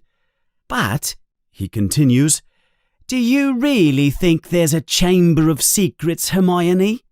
"I don't know," she answers. "Dumbledore couldn't cure Mrs. Norris. That means the magic is very powerful. Almost like whoever attacked her might not be human." As they turn a corner in the corridor, they see the place where the writing was on the wall. The writing is still there. They look at each other. The corridor is deserted. "Maybe we should investigate," says Harry. They look for clues. "Look," Harry says after a few moments. "there are burn marks here, and here." "Come look at this," yells Hermione. "This is strange." Hermione is pointing to something next to a window. There is a long line of spiders. They are walking quickly through a small hole in the wall. It is like they are running away from something. "Have you ever seen spiders act like that?" says Hermione. "No, never," says Harry in wonder. "Have you, Ron?" asks Harry. There is no answer. Harry looks behind him. Ron is standing very far away. He looks terrified. "What's wrong, Ron?" asks Harry. "I don't like spiders very much," says Ron. He is trying not to look at the spiders. The other children laugh at him. "It's not funny," cries Ron. "Keep looking for clues and stop laughing at me." Harry and Hermione continue looking for clues. They notice a door across from the writing on the wall. Harry is about to open the door when Ron says, "You can't go in there. It's the girls' bathroom." "Don't worry, Ron," says Hermione. "No one goes into this bathroom. That's where Moaning Myrtle stays. Let's take a look inside." They carefully open the door and go inside the empty bathroom. It is a very dark and depressing bathroom. The mirrors are cracked, the sinks are cracked, there is no toilet paper or paper towels. The doors to the individual toilets are broken, or there are no doors. Hermione puts her finger to her lips to tell the boys to be quiet. Then she goes to the last toilet stall. "Hello, Myrtle," says Hermione. "How are you?" Harry and Ron look inside the toilet stall. Moaning Myrtle is floating there above the toilet. What are you doing here? She says to the boys. This is the girls' bathroom. You're not girls. "I'm sorry, Myrtle," says Hermione. "I just wanted to show them. Ask her if she saw anything," says Harry to Hermione. Why are you whispering like that? Says Myrtle in a sad voice. I hate it when people talk behind my back. "Myrtle," begins Hermione, "we wanted to ask you if you have seen anything strange lately. There was an attack on a cat last night in front of your bathroom door. Did you notice anything?" I didn't see anything, she says in a desperate voice. I hope you don't think I was involved in the attack, she cries very loudly. Suddenly, she rises quickly into the air and splashes into the toilet and disappears. Water splashes everywhere. All the children are wet. "We should probably leave and change clothes," says Harry. There is water dripping from his hair. The children go back to Gryffindor, dry off, and change clothes. In the Commons room, Hermione asks, "Who can it possibly be? Who would want all the squibs and muggleborns to be expelled from Hogwarts?" "Really, Hermione?" asks Ron, a little frustrated. "Who do we know who hates muggleborns?" Hermione looks at him and says, "Are you talking about Malfoy?" Of course I am, says Ron. You heard what he said in the corridor. You'll be next, mudbloods. Who else could it be? "I can't believe it," she says, shaking her head. "Malfoy, the heir of Slytherin?" "Just look at their family," says Harry. "They have been in Slytherin House for years and years. They could be the descendants of Slytherin. Malfoy's father is mean enough." "It sounds like it could be possible," says Harry, "but how can we prove it?" "Maybe there is a way," says Hermione. "but it would be illegal." Harry and Ron are very curious. "We would need to get into the common room of Slytherin," she continues. "We would need to ask Malfoy some questions. But we must be in disguise, so he does not know it is us asking questions." "But that's impossible," laughs Ron. "No, it's not," says Hermione. We just need some polyjuice potion. What's that? Ron and Harry say together. Snape talked about it last week, says Hermione. It's a potion that transforms you into somebody else. We could change into 3 Slytherins. No one would know it was us. Malfoy might tell us everything.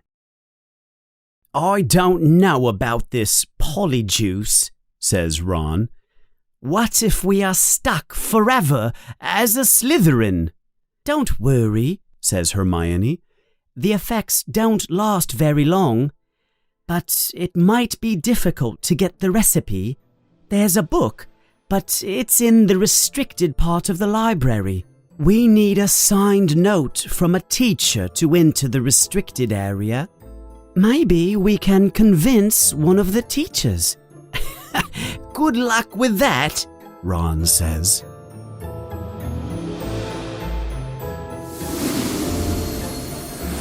Chapter 11. The Mad Bludger.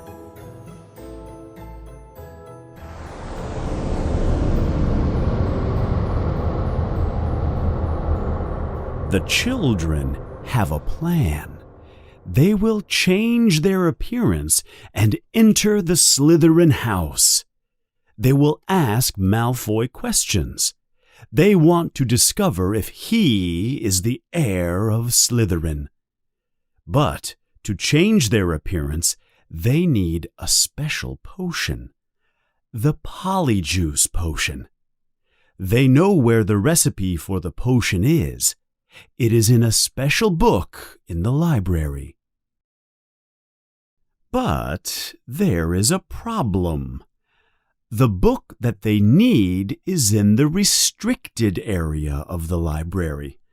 And to get the book out of the restricted area, they need a signed note from a teacher.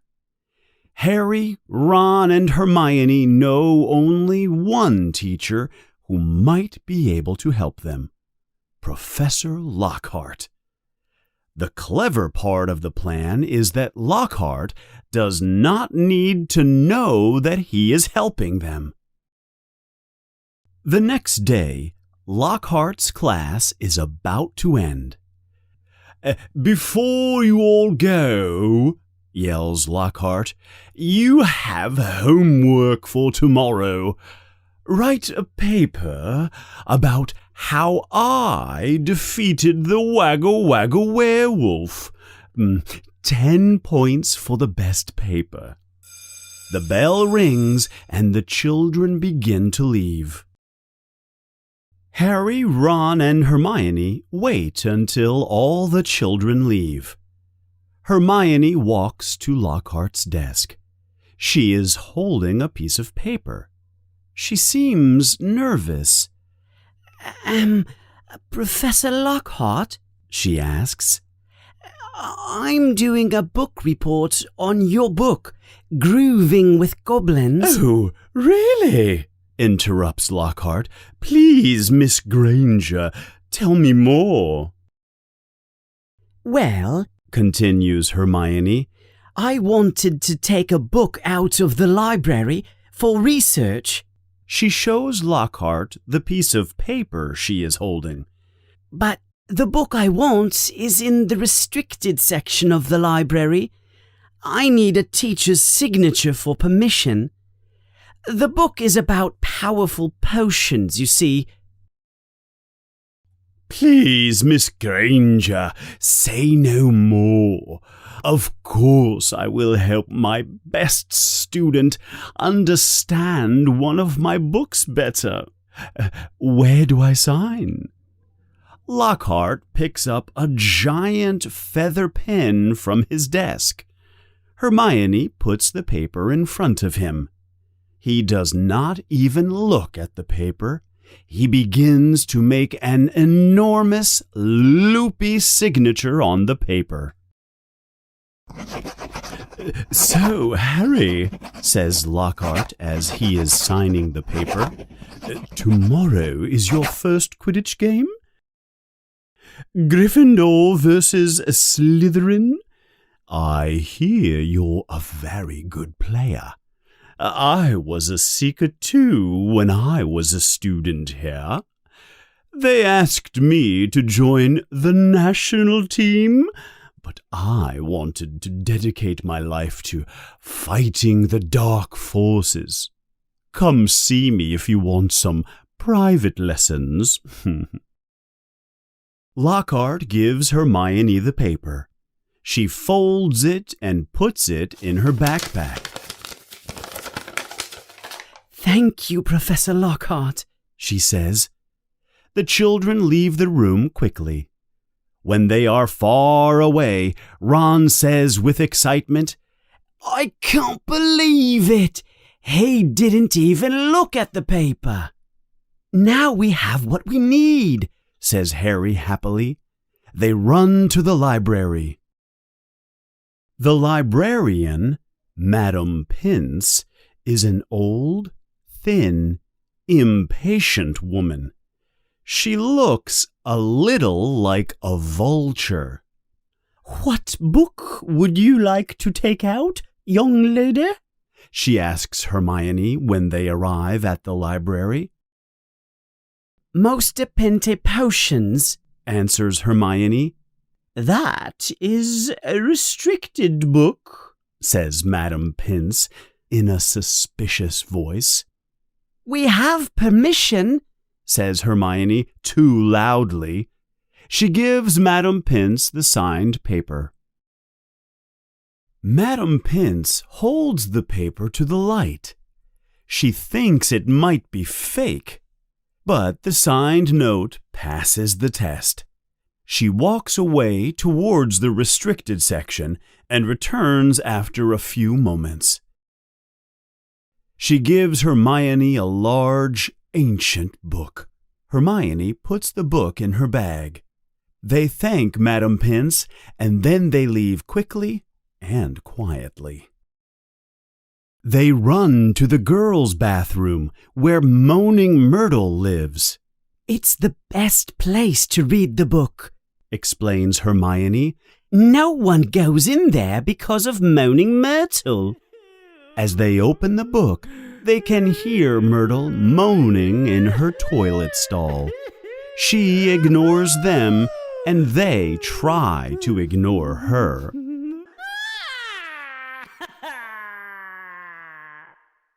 Hermione turns the pages carefully. Here it is, she shouts, the Polyjuice potion. There are illustrations of people transforming into other people. The people in the illustrations look like they are in pain. Harry and Ron are very nervous about this idea. This is the most complicated potion I have ever seen, says Hermione. We need many ingredients that are difficult to find. Leeches, powdered horn of a bicorn, pieces of skin from a boomslang, and, of course, some little pieces of the people we want to change into. Excuse me? What did you say? Asks Ron. We have to drink pieces of the people we want to turn into. I am not drinking anything with crabs or Goyle's fingernails in it. Oh, stop whining, Ron, says Hermione impatiently. We don't have to worry about that yet. Those are the last ingredients we need. You know, says Harry, we're going to have to steal a lot of these things. We might have to break into Snape's office. That sounds dangerous to me. Hermione closes the book with a snap. Well, if you two are going to be chickens and run away from this, then fine. She is getting very frustrated with the boys. I don't want to break the rules, you know, she continues, but I think it is more important to protect Muggle-born students. Either you discover if Malfoy is the heir, or I will return this book right now to Madam Pince. Ron and Harry look embarrassed. Well, I never thought Hermione would convince me to break the rules, says Ron. Okay, we'll do it, but no fingernails, okay? When will the potion be ready, Hermione? Asks Harry. Well, some of the ingredients will be difficult to find, and some of the plants in the potion must be picked when the moon is full. So, the potion should be ready in about a month. A month? Shouts Ron.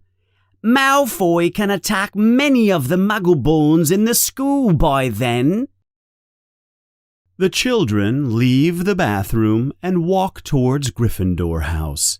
You know, Harry, Ron says, things will be easier if you just knock Malfoy off his broomstick during the game tomorrow. Harry and Ron laugh together as they walk down the corridor. That Saturday, the whole school is at the Quidditch Stadium. All the fans are excited to watch the game between Gryffindor and Slytherin. The weather is cold and rainy. Slytherin has better broomsticks, but Gryffindor has been practicing harder and more regularly than Slytherin. Gryffindor feels confident that they will win. The two teams walk onto the field. The crowd cheers loudly. The two team captains, Wood and Flint, shake hands, a little too strongly. Madam Hooch, the Quidditch teacher, says, Okay, children, wait for my whistle. The crowd is silent. Madam Hooch blows her whistle. The crowd roars, and the 14 players fly quickly up into the sky on their broomsticks. Harry flies higher than all of the other players. He is looking for the snitch. Suddenly, Malfoy flies just below Harry on his very new and very fast Nimbus 2001 broomstick. Good luck, Potter, Malfoy screams sarcastically at Harry. But before Harry can say anything to Malfoy, he sees something coming towards him very quickly. It is a heavy black bludger. Harry must avoid the bludger. He dives quickly towards the ground. The bludger almost hits Harry. Harry's teammate, George, arrives to help. George manages to hit the bludger away from Harry, but the bludger changes directions quickly and begins chasing Harry again. Harry speeds towards the other side of the stadium. He can hear the whistle of the bludger close behind him. What is going on? Bludgers do not follow only one player like this. They are designed to try to attack as many players as possible. It begins raining. Harry can feel the heavy raindrops on his face. He has difficulty seeing because there is rain on his glasses. He has no idea what is going on with the other players. He is only trying to escape the mad bludger. He has no time to look for the snitch. Then he hears the commentator say, Slytherin scores! Slytherin has 60 points, Gryffindor 0. The Slytherin broomsticks are obviously superior. Fred and George try to help Harry escape the bludger. Fred manages to hit the bludger away, but it turns back and comes quickly straight at Harry. "Something is wrong with this bludger," yells Fred. "I think someone has put a magic spell on it," yells his brother George. "We need a timeout." Team Captain Wood understands the situation. He calls a timeout to organize his team. "What's going on?" Wood asks his teammates as they stand on the field. "Someone has put a spell on the bludger. It's trying to kill Harry," says Fred. "That's impossible," says Wood. "They were with Madam Hooch before the game started. No one touched them but her." "Look," says Harry, "time out is almost over. You all worry about the game, and I'll worry about the mad bludger. We're losing right now." Oliver Wood looks at Harry for a moment. "Okay, Fred, George," he says. "You heard what Harry said. Let him take care of the bludger alone. You two continue the game. Now let's go." Madam Hooch blows her whistle to end timeout. All the Gryffindor players fly into the air to continue the game. Almost immediately, the bludger starts chasing Harry. Harry flies high into the air, then drops quickly in a crazy spiral. He pulls up just before he hits the ground. He is dizzy and feels a little sick. Suddenly, Malfoy passes quickly by Harry. "Are you training for the circus, Potter?" he yells. Harry speeds down the field. The bludger is right behind him again. Harry looks back at Malfoy. He wants to say something mean to him, but he does not say anything. There, right above Malfoy, is the snitch. Harry stops flying. He must decide what to do. He does not want Malfoy to see the snitch. Harry stays still a second too long. The bludger hits him hard in the elbow. His arm is broken.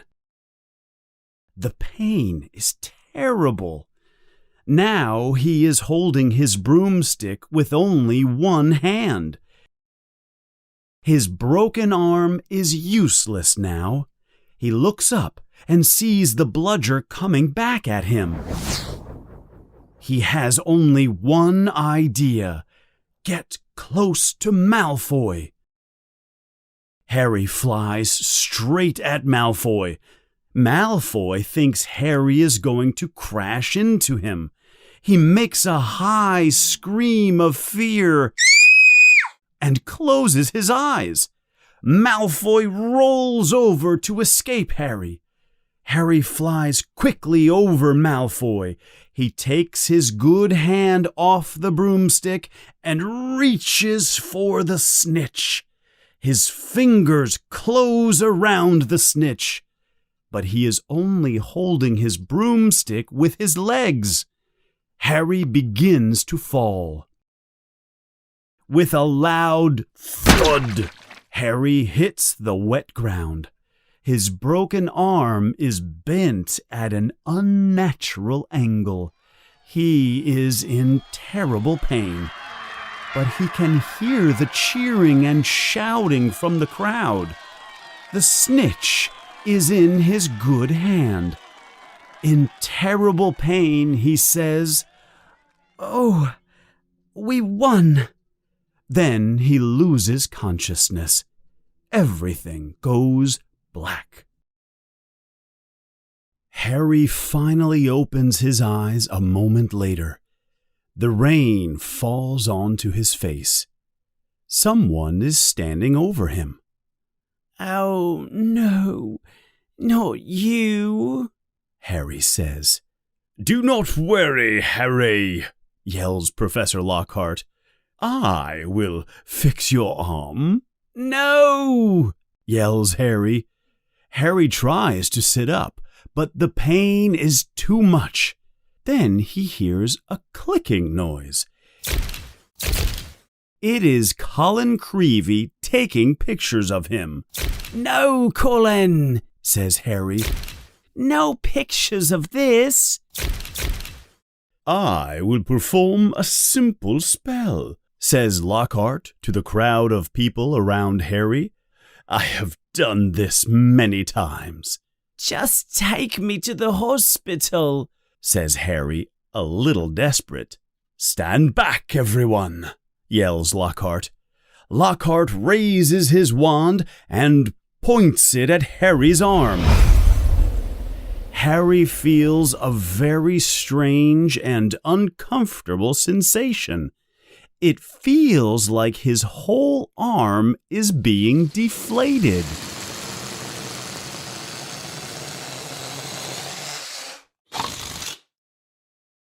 He does not want to look at his arm. He closes his eyes and turns his head away. But Harry's worst fear comes true. He hears the people around him gasp. Oh no! And Colin begins taking many pictures of Harry. His arm does not hurt anymore, but it also does not feel like an arm anymore. "Ah," says Lockhart. "Yes, well, that can happen sometimes. But look, his arm is no longer broken." Maybe someone should take him to the hospital," says Lockhart. Harry takes a deep breath, then looks at his arm. What he sees almost makes him pass out again. There, coming out of the sleeve of his robe, is what looks like a large, pink rubber glove. Lockhart has not fixed Harry's bones, he has removed them. His teammates carry Harry to the hospital building. Madame Pomfrey is not happy at all. "I can fix bones in a moment, but it is much more difficult to grow them back." "You will be able to grow back my bones, won't you?" asks Harry. "Yes, of course I will," says Madame Pomfrey. "But you will have to stay here tonight, and it will be very painful." Madame Pomfrey is holding a large bottle. The label of the bottle says Skelligro. "This will be very painful, Mr. Potter," says Madame Pomfrey. Harry has no choice. He drinks the Skelligro potion. It burns his throat. He coughs. Madame Pomfrey looks at him. She is a little angry and frustrated. Soon Ron and Hermione come into the room. "That was an amazing catch, Harry," says Ron. "Gryffindor won, thanks to you." Harry is happy, but he says, "I want to know who put a spell on that bludger." Hermione responds, "That's another question we can ask Malfoy when we take the Polyjuice potion." "I hope it tastes better than the stuff I just drank," says Harry. "I just hope it doesn't have pieces of Slytherin students in it," says Ron. Many hours later, Harry wakes up suddenly. It is very dark. He feels a terrible pain in his arm. It feels like Hundreds of ants are biting him. Then he realizes that someone is touching his face. Get off me! Yells Harry. He is scared. There is a dark shape next to his bed. It is Dobby, the house elf. His large tennis ball eyes are very bright in the dark room. Dobby, what are you doing here? Dobby looks like he is crying. Harry Potter did not listen to me, He says very quietly. Harry Potter came back to school. Why didn't you listen to Dobby, sir? Why didn't Harry go back home after he missed the train to Hogwarts? Harry sits up quickly. He is surprised. How do you know I missed the train? Asks Harry in surprise and suspicion. Dobby looks even sadder now. Then Harry realizes, It was you, he says slowly. You closed the barrier to the train. Yes, sir, Dobby did, sir, says Dobby. Dobby could not let Harry Potter go back to school. It is too dangerous for him there. Dobby begins to cry.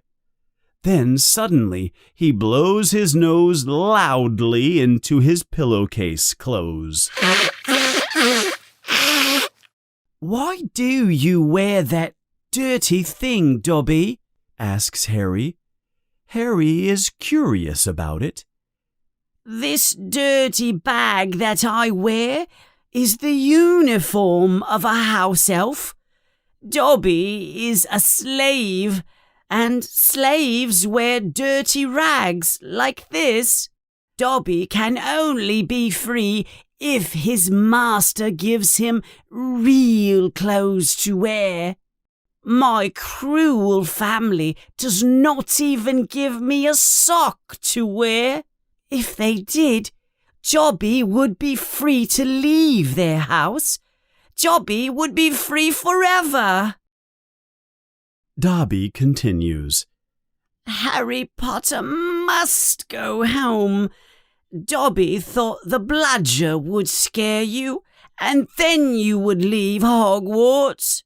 Harry looks shocked. You made that bludger attack me? It almost killed me.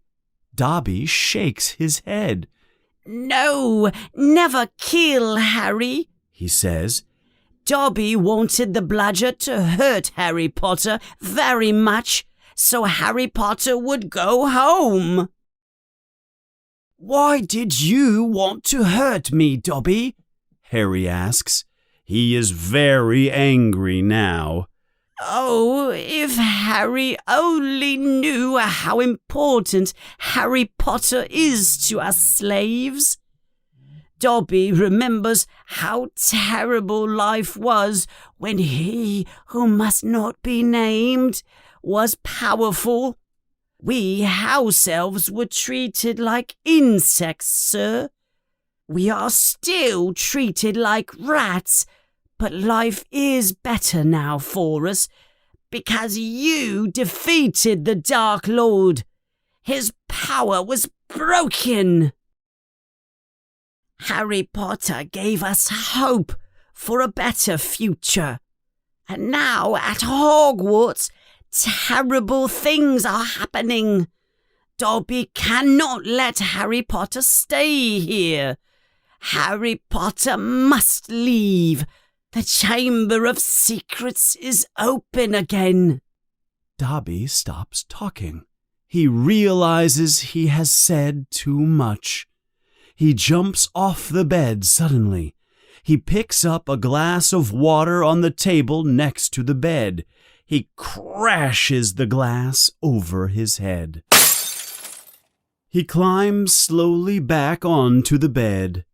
His eyes are crossed now from the concussion. So the Chamber of Secrets is real, yells Harry. but you said it was open again. Tell me, Dobby. Harry stops suddenly. But wait, I'm not Muggle-born. I am not in danger from what is in the chamber, am I? Oh, sir, please do not ask Dobby anything more, cries the elf. There are many terrible things, dark things that are planned for Hogwarts. But Harry Potter must not be here when they happen. It is too dangerous, it is, sir. Who is it, Dobby? Harry asks. Who opened the chamber? Who opened it the last time? Dobby can't answer, sir. Dobby cannot tell Harry Potter. Go home, Harry Potter. Go home. I'm not going anywhere, says Harry with conviction. One of my best friends is Muggle-born. She will be the first to suffer if the chamber really is open. Harry Potter is a noble boy, he is, says Dobby. But he must leave Hogwarts before it is too late. Suddenly, Dobby stops talking. He lifts his head. He listens carefully. There is the sound of footsteps coming to the hospital dormitory. Dobby must go, says the elf, terrified. There is a loud sound, and Dobby disappears suddenly. The next moment, Dumbledore and Professor McGonagall come into the dormitory. It looks like they are carrying a statue. Dumbledore at the head and McGonagall at the feet. They place the statue onto a bed. "Get Madame Pomfrey," whispers Dumbledore. Professor McGonagall leaves the dormitory and returns quickly with Madame Pomfrey.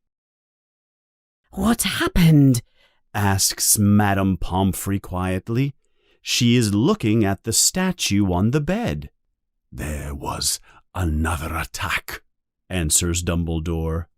"Professor McGonagall found the boy on the stairs." We think he was coming here to visit Potter, says Professor McGonagall. We think he was carrying his camera to take a picture of him. Very carefully, Harry turns over and looks at the boy on the bed. The light from the moon enters through a window, and Harry can see who the boy is. It is little Colin Creevey.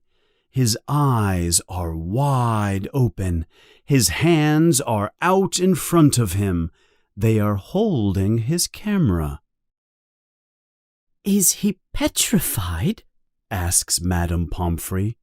"Yes," answers Dumbledore. The three of them look sadly at Colin. Then Dumbledore takes the camera and pulls it out of Colin's rigid hands. Do you think he took a picture of the attacker? asks Professor McGonagall, hopefully.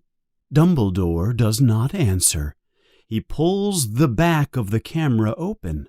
Suddenly, there is a puff of dirty black smoke.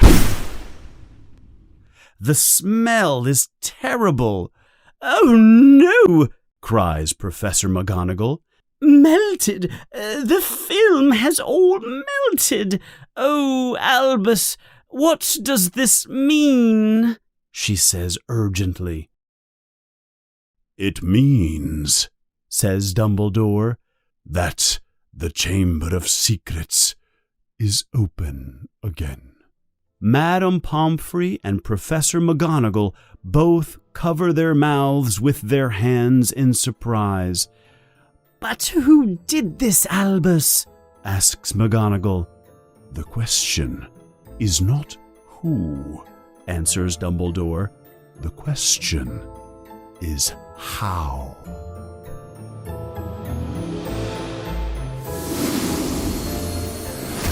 Chapter 12: The Dueling Club.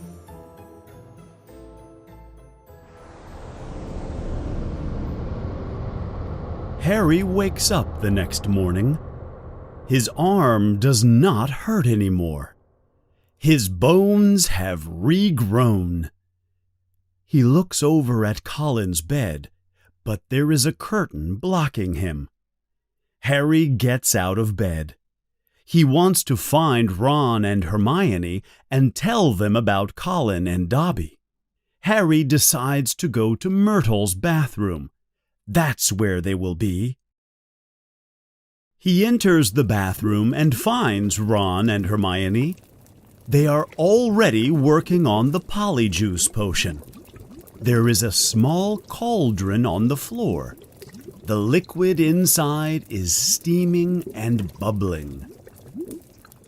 Harry tells Ron and Hermione about the night before, about Colin and Dobby. They cannot believe what Harry tells them. The Chamber of Secrets has been opened before? Asks Hermione. Well, that's it, Says Ron angrily. It must have been Malfoy's father who opened it the first time, and now he has told Draco how to do it. I wish Dobby had told you what kind of monster was in the chamber, he continues. No one has seen it, but it keeps attacking people. Maybe it is invisible, says Hermione. She continues to stir the polyjuice mixture in the cauldron. We still need to add some ingredients to the potion, she says. But there is only one place to get them. Snape's private office. The children all look at each other. The days pass. All the children at Hogwarts are scared of the monster. December begins. Professor McGonagall asks all the children who will stay for the holidays. Harry, Ron, and Hermione all sign the list. The holiday is the perfect time to use the polyjuice potion. They must discover if Malfoy is the heir. They still need the bicorn horn and the boomslang skin. They make a plan to take the ingredients from Snape's office. We need to create a diversion during his potions class, says Hermione. Then one of us can go into his office and take the ingredients. Harry and Ron look at her nervously. She understands. I think I should steal the ingredients, she says. If you two are caught again, you will be expelled. So you will create the diversion in class, and I will find the ingredients in his office. I will only need a few minutes. The time for the diversion has come. They are in potions class. All the children are cooking swelling potions in cauldrons on their desks. Harry looks at Ron and Hermione. They are ready. Harry takes one of Fred's firecrackers and touches his wand to it. The firecracker begins to fizz. He throws the firecracker into the air. It goes right where he wants it to go, into Goyle's cauldron. Goyle's potion explodes. The whole class is covered in swelling potion. The swelling potion falls on Malfoy's face. His face begins to swell like a balloon. Goyle's eyes are popping out of his face. They are like basketballs. Snape runs around trying to calm all the children.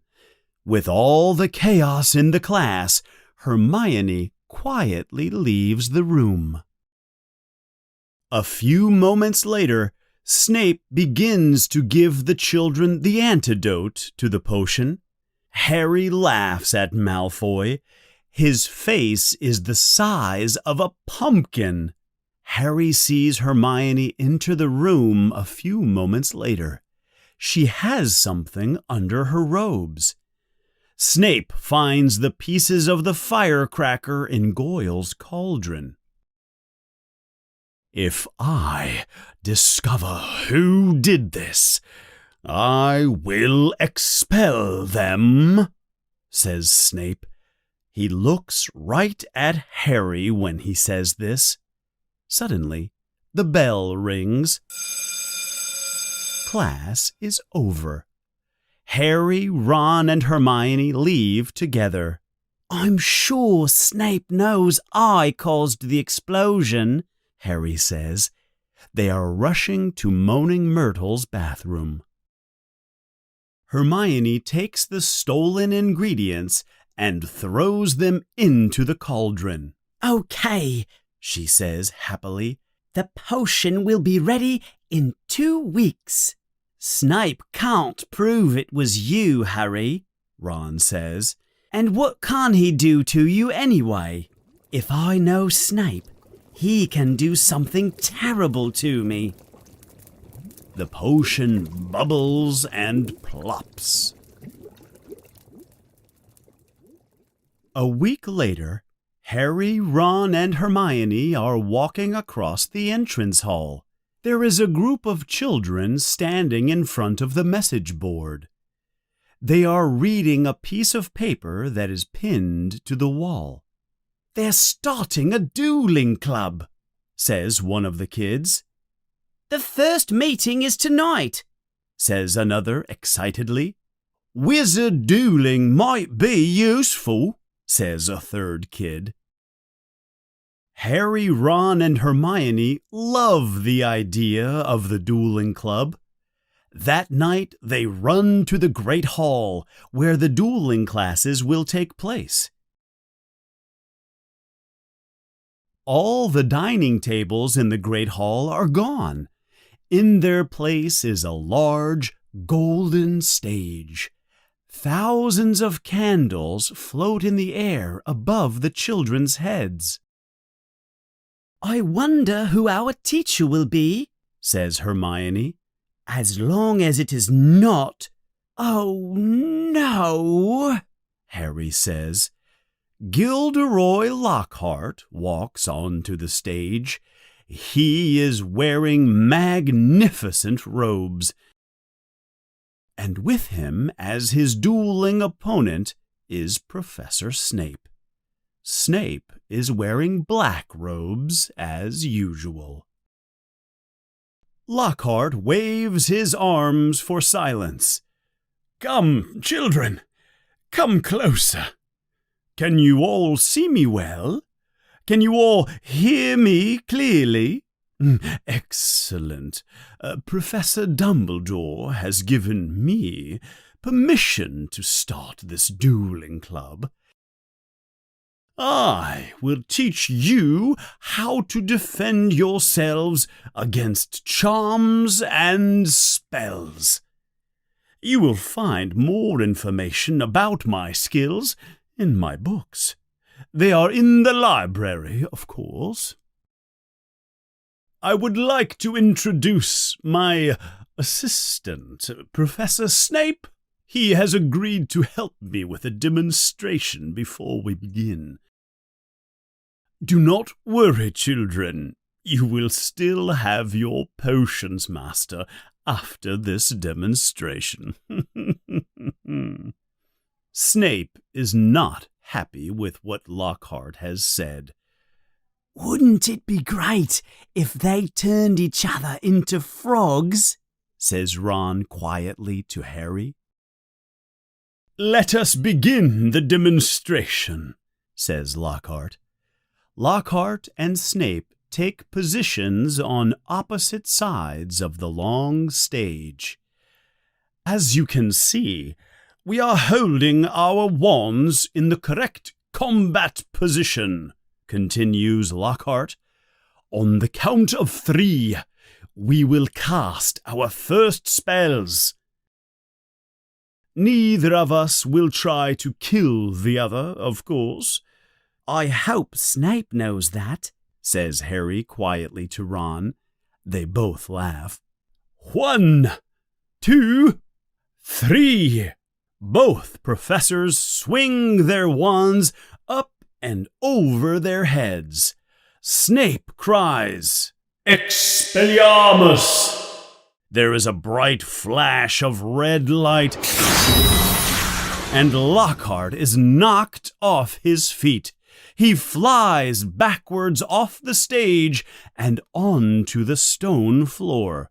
Malfoy and the other Slytherins laugh.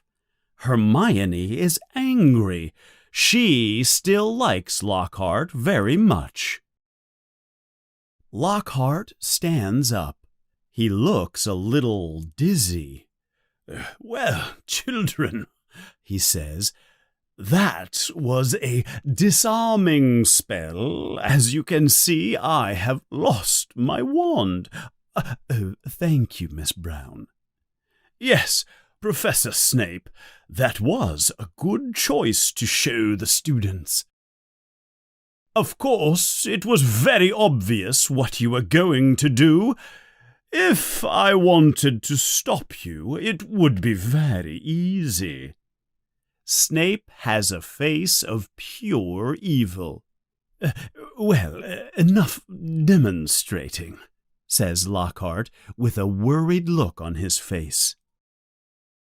Professor Snape and I will now put you into pairs, so you can practice what I teach you, Lockhart continues. Snape approaches Harry. Mr. Malfoy, he says with an evil look on his face, come here. I want you to practice with the famous Potter. And you, Miss Granger. Your partner is Miss Bulstrode. The Slytherin girl is very large, very tall, and very strong. Hermione looks worried. The children pair up and find space in the great hall. Moments later, Lockhart cries, Place your wands in the correct combat position. The children raise their wands over their heads. They are prepared to duel. Then, suddenly, Professor Snape speaks. Professor Lockhart, why don't we let Malfoy and Potter demonstrate their skills for all the children to see? Snape has an evil smile on his face. What an excellent idea, says Lockhart. Harry and Malfoy climb onto the stage in front of all the children. Now, Harry, says Lockhart, when Malfoy points his wand at you, you do this. Lockhart raises his wand, moves it in a complicated zigzag action, then drops it. Oops, he cries. I think my wand is a little overexcited. Snape moves closer to Malfoy. He whispers something into his ear. Malfoy smiles an evil smile. Harry looks nervous. Don't be worried, Potter, says Lockhart, encouraging Harry. Remember, just do what I showed you. Harry looks even more nervous. What? You want me to drop my wand? Harry asks in fear. Lockhart is not listening to him. 3, 2, 1, go! Shouts Lockhart. Malfoy waves his wand and yells, Serpent Sorcia! The point of Malfoy's wand explodes. A long black snake shoots out from the tip of Malfoy's wand. Harry is terrified. The snake falls onto the floor of the stage. It raises its head. It looks like it will attack. The children scream and run away from the stage. "Don't move, Potter," says Snape. He does not seem worried. In fact, Snape seems happy that the snake is moving closer and closer to Harry. "I'll get rid of the snake," says Snape, but he does not do anything.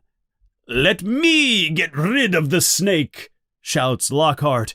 He raises his wand and there is a loud bang. The snake does not disappear. It flies high into the air and falls back down onto the stage. The snake is very angry. It hisses loudly and slithers straight towards Justin Finch-Fletchley. It raises its head again. It opens its mouth slowly. Everyone can see its long, white fangs. The snake looks like it is going to attack. Harry does not know why he reacts. He does not notice when he moves towards the snake. Without even realizing it, he shouts at the snake, Leave him alone! The snake stops. It turns its head and looks at Harry right in the eyes. Suddenly, the snake falls to the floor and does not move. It looks more like a black garden hose than a dangerous snake. Harry believes the snake will not attack now. He cannot explain why he thinks this. He just knows that his friend Justin is safe. He looks up at Justin and smiles, but Justin looks angry and scared. "What are you trying to do?" yells Justin at Harry. Before Harry can say anything, Justin turns and runs out of the hall. Snape moves forward. He waves his wand over the snake, and it disappears in a puff of black smoke. Snape looks at Harry in an unexpected way. Harry does not like the look. Come on, says Ron in Harry's ear. We have to go. As they leave the hall, all the children look at Harry in a strange way. They look at Harry like he will infect them with something terrible. Ron, Hermione, and Harry run back to Gryffindor House. Why didn't you tell us you're a Parselmouth? Asks Ron the moment they are safe inside the common room. Tell you I'm a what? Harry says. A Parselmouth, says Ron. You can talk to snakes. Harry tells them the story about the time he was at the zoo. He met a boa constrictor from Brazil and helped it escape. You talk to a boa constrictor from Brazil? Asks Ron. So, says Harry, I'm sure many people here can talk to snakes. Ron shakes his head. Oh, no, they can't, he says. It's not a very common skill. Harry, this is bad. What's bad? Says Harry. He is beginning to feel angry now. What's wrong with everyone? I just told the snake not to attack Justin. Oh, that's what you said? Says Ron. What do you mean? Says Harry. You were there, Ron. You heard me. I heard you speaking parcel tongue, Harry. Snake language, says Ron. I didn't know what you were saying. Neither did Justin. That's why he was angry with you." "What?" says Harry. "I spoke a different language, but I didn't realize. How can I speak a different language if I don't know that I can speak it?" Ron and Hermione say nothing. They both look very sad and worried. "Can you please tell me what is so terrible about speaking in a snake language? I saved Justin, didn't I?" "It matters, Harry," says Hermione quietly.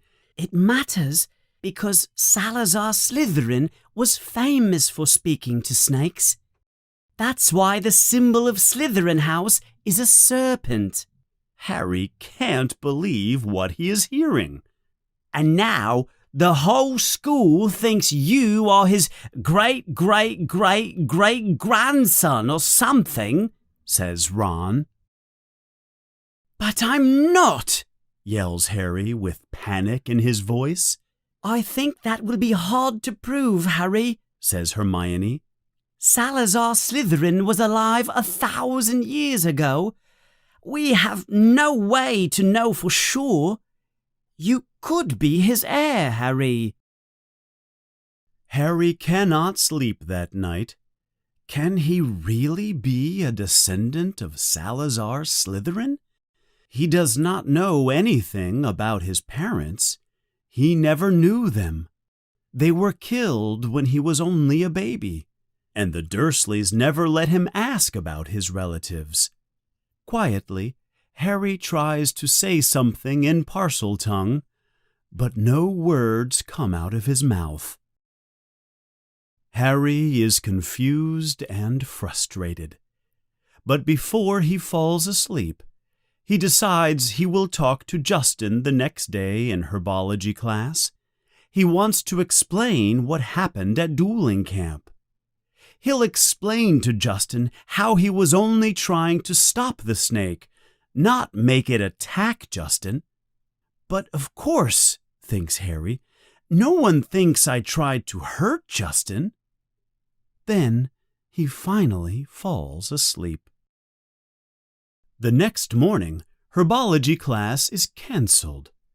Because of all the attacks, Professor Sprout focuses on taking care of the mandrakes. They must grow quickly so they can save the petrified children. Harry decides to go look for Justin. Maybe he is in the library studying. Harry walks to the library.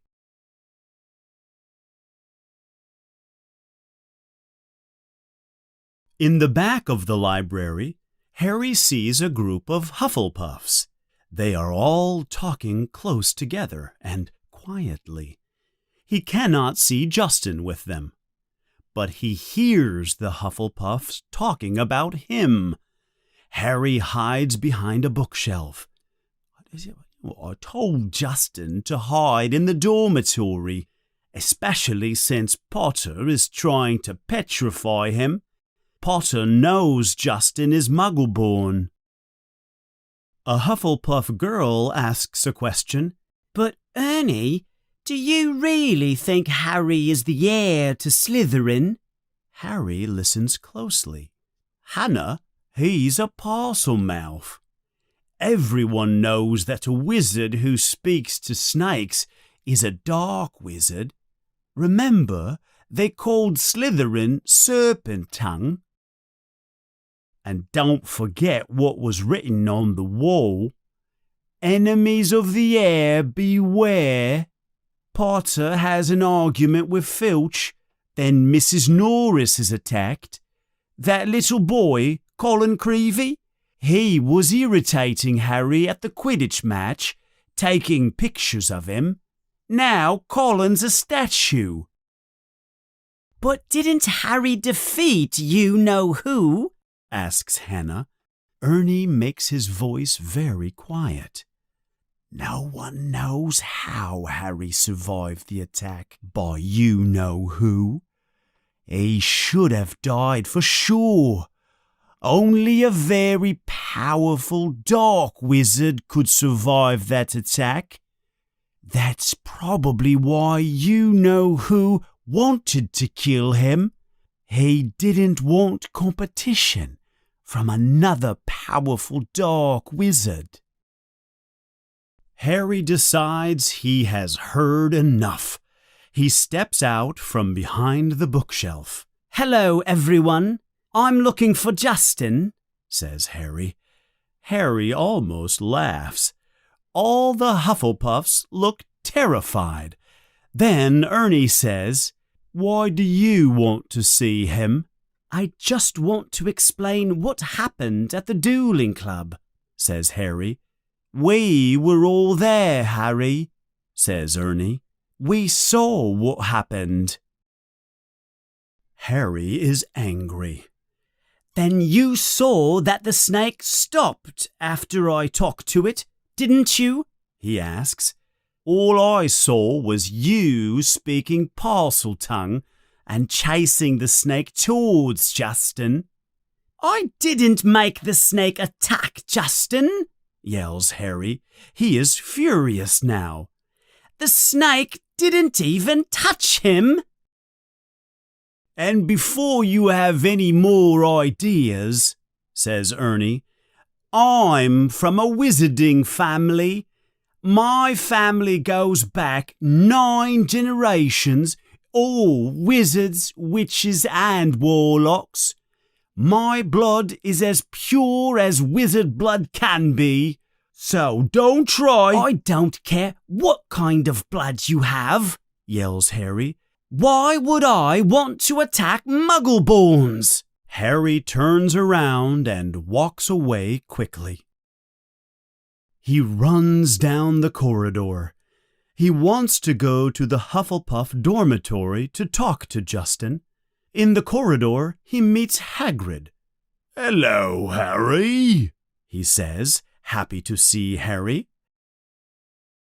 He is carrying a dead rooster in his hand. "Hello, Hagrid," says Harry. "What do you have there?" "It's the second rooster killed this semester," Hagrid explains. "I need permission from Dumbledore to put a spell on the chicken house." Harry is too angry to talk to Hagrid. "I'm sorry, Hagrid. I can't talk right now.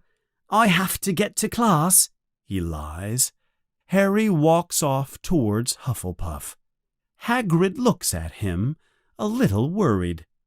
Then he continues to Dumbledore's office. Harry is very angry because the children from Hufflepuff think he will hurt Justin because he is a Muggle-born. He is so angry that he is not paying attention to where he is walking. Suddenly, he trips over something that is on the floor. The corridor is dark, and he cannot see immediately what it is. He stands up and walks closer to the object. His stomach feels sick. It is Justin Finch Fletchley. He is lying on the floor. He is rigid and cold. He has a look of shock and fear on his face. His eyes are wide open, but they don't see anything. Next to him is another figure. It is the strangest thing Harry has ever seen. It is nearly Headless Nick. He is not white and transparent. He is like black smoke. He has the same expression on his face as Justin. Harry wants to run, but he cannot leave them here. He must do something. But before he can decide, Peeves the poltergeist appears suddenly. "Well, it's Potty Potter! Ho, ho, ho!" He laughs at his own joke. "What are you doing here, Potty Pot?" Then Peeves notices Justin and Nick. Harry tries to stop him, but Peeve yells, Attack! Another attack! No mortal or ghost is safe. Run for your lives! There is the sound of many doors opening in the corridor. Classroom doors open and the children come out to see what is going on. Many children come running into the corridor. They see Justin and they see Nick. And they see Harry there too. Professor McGonagall arrives. She flashes her wand to get the children's attention. Ernie is there too. Caught in the act, Potter! Ernie yells.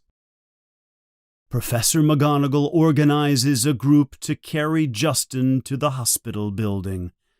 Other children use a fan to push Nick down the corridor. Come with me, Potter, says Professor McGonagall. But, Professor, begins Harry. I swear I didn't. This is out of my control now, Potter, she interrupts. They walk down the corridor. They turn a corner and stop in front of a statue. It is an ugly stone gargoyle. Sherbet lemon, she says the password loudly. The gargoyle suddenly begins to move, and the wall behind moves apart. Harry is terrified and amazed at the same time. Behind the wall is a staircase, a spiral staircase. It moves upwards like an escalator. Professor McGonagall and Harry step on to the staircase. Harry knows where they are going. This is where Dumbledore lives.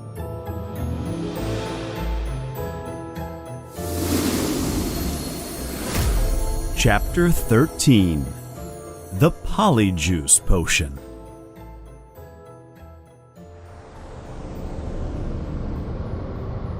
Professor McGonagall and Harry step off the spiral staircase. There is a door there. McGonagall knocks on the door softly. The door opens silently. They enter the room. Professor McGonagall tells Harry to wait. Then she leaves Harry alone. Harry looks around. This is Dumbledore's office and living quarters. Harry thinks it is the most interesting office he has seen. It is a large, circular room and very beautiful. It is full of many interesting things. The walls are covered with portraits of former headmasters and headmistresses of Hogwarts. They all look like they are sleeping. There is also a very large wooden desk. On a shelf behind the desk is an old pointed hat, the Sorting Hat. Harry wants to put the hat on. He wants to make sure he is in the correct house. He walks over to the hat and picks it up. He puts it on his head. It is much too big for him. It falls over his eyes, just like the first time he put it on. Harry waits. Then he hears a quiet voice in his ear. "Welcome back, Harry Potter," says the hat. I know why you are here.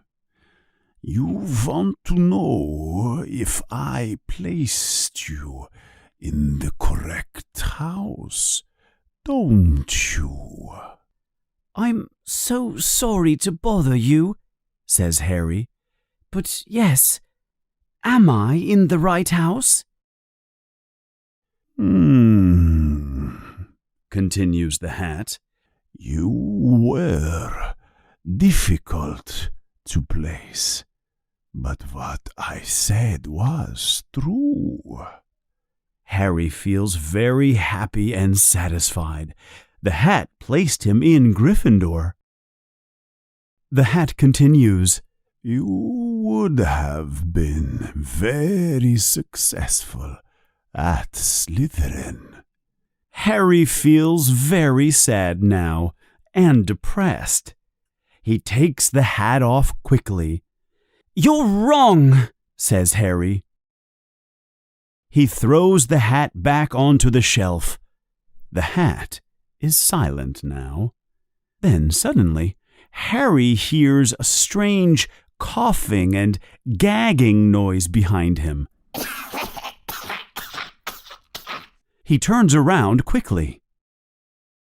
There, standing on a pole made of gold, is an ugly old bird that looks like a turkey without feathers. Harry thinks the bird looks very sick. The bird makes the strange noise again. A couple of feathers fall off the bird as Harry looks at it. Suddenly, the bird bursts into flames. Harry yells in shock and surprise. He looks around for some water to throw on the poor creature. The bird is now a bright ball of fire.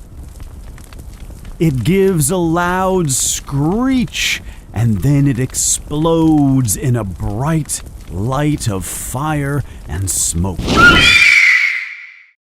The bird is gone. There is only a pile of ash on the floor. Then Dumbledore enters the room. "Professor," yells Harry, "your bird, I couldn't do anything. He just burst into flames." Dumbledore smiles at Harry. It's about time, He says. I was expecting him to do that. Harry cannot believe what he is hearing. You see, Harry, Fawkes is a phoenix. Phoenixes burst into flames when it is time for them to die. Then they are reborn from the ashes. Just look. Harry looks at the small pile of ashes on the floor. There, in the middle, is a small, pink, newborn bird. It is as ugly as the old one, thinks Harry. It's too bad you only saw him on his burning day, continues Dumbledore. He really is a beautiful bird. His feathers are bright red and orange. Phoenixes are fascinating creatures, in fact. They can carry very heavy things. Their tears have strong healing powers, and they are very loyal pets. While Harry watches the burning of Fawkes the Phoenix, he completely forgets why he is in Dumbledore's office. But he suddenly remembers everything that has happened with Justin and nearly headless Nick. "Professor Dumbledore," says Harry, desperate. Do not worry, Mr. Potter, says Dumbledore softly. I know you did not commit any of these attacks. "So, you don't think it was me?" says Harry. No, I do not, says Dumbledore. But I still want to talk to you. I must ask you, Harry, is there anything you would like to tell me? Anything at all? Harry does not know what to say. He thinks of what Malfoy said. Mudbloods, you are next. and of the polyjuice potion? Then he thinks about the strange voices he hears, and being able to speak parcel tongue. He wonders if he is connected to Slytherin. He feels very scared now. "No," says Harry, "there isn't anything I have to say." The days pass. The children are terrified of the attacks, especially because of nearly headless Nick. If something could do that to a ghost, imagine what terrible power the creature has. As the semester ends, the children almost run from Hogwarts. They all leave on the Hogwarts Express. The train will help them escape Hogwarts for the holidays. Harry, Ron, and Hermione stay at the school for the holidays. Malfoy is also staying at Hogwarts for the holiday, and Crabbe and Goyle always do what Malfoy does. So they are staying at the school for the holidays too. This will be the perfect opportunity to use the polyjuice potion. On Christmas morning, Hermione tells Harry and Ron that the potion is ready. "I think we should use it tonight," she says. "but we still need a piece of the people we're changing into. You two will need pieces of Crabbe and Goyle, obviously. They're Malfoy's best friends. Malfoy will tell them anything. But we need to make sure the real Crabbe and Goyle do not appear when you are talking to Malfoy. I prepared a sleeping potion. I mixed it into these chocolate cakes. Crabbe and Goyle will eat anything. Give them to them at dinner tonight. When they are asleep, you can lock them in the cleaning closet. Then you can take some hair from each of them." Harry and Ron look at each other. They are not happy about this.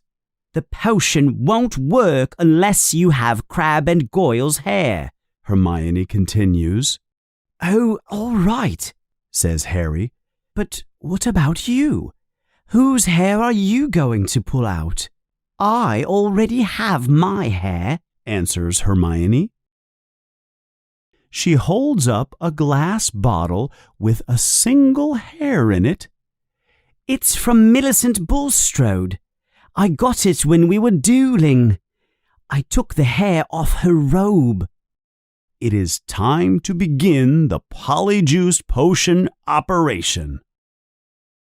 During dinner in the Great Hall, Ron and Harry place the chocolate cakes with the sleeping potion in them next to Crabbe and Goyle. They see the cakes and eat them quickly. Soon after, Crabbe and Goyle leave the Great Hall. They are going back to Slytherin. Harry and Ron follow them. Crabbe and Goyle are walking down a corridor towards Slytherin. They both stop, look at each other, then fall onto the floor. They are fast asleep. Harry and Ron act quickly. They run over to them and drag them by the feet into the cleaning closet. Harry pulls some hair from Goyle's head, and Ron pulls some hair from Crabbe's head. They also take their shoes. Crabbe and Goyle are much bigger and taller than Ron and Harry.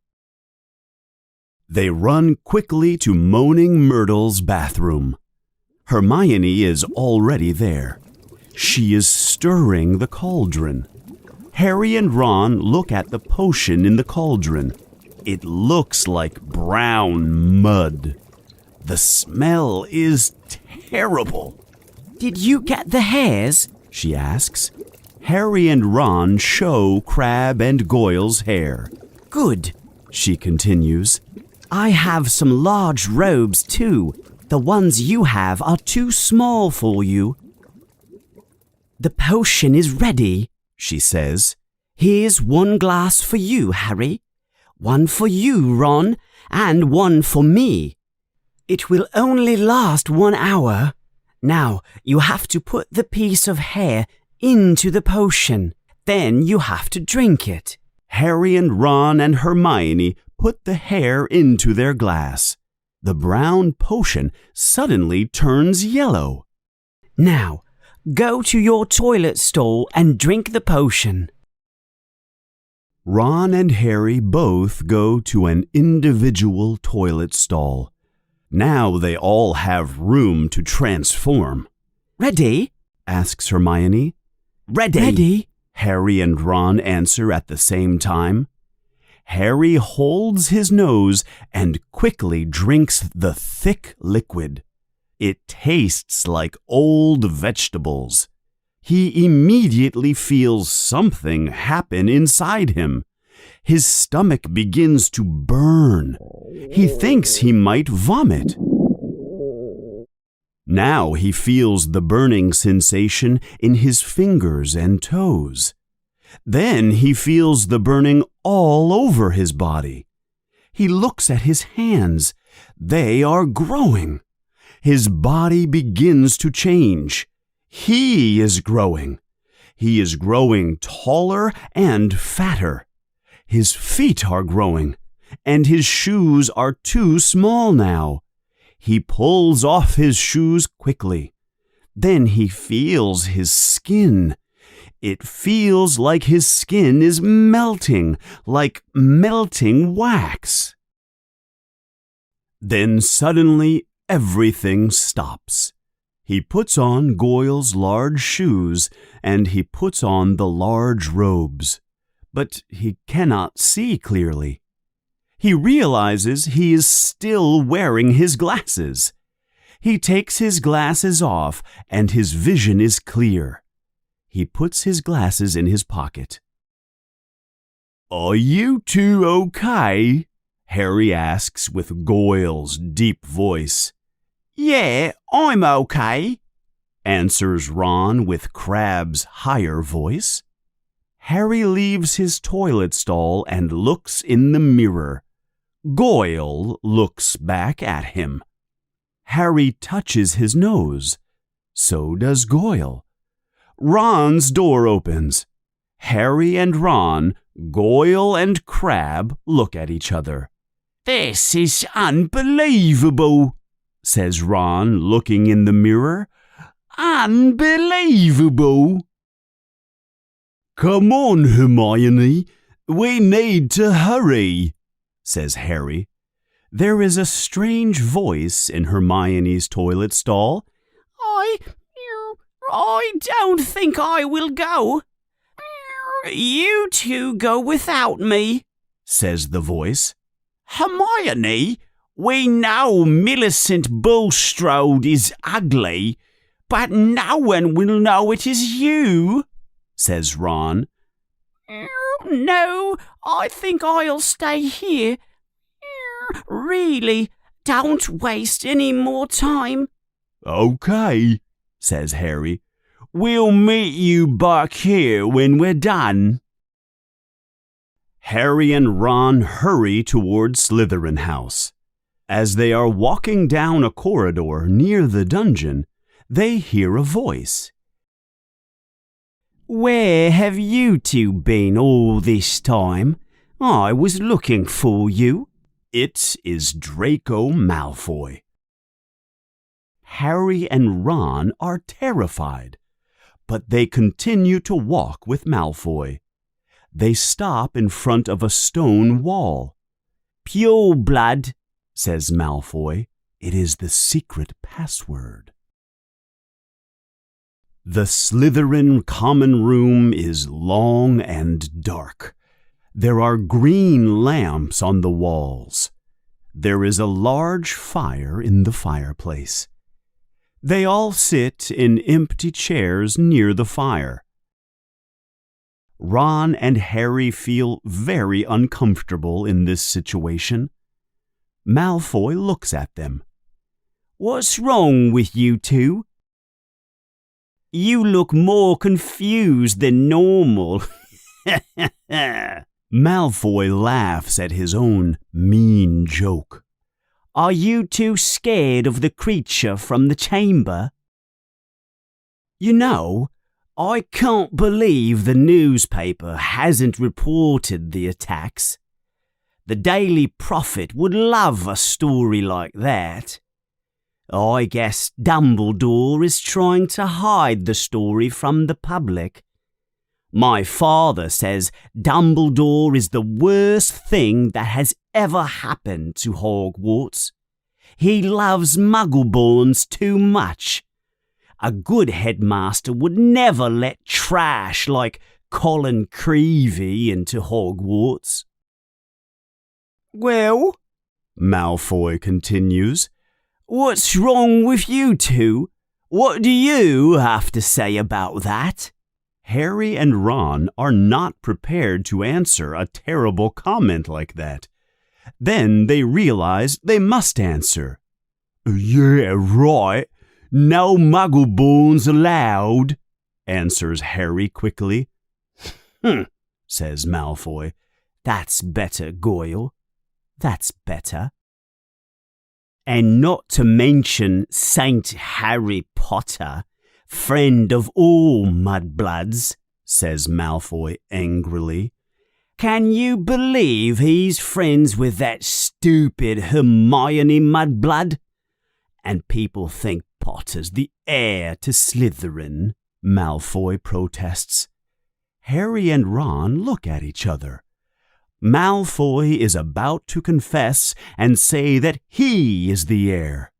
But then, I wish I knew who the heir was, says Malfoy. I could help them. Harry and Ron can't believe it. Malfoy is not the heir. Harry reacts quickly. But don't you know who is attacking all these people? Asks Harry in Goyle's voice. You know I don't know, Goyle. How many times do I have to tell you? And my father won't tell me anything either. He knows something, but he wants to protect me, I guess. One thing I do know is that the last time the chamber was opened, a mudblood died. So I guess another mudblood is going to die this time too. I hope it's Granger, says Malfoy with an evil smile. Ron wants to attack Malfoy with Crabbe's strength and strong hands, but Harry looks at him quickly. Then he asks, Do you know if the person who opened the chamber the last time was caught? Oh, yeah. Whoever it was expelled, says Malfoy. They're probably in Azkaban. Azkaban? Says Harry, confused. Azkaban, the wizard prison, Goyle, says Malfoy. He looks at Harry with a confused look. Really, Goyle? If you were any slower, you would be walking backwards. My father told me not to interfere. He says to let the heir do what is necessary. The school needs to eliminate the mudblood trash. But he doesn't want me involved in any way. He is already being investigated by the Ministry of Magic. They came to our house last week, you know. They didn't find anything, of course, Malfoy continues. My father has a lot of dark arts stuff, but he hides it in a secret chamber in the living room. Really? Says Ron, curious. Both Malfoy and Harry look at Ron. Ron feels embarrassed. Then Ron feels something strange happening. His nose is getting longer. The time is running out.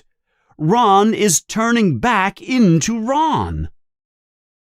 Harry sees Ron changing and feels the change himself. They both jump up and run as fast as they can out of the Slytherin common room. They run back to the entrance hall corridor. Their big shoes fall off their feet as they run. They can hear the real Crabbe and Goyle in the cleaning closet. They run quickly past it and continue to Moaning Myrtle's bathroom. Well, we didn't discover who the heir is, says Ron, closing the bathroom door. But I'm going to tell my father about the secret chamber in Malfoy's house. He works for the Ministry of Magic. He might be able to do something. Harry looks at his face in the mirror. He is Harry again, but he can't see clearly. He puts his glasses on. He sees his own face again. Ron knocks on Hermione's toilet stall. Hermione, come out. We have to talk to you. Go away, she responds. What's the matter? Says Ron. You must be back to normal by now. What's... The lock to the door slides back. Hermione opens the toilet stall door.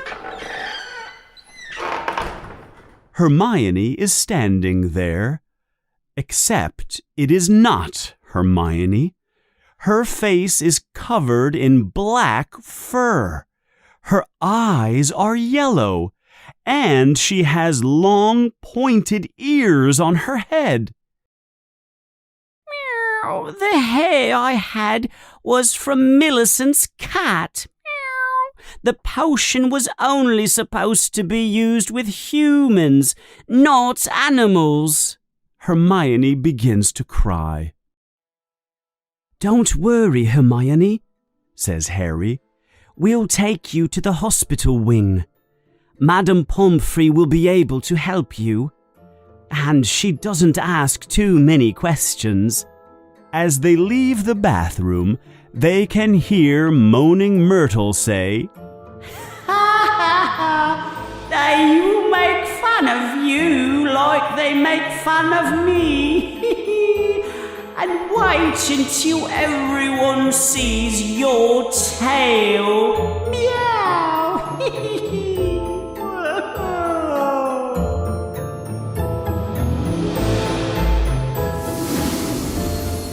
Chapter 14, The Very Secret Diary.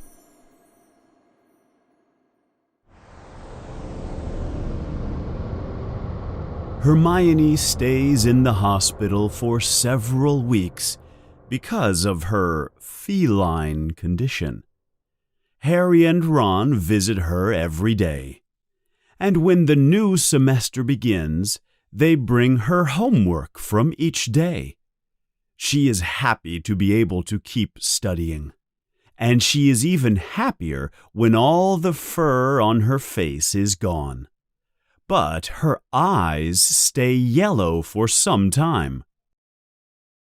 One day, returning to Gryffindor from the hospital building, Harry and Ron hear something strange. There is a loud yell. Someone is angry and yelling in a corridor above them. That sounds like Filch, says Harry. They run up the stairs to discover what is going on. Has there been another attack, they wonder? They come to the corner of the corridor and listen. They can hear Filch. He sounds hysterical. These children are the worst. All I do is clean up their messes. Now this. The bathroom is flooded. Water all over the corridor. I'll be up all night cleaning this up. That's it. I'm going to Dumbledore to complain. They can hear Filch walking down the corridor in the other direction. They look around the corner and see the water on the floor. The water is coming from Moaning Myrtle's bathroom. The boys must investigate. They step through the large puddle of water and open the door to the bathroom. They can hear Myrtle moaning in her toilet stall. The floor of the bathroom is completely covered in water. They get closer to her toilet stall and look inside. The source of the water is Moaning Myrtle's toilet, and she is hiding inside the toilet. Myrtle, are you all right? Asks Harry, concerned. Who's there? She asks, crying loudly. Are you going to throw more books at me? Harry and Ron look at each other, confused. Books? Asks Harry. What do you mean, Myrtle? Someone came in here and threw a book at me while I was in my toilet stall. The book fell into the toilet. I don't deserve this kind of treatment. She begins to cry and moan even louder. Harry builds up some courage and puts his hand in the toilet. He feels something at the bottom. It is blocking the water. Yuck! That's disgusting, says Ron. He makes a face. Harry pulls hard and out comes the book. It is a small, thin book. Its cover is made of leather. Be careful, Harry, says Ron. My father says that there are some magic books that can be dangerous. Harry looks closely at the book. It is a diary. There is a date on the cover. The book is 50 years old. He opens the book. On the first page, he can see writing. There is a name in blurred ink. T.M. Riddle. You know, Harry, says Ron, I think I know that name. T.M. Riddle won an award for special services at the school 50 years ago. How do you know all that? Asks Harry. I saw his trophy in the trophy room, continues Ron. Filch made me clean it about 50 times during detention. If you spend an hour cleaning a trophy for T.M. Riddle, you will remember the name. Harry turns the pages in the book. There is no writing in the book, not on a single page. I guess he never wrote in this book, says Harry, a little disappointed. Harry turns the book over. He looks at the back cover. He reads the name of the publisher of the book. I think Riddle was Muggle-born, says Harry. This book is from a Muggle store in London. Well, I think you can throw it away, says Ron. You can't use a wet book like that. At least you solved the water problem for Filch. Back at Gryffindor, Hermione thinks the book might have special powers. She has returned from the hospital building. Her pointed ears and whiskers are gone. If the book has hidden powers, says Ron, why did someone throw it in the toilet? Harry has a surprised look on his face. What is it? Asks Ron. Well, he says, the Chamber of Secrets was opened 50 years ago, wasn't it? That's what Malfoy says. Yeah, says Ron. And this diary is 50 years old, says Hermione, excited. And, says Ron. Oh, Ron, wake up, yells Hermione. Think about it. The person who opened the chamber was expelled 50 years ago. That's right, Hermione, says Harry. We know T.M. Riddle received an award for special services from the school 50 years ago, continues Hermione. Maybe he got the reward for catching the heir of Slytherin. His diary would tell us everything.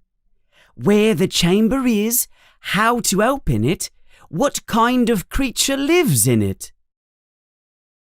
That's a great theory, Hermione, says Ron. There's just one problem. There's nothing written in the diary. Hermione is now holding her wand. Maybe it's invisible ink, she says excitedly. She taps the diary 3 times and says, Apparicium! Nothing happens. She tries other spells, but nothing happens. See, says Ron, there's nothing in it. As time passes, the children at the school feel safer. There haven't been any attacks since Nearly Headless Nick and Justin. And Madame Pomfrey says the mandrakes are almost ready to use to help the petrified children. Maybe the heir of Slytherin has decided to stop the attacks. It is more dangerous for the attacker now. Everyone at Hogwarts is aware and alert. Harry does not want to give up on the diary. Harry feels connected to T.M. Riddle. He doesn't know him, but he feels that he is important. One night, Harry cannot sleep. He takes out the diary and turns the pages. Then he gets an idea. If the diary is magic, maybe he should write something in it. He can't think of anything else to do. He goes to his desk. He places the diary on the desk. He takes out a feather quill pen. He puts the tip of the pen in some ink and begins to write on a page in the diary. The ink appears clearly on the page. Then suddenly it disappears, like it is being absorbed by the paper. Then Harry has another idea. He writes, "My name is Harry Potter." His words are clear on the paper. For a moment, then they disappear into the page. Then something happens. Harry can see new ink appear on the page. There are words on the page now. They are not Harry's words. "Hello, Harry Potter. My name is Tom Riddle. How did you get my diary?" But soon the words disappear. "Someone tried to throw it away.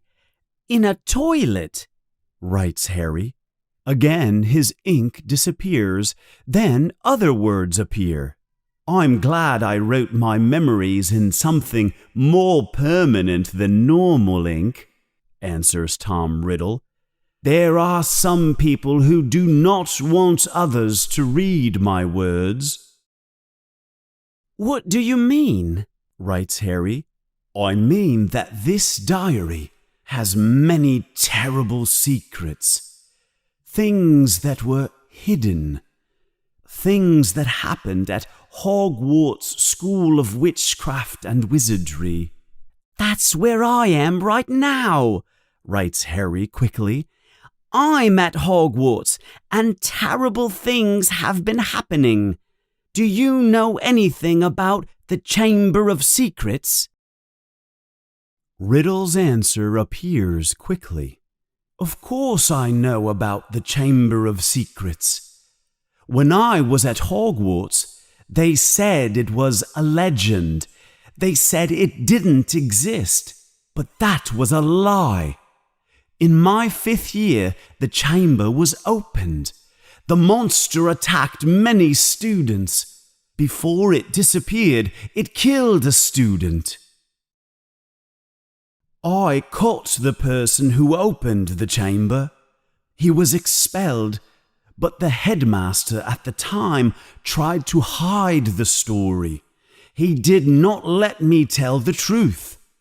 The headmaster invented a story.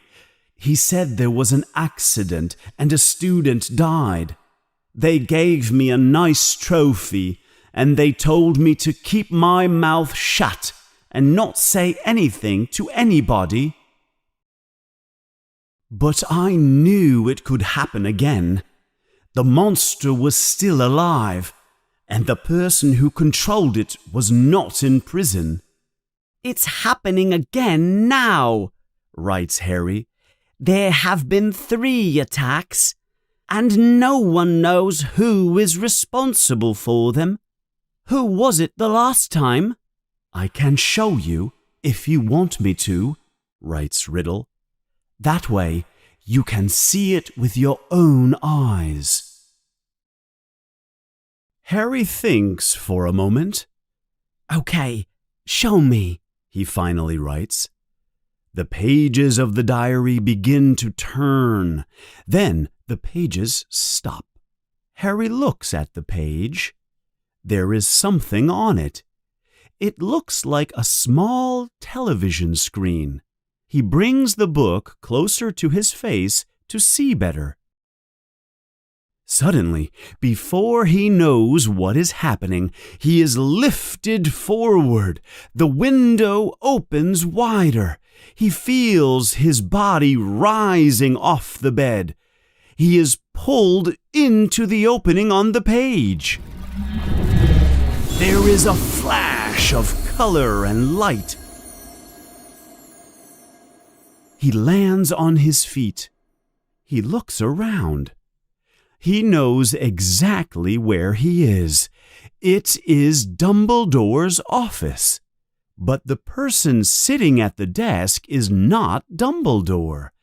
It is a small, old wizard. He is bald. Harry does not know who he is. He is reading something. Excuse me, sir. I didn't mean to interrupt you, says Harry. The man sitting at the desk does not react. Sir, says Harry. The wizard ignores Harry. He folds the paper he is reading. He stands up and walks past Harry. He does not see Harry. Harry realizes that he is invisible to this man. There is a knock on the door. Enter, says the old wizard in a weak voice. A boy enters the room. He is about 16 years old. He is a prefect of one of the houses. He is very tall. His hair is black. Hello, Riddle, says the headmaster. You wanted to see me, Professor Dibbit? Says Riddle. He seems nervous. Sit down, boy, says Dibbit. I was reading your letter you sent me. I cannot allow you to stay here for the summer. It is too dangerous for students now. Riddle looks sad. I understand you live in a Muggle orphanage. You are Muggle-born? Asks Dibbit. Yes, sir, says Riddle. He looks embarrassed. I'm half-blood, sir, he says. My father is a Muggle, and my mother is a witch. My mother died soon after I was born. I understand your situation, Tom. But you see how dangerous it could be for you here, says Dibbit. Why? Because of the attacks, sir? Asks Riddle. Yes. he answers. "After the death of that poor little girl, you will be safer at the orphanage. In fact, the Ministry of Magic is thinking about closing the school. We do not know what is causing all of this. We do not know what the source is. We cannot allow you to stay." "But, sir," says Riddle, "what if the person responsible were caught? What if all this terror stopped?" "What do you mean?" asks Dippet. "Do you know something about the attacks?" "No, sir," answers Dippet, but Harry thinks he is lying. "You may go now, Tom," says Dippet. Tom leaves the office and walks down the dark corridors. Harry follows him silently, like a ghost. The corridors are empty. It is late at night. Tom walks past the entrance hall. Suddenly there is a voice. "What are you doing here? It's too late for you to be here alone." Harry looks at the wizard who says this. He recognizes the person. It is Dumbledore, 50 years younger. "I was talking to Professor Dippet, sir," says Riddle. "Well, hurry back to bed," says Dumbledore. "It is not safe in these corridors." Riddle walks away towards the dungeons. Harry is expecting Riddle to take him to a secret room, but he takes him to the classroom where Snape has potions class. Riddle opens the door and goes into the room. He does not close the door all the way. He just stands next to the door inside the room and waits. He looks out of the door into the hallway. He waits there for many minutes. It feels like an hour to Harry. Riddle is like a statue in the dark room. Suddenly, there is the sound of someone moving in the corridor. Someone is walking quietly down the corridor. There is the sound of footsteps. A dark shape passes the door where Riddle is hiding. Riddle waits, then he follows.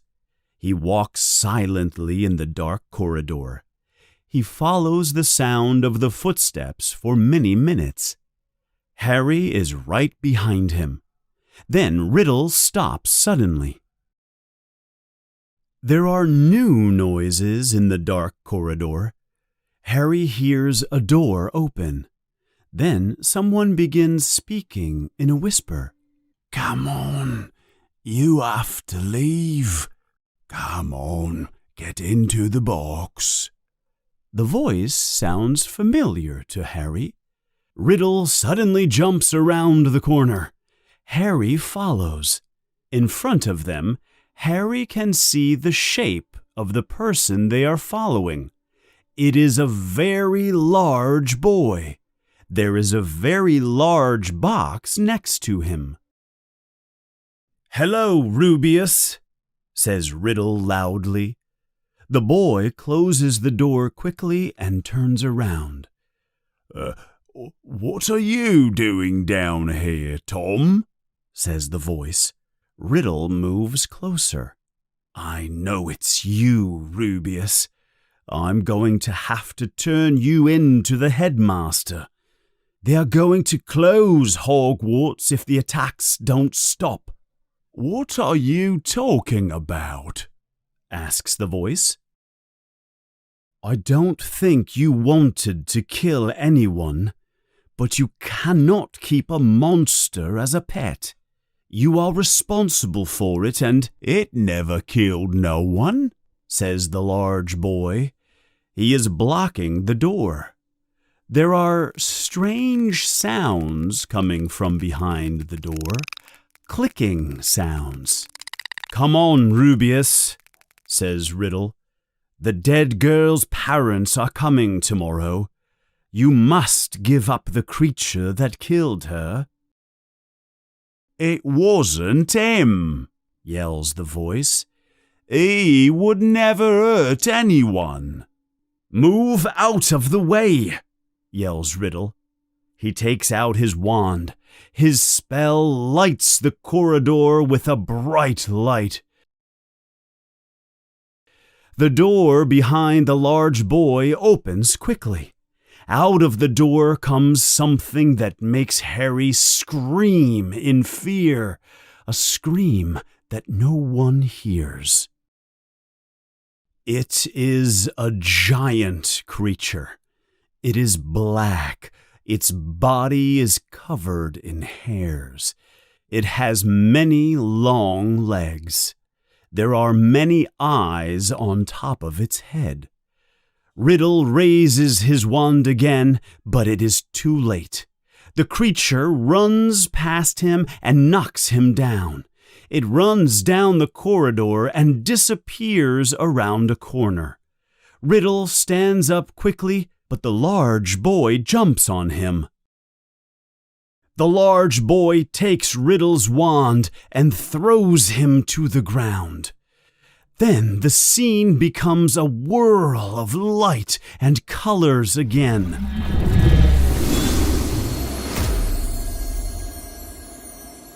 Harry falls out of the book and onto his bed. Riddle's diary is on his stomach. Ron walks into the room and looks at Harry. "What's wrong, Harry?" he asks. "It was Hagrid, Ron," says Harry. "Hagrid opened the Chamber of Secrets 50 years ago."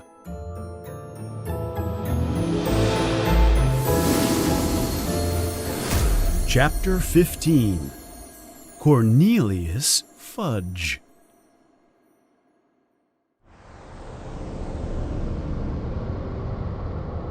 Harry, Ron, and Hermione know that Hagrid likes to keep very large creatures as pets. During their first year at Hogwarts, Hagrid tried to keep a dragon in his little house. And they also remember the guard of the secret door, Fluffy, the three-headed dog. But they also know that Hagrid would never hurt anyone at Hogwarts. Harry talks to Tom Riddle in his diary many times. Tom tells the story of Hagrid over and over again, but it is difficult for the children to believe that Hagrid is guilty. The attacks did stop 50 years ago after Hagrid was expelled. The children are confused. "Maybe we should go talk to Hagrid about what happened 50 years ago," suggests Harry one day. He is in the Gryffindor common room with Ron and Hermione. "That would be a fun conversation," says Ron sarcastically. "Tell us more about how you were expelled, Hagrid." They decide not to visit Hagrid unless there is another attack, and Harry does not hear the voice again for many days. Almost 4 months pass since nearly Headless Nick and Justin were attacked. Madame Pomfrey says the mandrakes are almost mature. Soon they will be ready to use to cure the petrified children. All the children at the school begin to feel more relaxed. Things seem more normal at Hogwarts. It is now time for second-year students to decide what kind of magic they want to focus on. None of them know exactly what they want to do. There are many different areas of magic to choose from. There is divination, defense of the dark arts, potions, and many more. Hermione decides to focus on all the subjects. Everything is normal until a few days later. Harry returns from Quidditch practice late one night. Neville Longbottom meets him as he is coming in. "Hurry, hurry," says Neville. "We don't know who did it, but you have to come and see." Harry is very confused. Neville opens the door to their room. Harry cannot believe what he sees. All of the things inside Harry's trunk have been removed. They are thrown all over the floor. All of the contents of his desk have been removed. His bed sheets are on the floor. The mattress to his bed has been moved too. Someone has been looking for something. Then Harry realizes Tom Riddle's diary is gone. Ron and Hermione come in to see what is going on. "Who did this?" asks Ron. "I don't know, but Riddle's diary is missing." Then Hermione says, Only someone from Gryffindor could have done this. No one but a Gryffindor knows the password. "I know," says Harry. The thief is someone right here from Gryffindor. The next day there is a Quidditch game. Harry, Ron, and Hermione are going to the field together. Hermione says that Harry should report the missing diary to Dumbledore, but Harry does not like the idea. He does not want anyone to learn about Hagrid and how he was expelled. As they are walking through the entrance hall, Harry hears the voice. Kill this time. Let me rip, tear. "The voice!" yells Harry in surprise. "I just heard it again. Did you hear it?" Ron and Hermione shake their heads no. Then Hermione snaps her fingers. "Harry, I think I understand something now," she yells in excitement. "I have to go to the library." She runs quickly up the stairs to the library. "What does she understand?" Harry asks Ron. She understands a lot more than we do, answers Ron. That's what Hermione does. When she wants to understand something more, she goes to the library. Harry is even more confused. He tries to hear the voice again, but there are other children coming through the entrance hall towards the Quidditch field. They are all talking and laughing, and Harry cannot hear anything. They arrive at the field soon after. It is Gryffindor versus Hufflepuff. The crowd is cheering loudly. The players are ready to play. But just before Madam Hooch blows the whistle, Professor McGonagall runs onto the field. She is holding a megaphone and yelling at the fans and the players. This match has been cancelled, she yells. All students must return to their houses immediately. The crowd boos and players complain. Quickly now, yells Professor McGonagall. Quickly, everyone to your houses. Then to Harry she says, Potter, I think you should come with me. You too, Weasley. Harry and Ron look at each other, then follow Professor McGonagall into the castle and up to the hospital building. As they enter the hospital room, Professor McGonagall explains. There has been another attack. Another double attack. Madame Pomfrey is standing next to a girl from the 6th year from Ravenclaw, and on the bed next to her is... Hermione! cries Ron. Hermione is as rigid as a statue. Her eyes are wide open, but they do not see anything. They were found near the library, says Professor McGonagall. Can either of you explain what this is? She is holding a small circular mirror. It was found on the floor next to them. Harry and Ron shake their heads no. Come with me, she says. I will take you back to Gryffindor Common Room. I must talk to the students. Professor McGonagall gives the children terrible news. Students cannot walk alone in the corridors. Students cannot go to the bathroom without a teacher. All Quidditch games are cancelled. There are no more evening activities. And she says that if anyone knows anything, they should come talk to her. Harry is very worried. If the attacks continue, Hogwarts will be closed.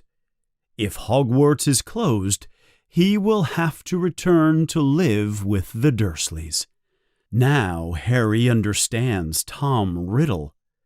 Tom turned in Hagrid to end the attacks, so he did not have to live at the orphanage. Ron, it's time to talk to Hagrid, says Harry with determination. If Hagrid released the monster last time, he will know how to get inside the Chamber of Secrets. We should go visit Hagrid. And we should use this. Harry gets his father's cloak of invisibility. It is the one thing he received from his father. It is the only way they can sneak out of Hogwarts. There are teachers everywhere in the corridors. It takes them a long time to leave the castle, but they finally arrive at Hagrid's house. They knock on Hagrid's door. Almost instantly, Hagrid opens the door. He is pointing a crossbow at them. "Oh," he says. He puts the weapon down. "What are you two doing here?" Why do you have a crossbow, Hagrid? Asks Harry. "Well, no reason. I was expecting someone. It doesn't matter. I'll make you some tea." Hagrid seems very nervous. He makes a lot of noise. He drops a pot on the floor, and he gives Harry and Ron cups of hot water. He has forgotten to put the tea in the cups. Are you okay, Hagrid? Asks Harry. Before Hagrid can answer, someone knocks on the door. Harry and Ron quickly hide under the invisibility cloak again. They move into a corner of the small house. Hagrid opens the door. It is Dumbledore. There is also another man with him.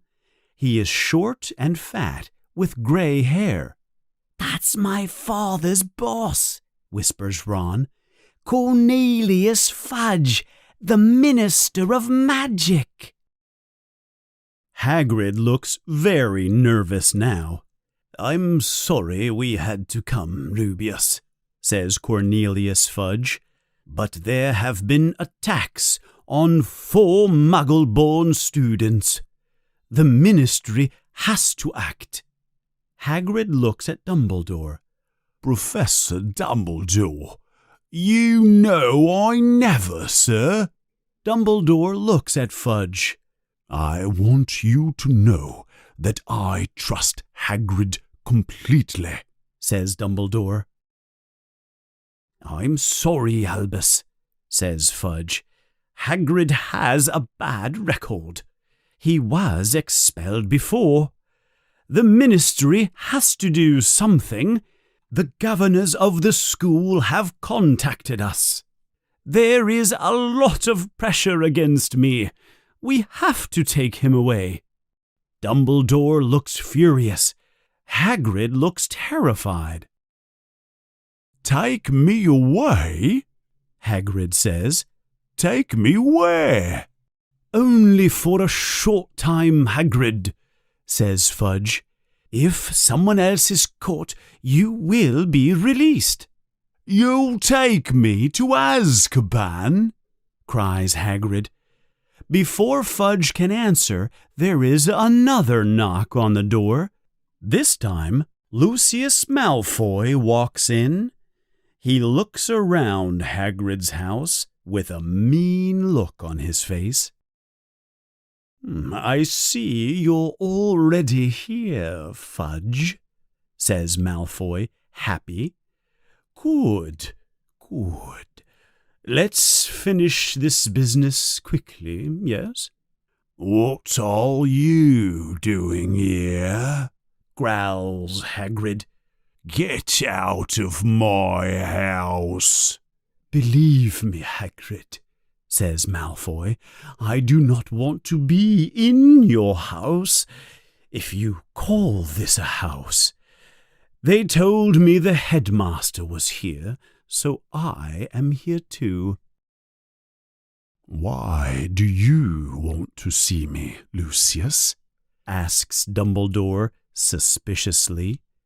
"I have bad news for you, Albus," says Malfoy. He takes a long piece of paper out of his robes.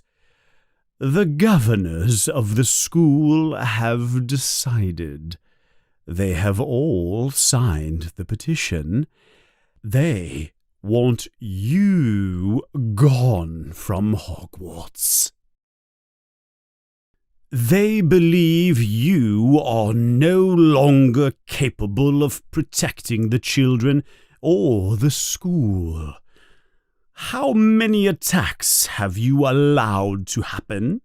2 more just today, correct? If we do not act now, there will be no Muggleborns left at the school. And we know that will be terrible for the school. No Muggleborns." Fudge is about to protest. "There is nothing you can say, Fudge," continues Malfoy, looking at Hagrid. "We have all voted. Dumbledore must leave. And Hagrid too." Hagrid stands up. He is very angry. He is very tall and strong.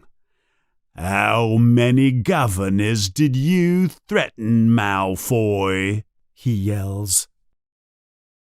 Well, says Malfoy. "You really do have a bad temper, don't you? You must not talk to the guards at Azkaban prison like that. They will not like it, not one bit." "You can't take Dumbledore away," yells Hagrid. "If you take him, the Muggleborns have no protection. Someone will die for sure." Hagrid looks like he will attack Malfoy. Dumbledore acts quickly. "If the governors want to remove me, I will leave." Malfoy looks mean but content. "However," continues Dumbledore, he is speaking very slowly and clearly now, so everyone can hear him, "you will see that I will always be at the school. As long as there are teachers and students who are loyal to me, you will always find help at Hogwarts. All you have to do is ask for it." Harry is almost sure Dumbledore looks towards them in the corner where they are hiding. "Very well, Albus," says Malfoy. He opens the door and allows Dumbledore to leave Hagrid's house. Fudge waits for Hagrid to leave before him, but Hagrid stops suddenly. He turns around and says loudly, "If anyone needs to discover some stuff, all they have to do is follow the spiders. They will show the way. That's all I have to say." Fudge and Malfoy look at him as if he were crazy. "All right, let's go," he says. "Oh, yeah, and someone needs to feed the dog while I'm gone." The door closes with a bang. Harry and Ron pull off the invisibility cloak. "We're in trouble now," says Harry. "Without Dumbledore at the school, the students will be in terrible danger. There will be one attack every day. They should just close the school tonight." Hagrid's dog, Fang, begins to howl.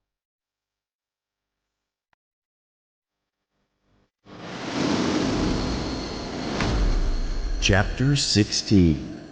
Aragog.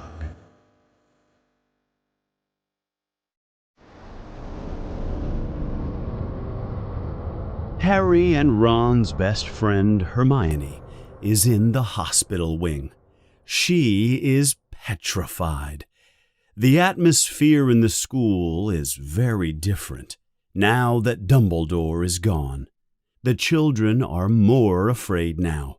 No one feels safe. But Harry cannot stop thinking about what Dumbledore said. "You will see that I will always be at the school. As long as there are teachers and students who are loyal to me, you will always find help at Hogwarts. All you have to do is ask for it." But Harry does not know who he can talk to. Who can he trust? Harry also thinks a lot about what Hagrid said before they took him. "If anyone needs to discover some stuff, all they have to do is follow the spiders. They will show the way." Finally, one night, Harry tells Ron what he is thinking. "Do you remember what Hagrid said about the spiders?" Ron's face turns green. He hates spiders. "Yeah, I remember. How can I forget?" says Ron. "Why?" "I think Hagrid knows something," continues Harry. "He was telling us the night they took him. We have to follow the spiders. If we can find the spiders, I think they will show us something important." "Do we really have to follow the spiders?" asks Ron. "I think it's our only chance now," says Harry. "What else can we do? If we don't do anything, more people will be attacked for sure." "What do you suggest then?" asks Ron. "I think we should start at Hagrid's house," answers Harry. "He's the one with the strange pets. Maybe we can find a clue at his house." Ron nods okay, but his face is still a greenish color. They decide they will go that night, and they will use the cloak of invisibility again. It is difficult to walk through the castle. There are many teachers in the corridors. The invisibility cloak is useful. It makes you invisible, but it does not make you silent. But finally, they are able to exit through the front entrance of the castle. They walk quickly to Hagrid's house. The house is dark and empty. They go into the house. Hagrid's dog, Fang, is excited to see them. They feed Fang first. Then they go outside to investigate. It is too dark to see anything, so Harry takes his wand and says, "Lumos!" There is a soft light at the tip of his wand. They search the garden in front of the house. They see nothing. Then they go around to the back of the house. There, yells Harry. Look, on the ground over there. Harry and Ron look closer. There is a long line of spiders walking into the forbidden forest. I guess we should follow them, says Harry, a little scared. I guess so, says Ron, terrified. But they're going into the forbidden forest. There are werewolves in there. Come on, Ron, says Harry. Let's go. We have to find out what Hagrid was talking about. With the small light from Harry's wand, they follow the spiders into the dark forest. Very quickly, the trees block the sky. It becomes very dark. They follow the spiders. The spiders walk along the path through the forest. Harry and Ron walk for a long time. It feels like almost an hour. Then, with the dim light from Harry's wand, they see the spider trail stop. Harry looks closer. The spiders are leaving the path. The spiders are going deep into the forest. Harry knows that bad things happen in the forbidden forest when people leave the path. Harry and Ron look at each other. I guess we don't have much of a choice. We have to follow them. They leave the path and move into the dark forest. There are noises all around them. Things are moving deep in the forest. They walk for another half hour. Then suddenly, they hear a noise. It is a very loud noise. Something very big is moving towards them. Oh no, oh no, oh no, says Ron frantically. Shh, yells Harry. Be quiet. Whatever it is will hear you. There is a strange rumbling noise. Then suddenly there is a bright light near them. It is so bright that they cover their eyes. Harry, yells Ron. He is excited. Harry, it's my father's car. What? Come on, Harry. They move towards the light. They push through tree branches and bushes. Soon they come to an opening in the trees. Mr. Weasley's car is there in the clearing, alone and empty. Its headlights are bright in the dark night. The car has been in the forest all this time, Harry, says Ron, very happy to see the car. My father had no idea where it was. Look at it. The forest has turned it wild. The car is dirty and there are many scratches and dents in the side of the car. I'm glad to see you again, old friend, says Ron. He is patting the car like it is a large blue dog. Now that the surprise is over, Harry looks for the spiders again. They are all gone. There is no sign of them anywhere.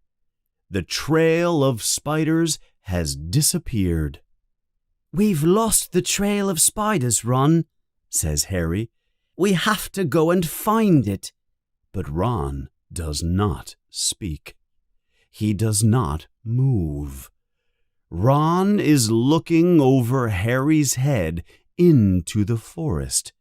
There is a look of terror on his face. Harry does not have time to react. Suddenly there is a loud clicking sound. and something grabs Harry violently around his middle. Harry tries to escape. The creature is too strong. Then Harry sees Ron. Ron is being picked up by some giant creature. Harry watches Ron being carried away into the forest. Harry is taken into the forest too. Harry does not know how long the creatures hold them and carry them.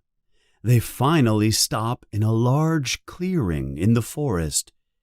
He sees that the clearing around him is full of spiders of all different sizes. They are moving and crawling. The ground looks like it is alive. Many are the size of horses. They have 8 eyes, 8 legs. They are black, hairy, gigantic. In the center of the clearing, there is a huge spider web, shaped like a dome. There is a large, dark hole in the middle of the dome. Harry and Ron are dropped in front of this opening. The clicking sound all around them is very loud. Then there is a terrible sound. It is the spider that was carrying Harry. It is speaking. Naragog. It clicks. Naragog. From the dark opening in the spider-web dome, there is a massive creature. It is the size of an elephant. It moves very slowly. Its body is gray and black. Each of its 8 eyes are milky white. The spider is blind.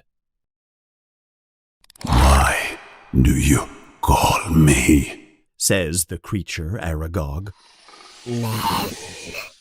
Clicks the spider. Is it Hagrid?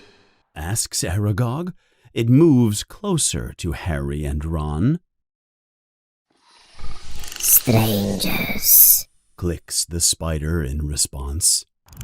Kill them. Clicks Aragog, impatient. I was sleeping. Aragog walks back towards the dark hole to his dome. Harry finds courage. "We're friends of Hagrid's," he yells. The clearing around him is loud with clicking. Aragog stops. Hagrid has never sent men to us before. Clicks Aragog slowly. Hagrid is in trouble, says Harry. That's why we're here. Trouble, you say? Asks the ancient spider. But why has he sent you to me? At Hogwarts, they think Hagrid is responsible for all the attacks. That he controls the monster that is hurting the students. They have taken him to Azkaban. Aragog clicks his pincers angrily, and all the other spiders click in unison. But that happened years ago, says Aragog. Many years ago. I remember it clearly. That is why they made him leave the school. They believed that I was the monster from the Chamber of Secrets. They believed that Hagrid opened the chamber and let me free. So, you're not from the Chamber of Secrets? Asks Harry. Me, Answers Aragog angrily. I was not born in the castle. I came from a distant land. Hagrid bought me from a traveler. I was an egg. He cared for me. He fed me. He protected me in the castle. Hagrid is a good friend, a good man. When they discovered that I was in the castle, they blamed me for the death of the young girl. Hagrid protected me then, too. I escaped that night. I have lived in the forest ever since. Hagrid still visits me.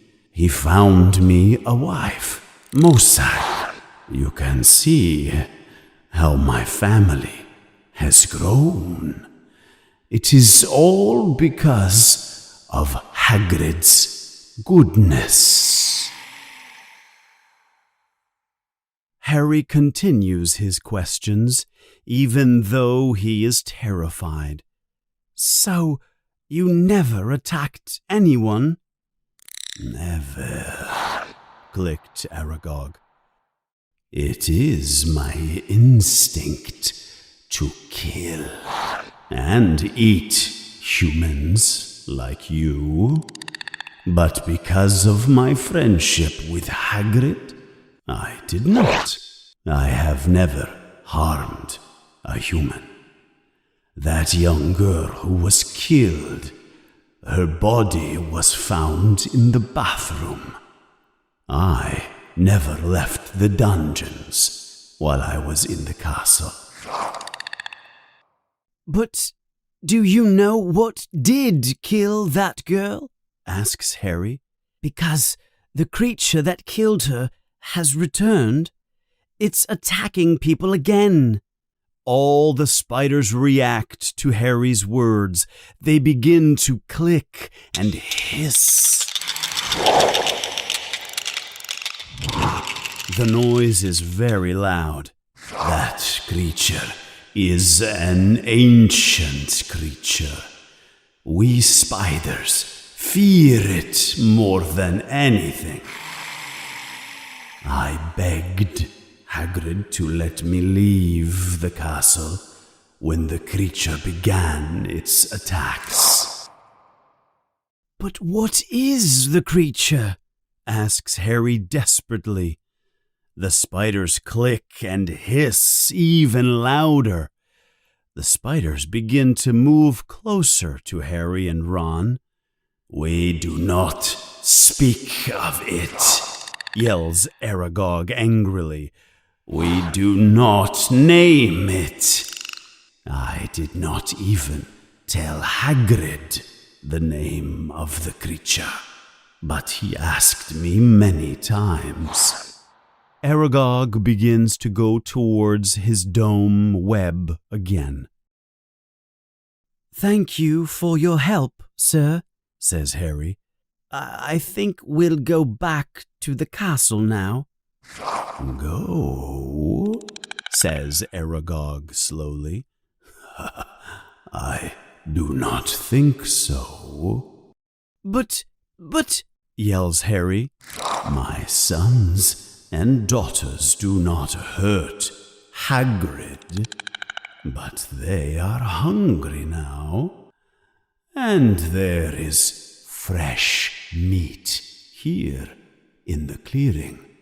Goodbye, friends of Hagrid. Harry looks around him. There is a wall of spiders all around the clearing. In desperation, Harry takes out his wand. He knows there is no hope. There are too many spiders, but he is ready to fight. Then suddenly, there is a loud honking noise. There is a bright light that appears in the clearing. It is Mr. Weasley's car. It comes speeding into the open area. It knocks many spiders out of the way. It stops suddenly in front of Harry and Ron. The doors open quickly. Harry and Ron jump in. The engine roars and the car speeds off into the forest. It hits more spiders as it escapes. They crash through the trees. They are finally safe. After another 10 minutes of driving, they arrive at the edge of the forest. The car stops suddenly. The doors open and Harry and Ron get out of the car. With a final honk, the car returns to the dark forest. It disappears quickly. Harry and Ron return to Hagrid's house to get the invisibility cloak. "Follow the spiders," says Ron, imitating Hagrid's words. "We are lucky to be alive." "Ron," says Harry, "if Hagrid knew that Aragog might hurt us, I don't think he would have told us to follow the spiders. Don't blame Hagrid. He was only trying to help." They talk quietly as they return to the castle. They are under the invisibility cloak again. "So what have we learned?" asks Ron. "It all feels like a waste of time." "Well, we did learn that Hagrid didn't open the Chamber of Secrets," says Harry. "He was innocent." They finally return to Gryffindor House. Ron falls into bed and is asleep immediately. Harry cannot fall asleep as quickly. He is thinking about what Aragog has said. If Aragog is afraid of the creature from the chamber, it must be a terrible creature, like a Voldemort monster that the other creatures do not name. But Harry still does not know what it is, or how it petrifies its victims. Harry does not know what else to do. He knows Tom Riddle captured the wrong person. The heir of Slytherin was not punished. They do not know if it is the same person today or a different one who opened the chamber. There is no one to ask. He is almost asleep. Then he suddenly thinks of something. "Ron," hisses Harry in the dark. "Ron, wake up." Ron opens his eyes. He is very afraid. "Ron," continues Harry, "that girl who died, Aragog said she was found in a bathroom. What if she is still in the bathroom?" Ron looks confused. Then he understands. "Do you mean Moaning Myrtle?" Chapter 17. The Chamber of Secrets.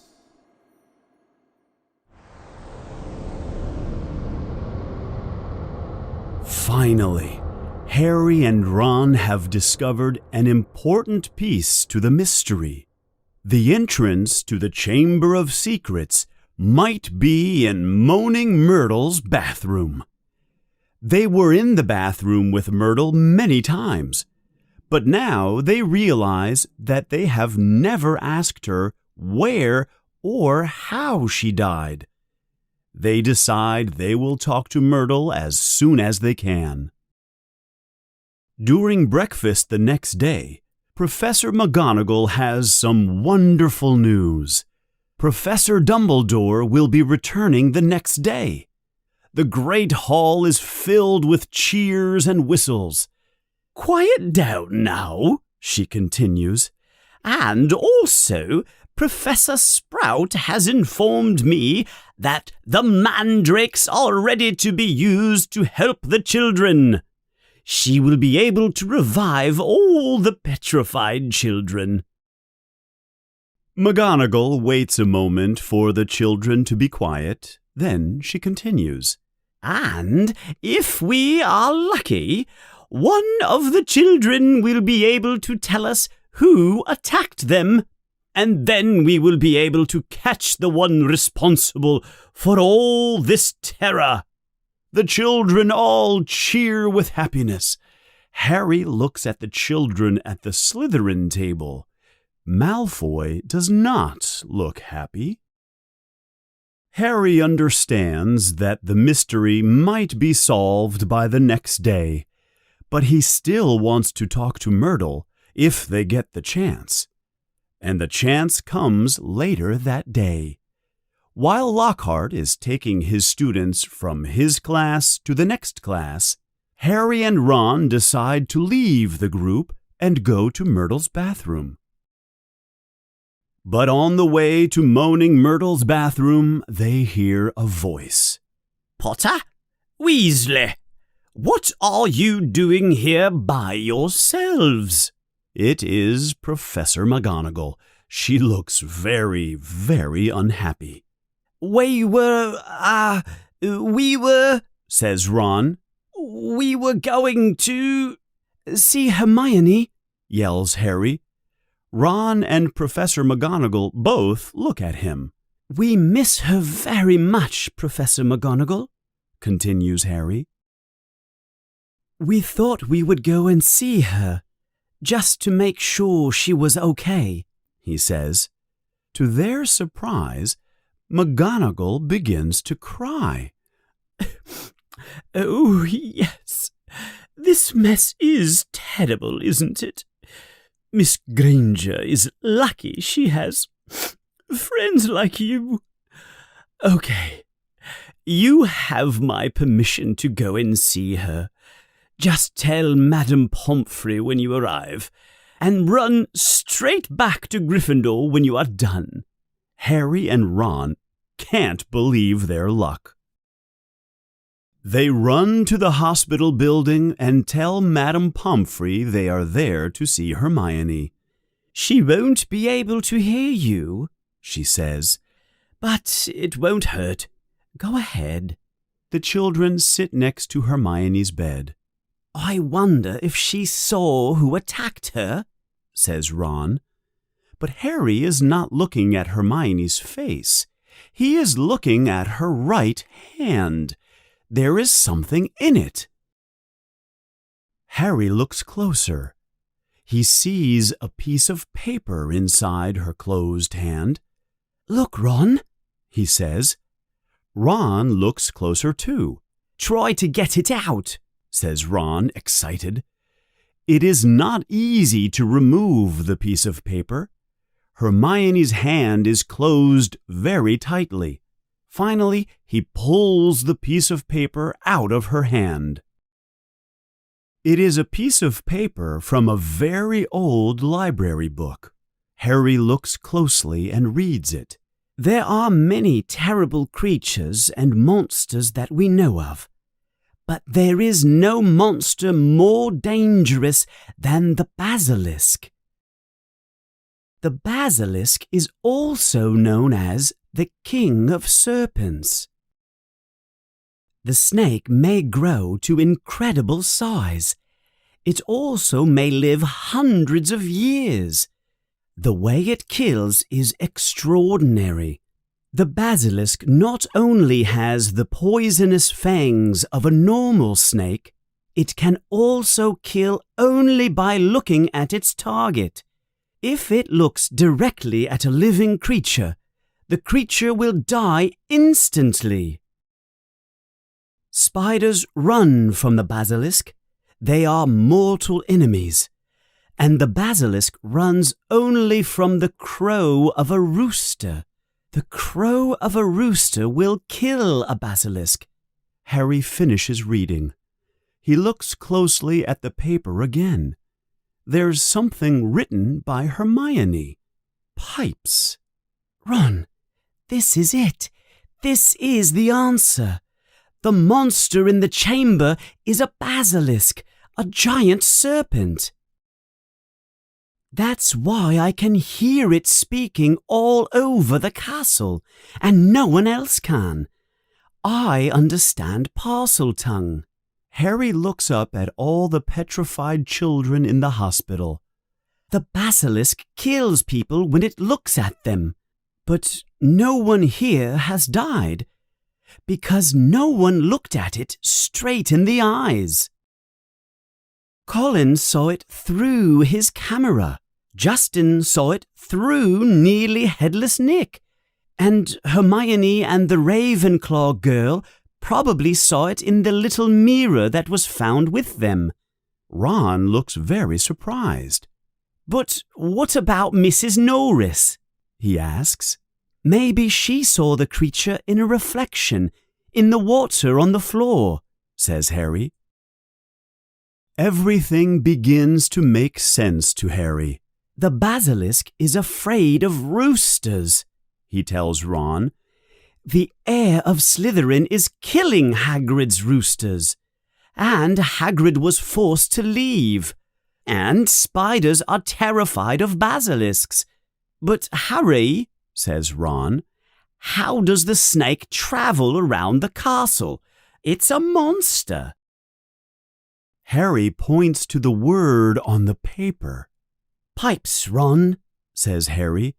It's using the water pipes. I can hear its voice in the walls. The heir of Slytherin can also speak in Parseltongue. He must be controlling it. The pipes, the water, the diary, the bathroom. Ron, the entrance to the Chamber of Secrets really must be in Moaning Myrtle's bathroom. So what do we do now? Asks Ron, concerned. We have to tell Professor McGonagall. She'll be in the teacher's room soon. Class is about to end. Let's go. They run to the teacher's lounge to find Professor McGonagall. When they arrive at the teacher's room, it is empty. All the teachers are still in class. Harry and Ron wait, but the class bell never rings. Instead, there is a loud voice, magically amplified in the rooms and corridors of the castle. It is Professor McGonagall. All students must return immediately to their house dormitories. All teachers, return to the teacher's room at once, please. Oh no, says Harry. Not another attack. What do we do now? Asks Ron. Do we go to the dormitory? No, we hide here. Come on. Harry opens a large closet that is full of robes. They hide behind the robes, but they leave the door open just a little bit. They want to be able to see and hear. They do not wait very long. The teachers begin to come into the teacher's room. McGonagall begins to speak. It has happened, she says sadly. The monster has taken a student inside the Chamber of Secrets. Who is the student? asks Madam Hooch, the Quidditch coach. Who was it? Ginny Weasley, answers Professor McGonagall. Harry can feel Ron faint next to him in the closet. We will send all the students home tomorrow. The school will be closed. This is the end of Hogwarts. Suddenly, the door to the teacher's room opens. It is Lockhart. It looks like he has been sleeping. He does not understand what is going on. Lockhart, says Professor Snape happily. You are just the wizard we wanted to see. A girl has been taken into the Chamber of Secrets itself. Your moment has come to use your defense of the dark arts powers to save the school. Lockhart looks terrified. Thank goodness you're here, Gilderoy, says Professor McGonagall. Tonight will be the perfect time for you to find and destroy this creature, just like you said you could. Well, says Lockhart. He is sweating. I think you have all misunderstood. Wonderful, says McGonagall. We will make sure all the children are safe in their houses, so you may take care of business. Lockhart looks horrified. Very well, he says. His voice is trembling. I'll be in my office, preparing. He leaves the room quickly. Finally, says Professor McGonagall, now that he is gone, we can go tell the children. The Hogwarts express train will take them home tomorrow morning. The rest of you, make sure your students are safe in their dormitories. The teachers all leave the room. Harry and Ron are alone. The monster has taken Jenny, says Ron in desperation. She might be dead. What do we do now, Harry? I don't know, Ron, Harry answers. I really don't know. They stay in the closet for a few more moments. Then Ron says, I think we should see Lockhart. We will tell him what we know. He said he was going to try to get into the chamber. He can help us. Harry agrees. They leave the teacher's room and quickly walk to Lockhart's office. Night is falling and the corridors are getting dark. They arrive at his door. They can hear a lot of noise on the other side of the door. It sounds like Lockhart is moving furniture. Harry knocks on the door. There is silence in the office. The door opens a little bit. Only Lockhart's eyes are visible. Oh, Potter, Weasley, says Lockhart. I'm quite busy right now. What do you want? Professor, we have some information for you about the Chamber of Secrets, says Harry. We think it will help defeat the monster. Lockhart's eyes look surprised and uncomfortable. Lockhart opens the door and the children enter. His office is almost completely empty. There are large trunks and pieces of luggage next to the door. Are you going somewhere? Asks Harry. Well, yes, says Lockhart, embarrassed. I received an urgent call. Responsibilities, you know. He continues to throw things into a large travel trunk. But what about my sister? Yells Ron angrily. That is unfortunate, Weasley, says Lockhart. I really am sorry about that. But you're the defense against the dark arts teacher, yells Harry. You can't leave now. You have to save Ginny and protect the school. Well, I must say, complains Lockhart, when I accepted the position at the school, I never thought that I would have to use my abilities in this way. You're running away, aren't you? Says Harry. What about all that stuff you say in your books?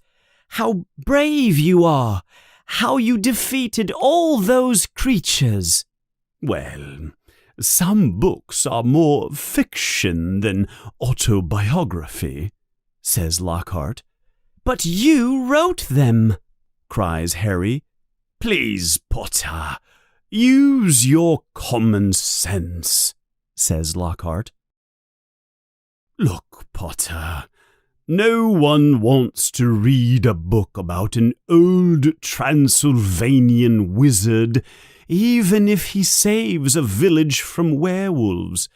He was terribly ugly. He would look terrible on the cover of the book. And the witch who defeated the Banshee, She has hair on her chin. Please, Potter, be serious." "So you did not do any of those things in your books? You took the credit for what other people did?" says Harry. He cannot believe what he is hearing. "It's not that simple, Potter. Of course there was work. I had to travel to all those terrible places, and I had to find all those people. Then I had to discover how they did all of those amazing tasks.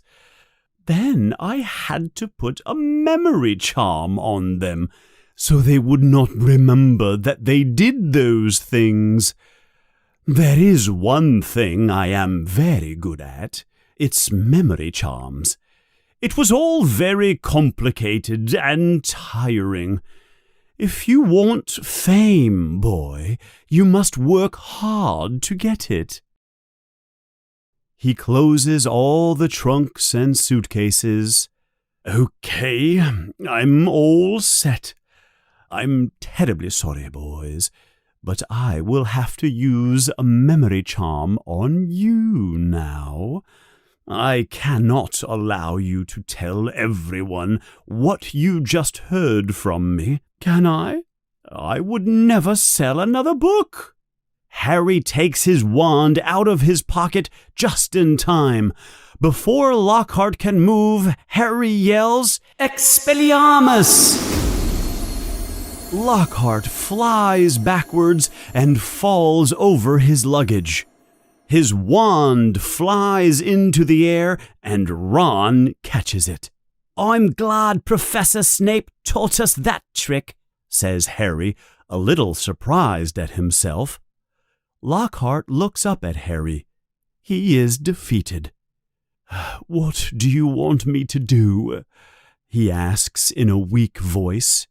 "You're in luck, Professor Lockhart," says Harry. "We think we know where the entrance to the chamber is, and we think we know what's inside, and you're going to help us. Let's go." Harry uses his wand to march Lockhart to Moaning Myrtle's bathroom. "You go in first, Professor," says Ron. He is desperate because of his sister. Moaning Myrtle is there in her toilet stall, moaning. "Oh, it's you again," she says when she sees the boys. "What do you want this time?" "We want to know how you died, Myrtle," says Harry. "Can you tell us?" Myrtle's behavior changes suddenly. She seems happy that someone has finally asked her this question. "Oh, it was terrible," she says. "It happened right here in this cubicle. I remember it very well. I was hiding in here because Olive Hornby was making fun of my glasses. Then I heard the bathroom door open. I thought it was Olive, but a boy started talking. It sounded like a different language. So I opened my toilet stall to tell him to get out of the girls' bathroom, and then I died." "But how did you die, Myrtle?" asks Harry. "I only remember seeing large yellow eyes, and that was it. Everything went black, and then I returned as a ghost. And I made sure to haunt Olive Hornby every day for making fun of my glasses." "Where did you see the eyes?" asks Harry. "Somewhere over there." Myrtle points towards one of the sinks in front of the toilet stalls. Harry and Ron run over and examine it. They look very closely at it. It looks like an ordinary sink.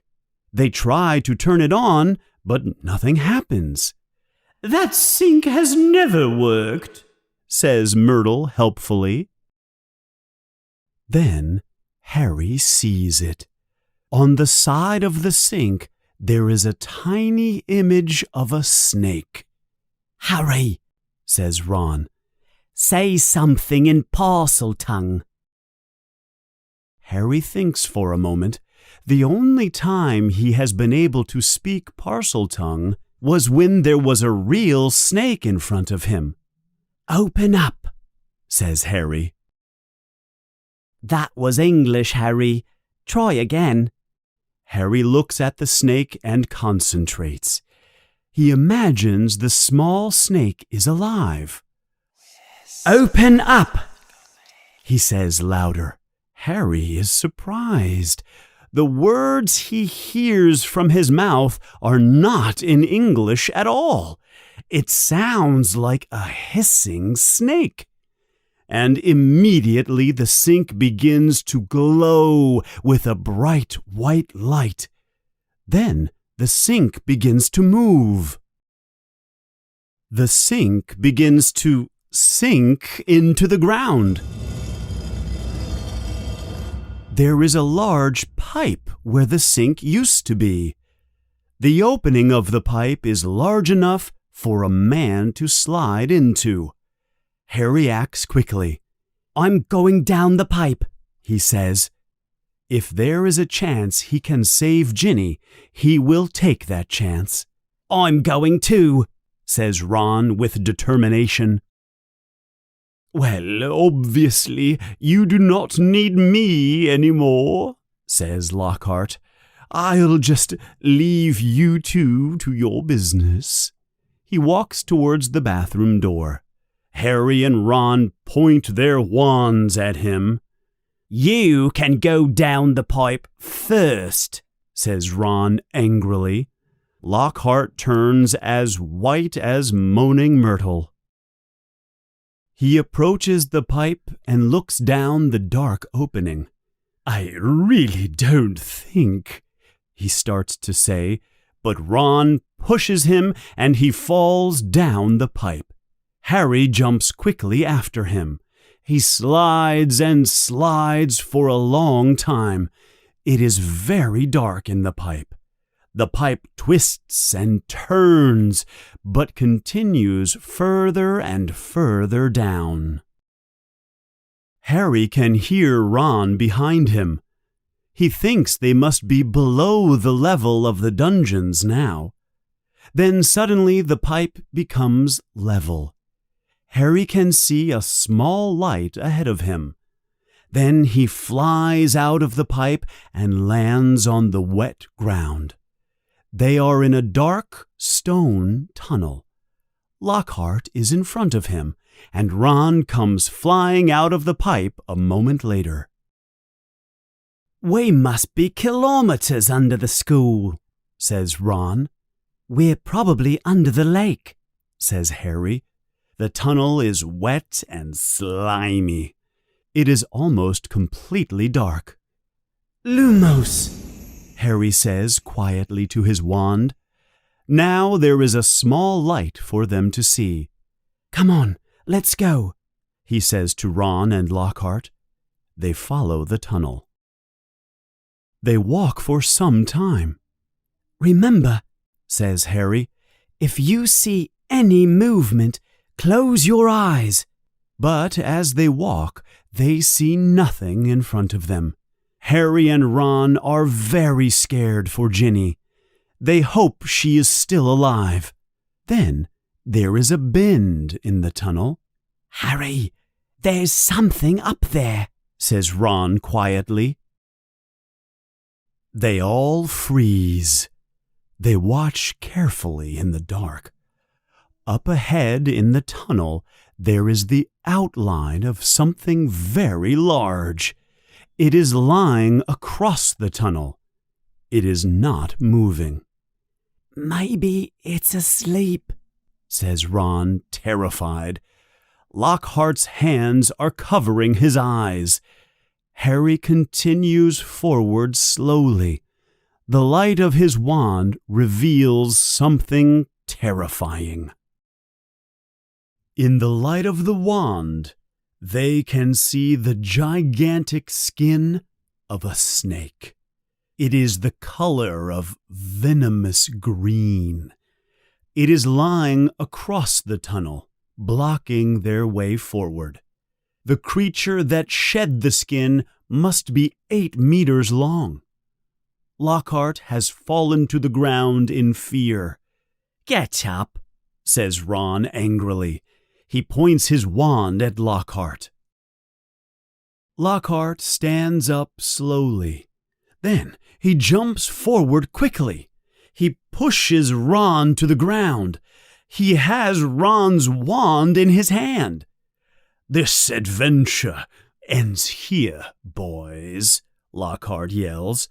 "I will tell everyone at the school that the girl was already dead, and that the creature killed you too.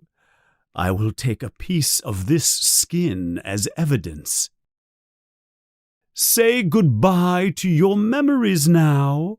He raises Ron's wand and yells, "Obliviate!" Ron's broken wand, still with spellotape on it, explodes like a bomb. Harry jumps over the skin and falls to the ground. Part of the ceiling of the tunnel falls down. The tunnel is blocked. Ron and Lockhart are on one side, and Harry is alone on the other. "Ron!" shouts Harry. "Are you okay? Ron, can you hear me?" I'm here. Yells Ron. His voice is distant and muffled by the stones in the tunnel. I'm okay. Lockhart's alive, but he's hurt. The wand blasted him. What now? I can't move all these rocks. It will take a long time. Harry looks at the ceiling of the tunnel. There are large cracks there. He does not think it is safe to move the rocks with magic. He does not have enough experience. The whole tunnel could collapse on them. They do not have much time. Ginny has been in the chamber for many hours now. Harry knows what he must do. "Ron, wait here," he says. "Wait with Lockhart. I'll keep going. If I'm not back in 1 hour..." I'll try to move some of these rocks, says Ron. I will try to make a hole for you to come back. And hurry. Ron pauses. "I'll see you soon, Ron," finishes Harry. He moves past the snakeskin and continues down the tunnel. The tunnel turns many times. Harry is terrified. He wants the tunnel to end, but he is scared to see what is at the end of the tunnel. Finally, after a long time, there is a wall at the end of the tunnel. On the wall there are 2 stone serpents. Their eyes are green emeralds. Harry understands what he must do. "Open," he says in a quiet hiss. The serpents separate. There is a crack in the wall. The crack opens more and more. The stone door opens wide. Harry has opened the Chamber of Secrets. He finds courage and steps inside.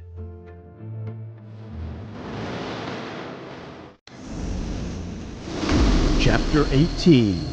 The Heir of Slytherin.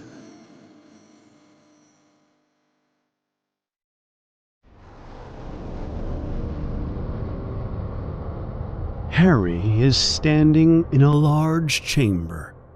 There is a strange green light in the chamber. Harry can see many stone pillars. There are stone serpents climbing the stone pillars. Harry is very scared. His heart is beating very fast. Where is the basilisk? Where is Jenny? Harry moves forward down the chamber. His wand is ready in his hand. Against the back wall of the chamber, there is an enormous statue. Harry looks up at the giant face of the statue. The face has a long beard. The stone beard almost touches the floor. Harry can see the giant stone feet of the statue. And there, between the feet, Harry sees someone. They are lying face down. Harry can see bright red hair. Jenny! Yells Harry. He runs to her. Jenny, please don't be dead. Don't be dead. He throws his wand to the ground and turns Jenny over. Her face is as white as marble and as cold. Her eyes are closed. She is not petrified. Then she must be. Jenny, please, wake up, says Harry. He shakes her. She does not move. She won't wake up, says a quiet voice. Harry jumps with surprise. He looks up.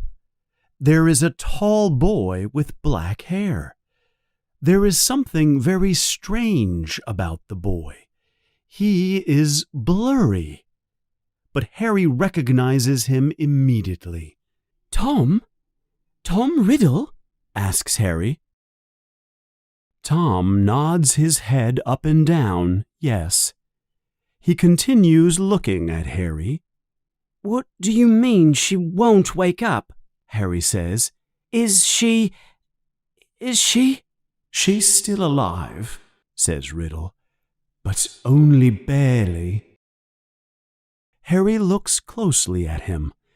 Tom Riddle was at Hogwarts 50 years ago, but the boy in front of him is not older than 16. Are you a ghost? Harry says.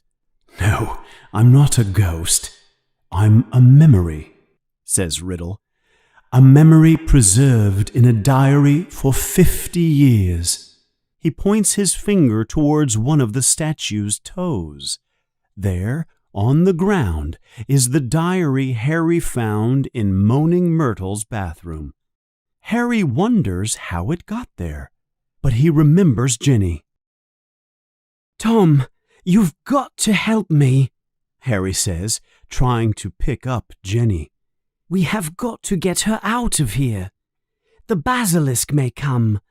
I don't know where it is. Please help me.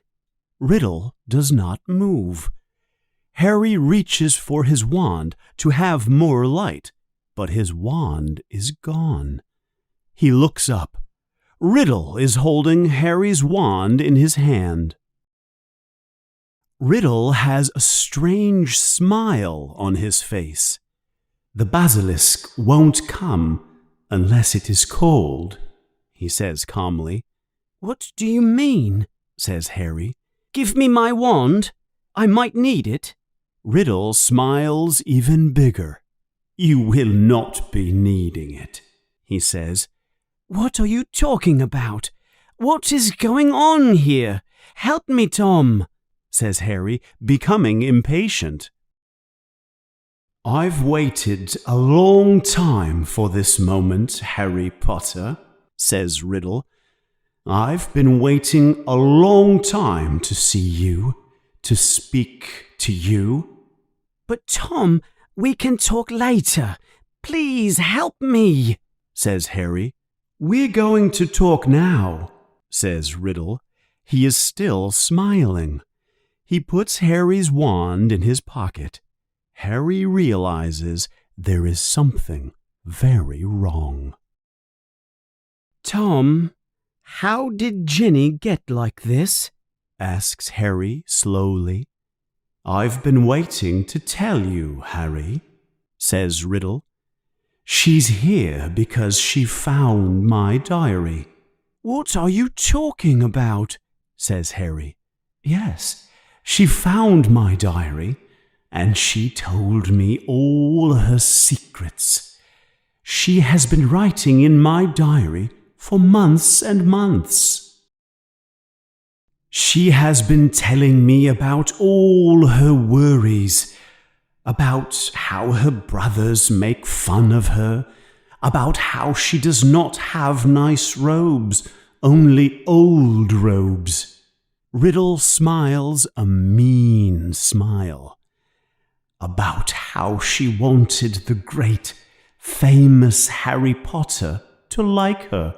Riddle does not stop looking at Harry while he speaks to him.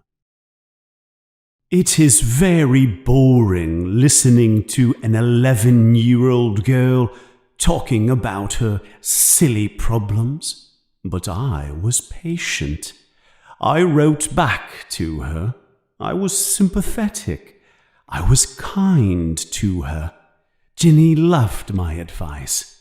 No one understands me like you do, Tom. I'm so happy I can trust you. It's like you are my best friend, Riddle says with Ginny's voice. Then Riddle laughs. It is a high, mean laugh. It makes Harry very nervous. I have always been able to charm people, Riddle continues. Ginny told me everything. All her fears, all her worries. The more she wrote to me, the more powerful I became. She fed me with her fears and secrets. I became more powerful than little Miss Weasley.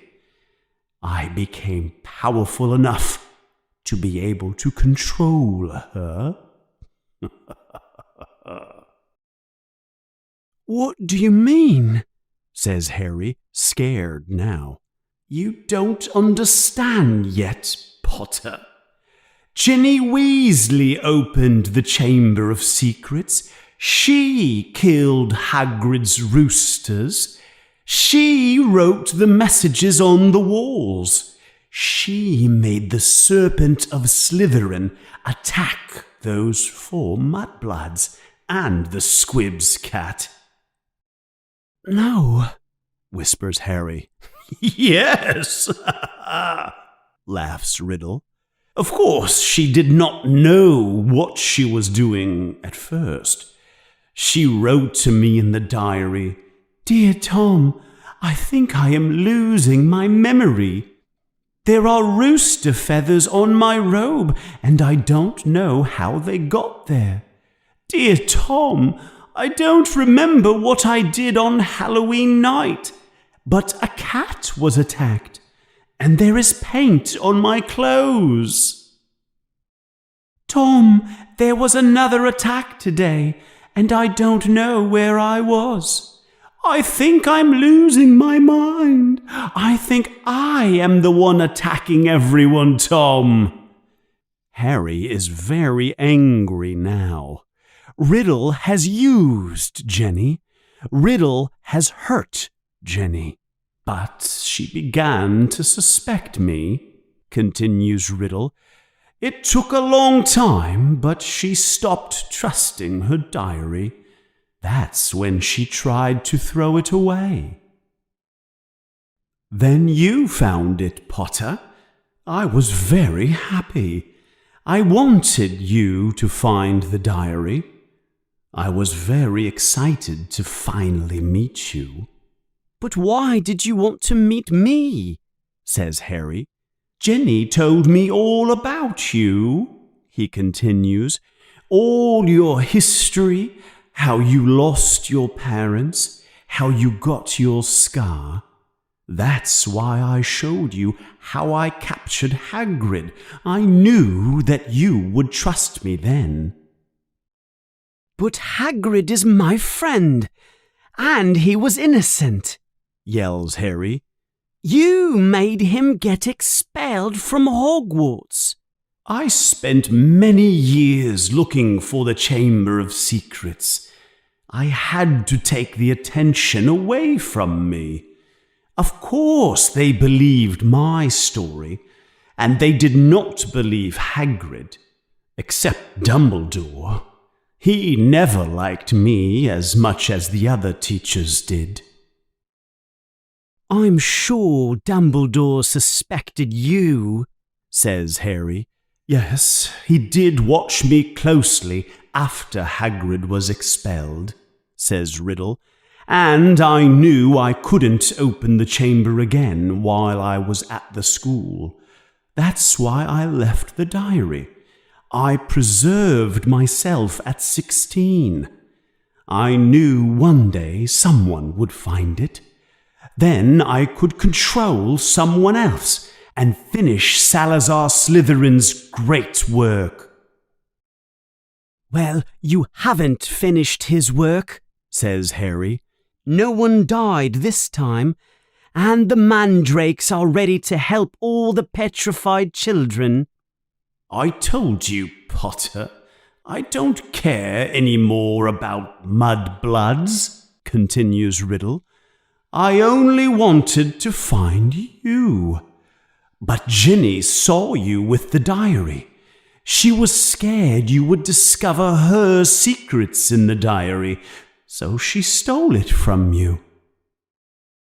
I knew you were about to solve the mystery, so I made Ginny come down here to wait.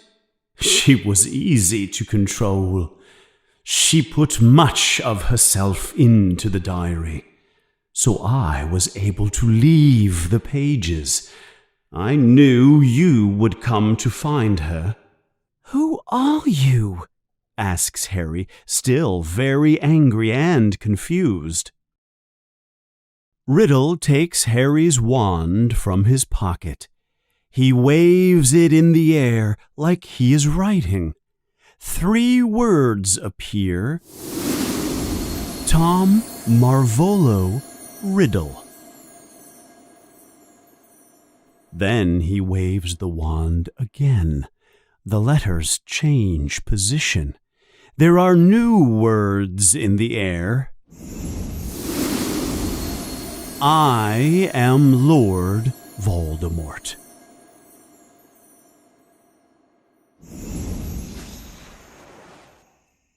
Do you see now? Says Riddle. I am the heir of Slytherin. I chose a name that all wizards would be afraid to speak when I became the greatest wizard in the world. Harry cannot believe what he is hearing. Tom Riddle, the orphan and prefect at Hogwarts, grew up to kill his parents. He finds the courage to speak. But you're not. I'm not what? Asks Riddle. You're not the greatest wizard in the world, says Harry. I'm sorry to disappoint you, but the greatest wizard in the world is Albus Dumbledore. Everyone knows it. You know it too. Even when you were strong, you did not try to attack Hogwarts. Dumbledore did not trust you when you were here at the school, and you are still afraid of him now. Riddle stops smiling. He now has a terribly mean look on his face. Dumbledore is gone. He is not here to help you, Potter, he says. He is not as gone as you think, Tom, says Harry. He does not know what to say. He only wants to make Riddle angry, to gain time. Riddle is about to say something, but he suddenly stops. There is strange music coming from the other end of the chamber. Riddle turns around. The music becomes louder. It is a strange, magical music. It makes Harry's heart feel happy. Suddenly, there is a bright flame from high in the chamber.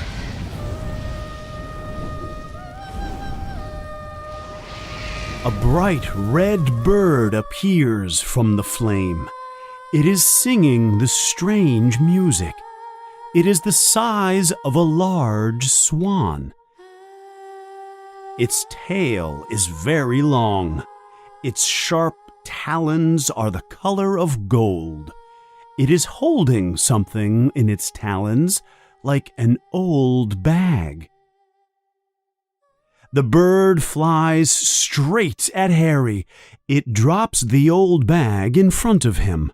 Then the bird lands on his shoulder.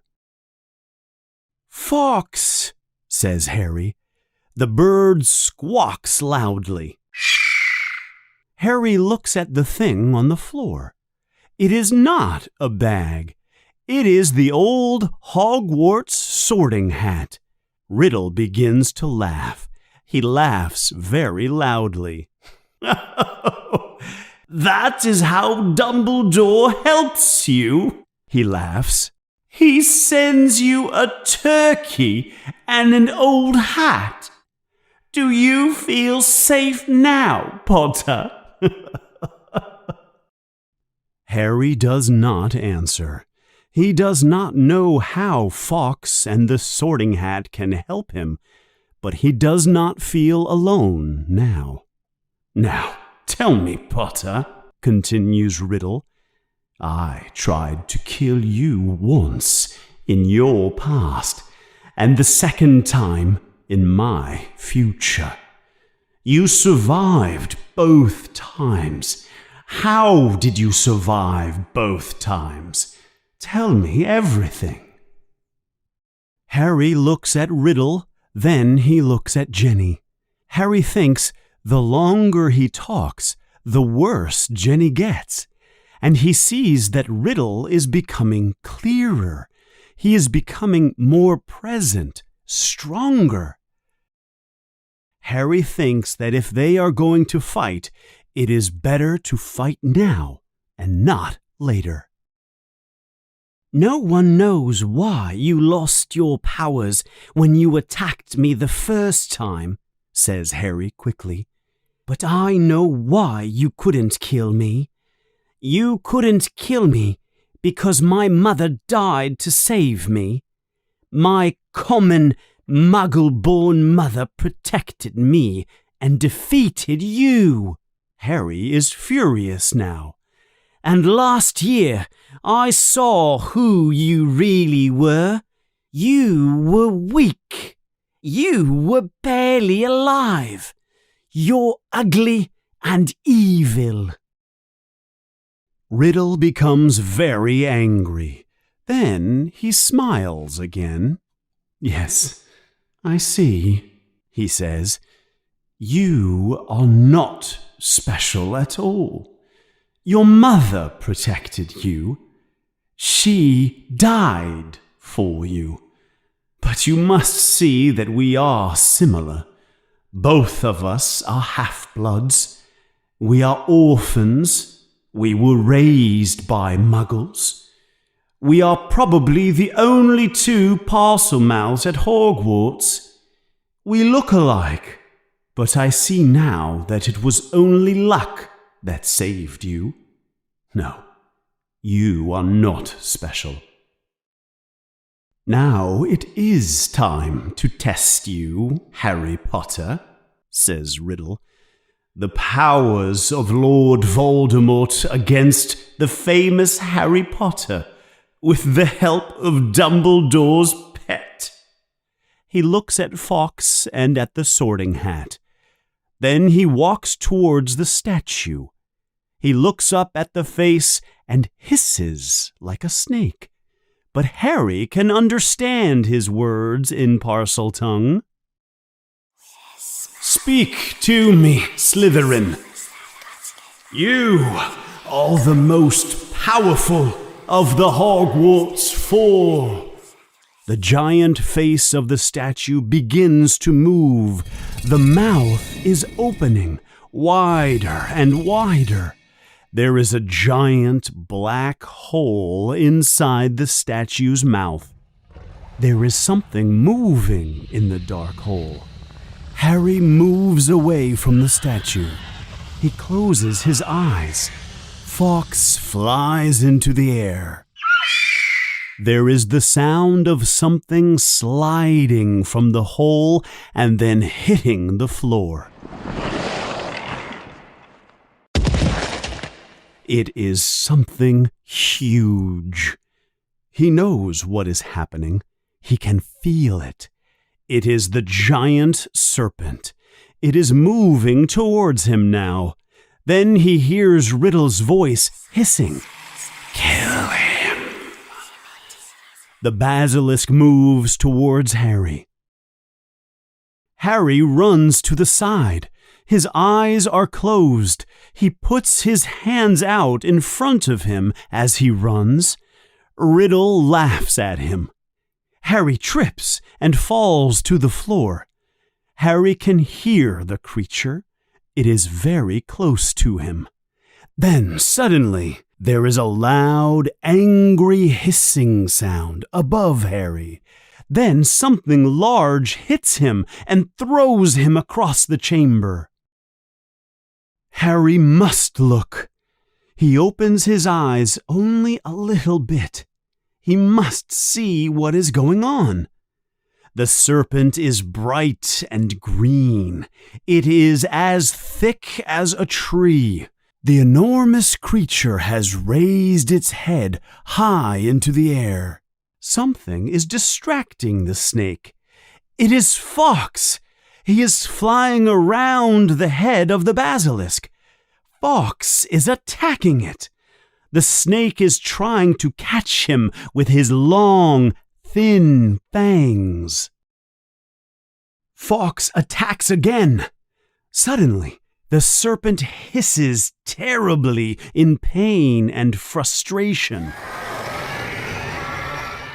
Fawkes has attacked the serpent's eyes. There is blood coming from the snake's head. Its tail moves and hits Harry again. Then the snake falls to the ground. Harry looks straight into its eyes. Both of the creature's eyes have been destroyed. They are punctured and bleeding. The serpent is blind. It cannot see, and it cannot kill with its eyes. "No!" screams Riddle. "Forget the bird! Forget the bird! The boy is behind you! Kill the boy! Kill him!" The serpent's head moves back and forth. It is smelling for Harry. Its mouth opens and closes, biting and hissing. Fawkes continues to attack. The snake's tail swings again and throws Harry towards the statue. There, next to him, is the Sorting Hat. Harry does not think. He picks the hat up and puts it quickly onto his head. "Help me! Help me!" he thinks. There is no voice from the hat, but the hat closes tightly on his head. "Please help me!" yells Harry. Then suddenly, something large and heavy hits Harry's head. He falls to the ground and pulls the hat off. There is something inside the hat.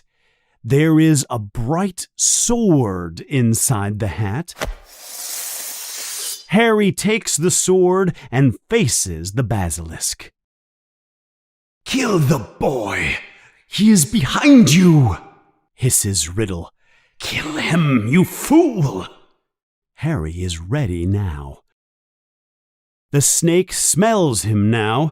It moves towards Harry. Blood falls from its eyes. The creature's mouth opens wide. It is almost on top of Harry. The basilisk lunges at Harry. Its sharp teeth are as long as his sword. Harry pushes the sword up with all his strength. The sword goes into the serpent's mouth and enters its brain. Warm blood falls onto Harry. The creature closes its mouth in pain. One of its sharp teeth punctures Harry's arm. Harry can instantly feel the venom enter his body. The creature falls to the side, and its long tooth cracks. Harry pulls his arm out of the creature's mouth. Its tooth is stuck in his arm. He pulls it painfully out of his arm. It is too late. The venom is in his body. The pain is terrible. His vision becomes blurry. The chamber becomes darker and darker. Suddenly, a bright red flash approaches Harry. There is the sound of wings and a squawk. It is Fawkes. "You were amazing, Fawkes," says Harry with effort. The bird lays its head on Harry's arm where the fang punctured him. Harry can hear footsteps coming towards him. "You're dead now, Potter." Riddle's voice sounds very far away. "Even Dumbledore's turkey knows you are going to die. Do you see it?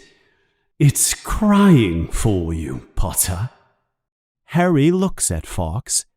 The phoenix is crying. Bright tears fall from its eyes onto Harry's injured arm. "I will watch you die, Potter. I'm in no hurry." Harry has difficulty seeing anything. And so dies the famous Harry Potter, alone in the Chamber of Secrets. The Dark Lord Voldemort finally defeats you. Harry thinks that dying is not so terrible. He does not feel any more pain. He looks at Fawkes again. Harry's vision is becoming clearer. The chamber is becoming brighter. He feels no pain. He can see clearly now. "No!" yells Riddle. "I forgot! Phoenix tears have healing powers! Get away from him, you dirty bird!"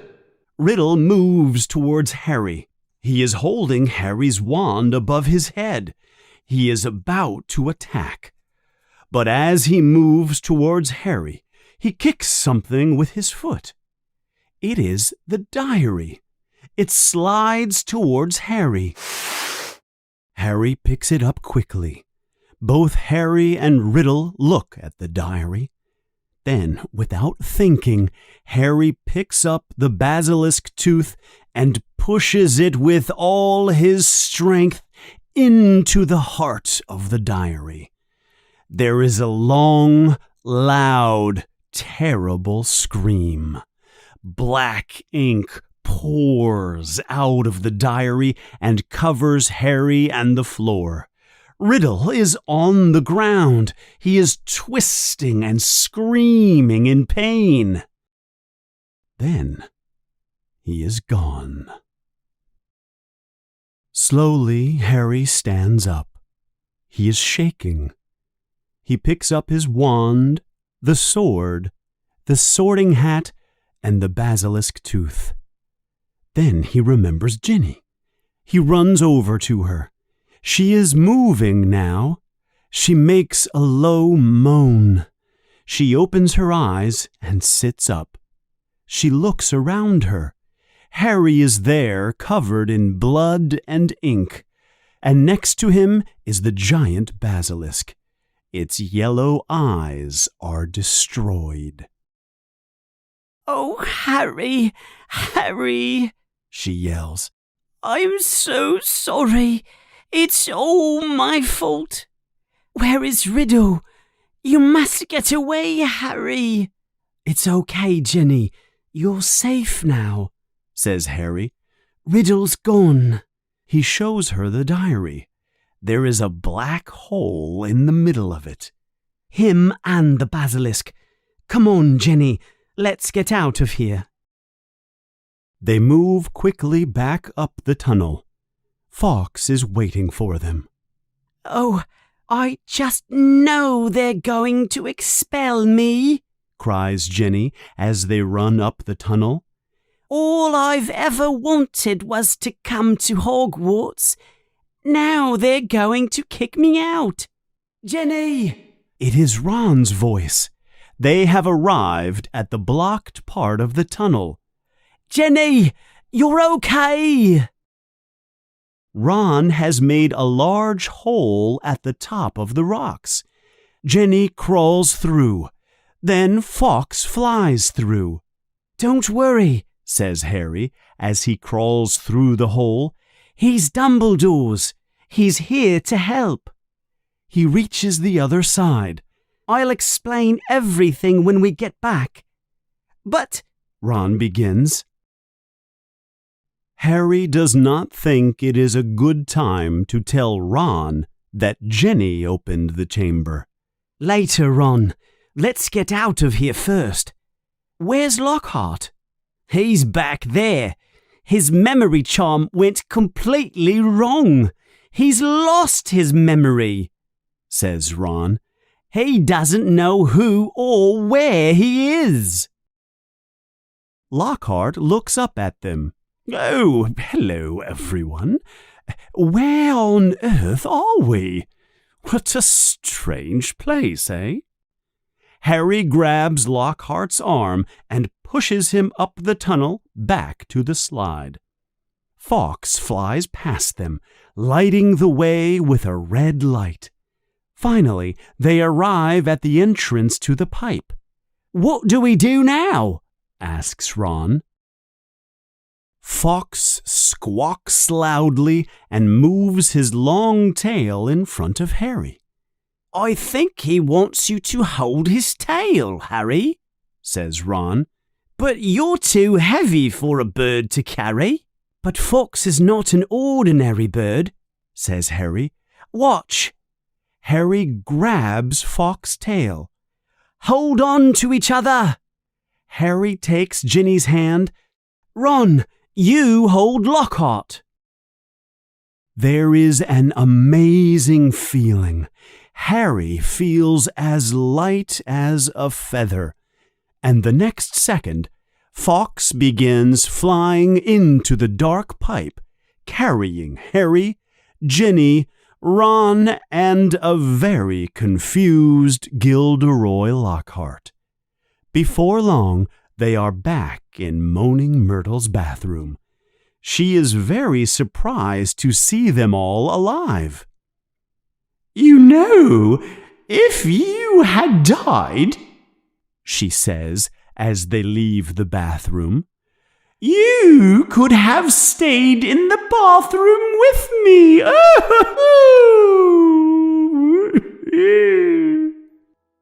Fawkes leads everyone quickly out of the bathroom. Harry, I think Myrtle likes you, says Ron, laughing.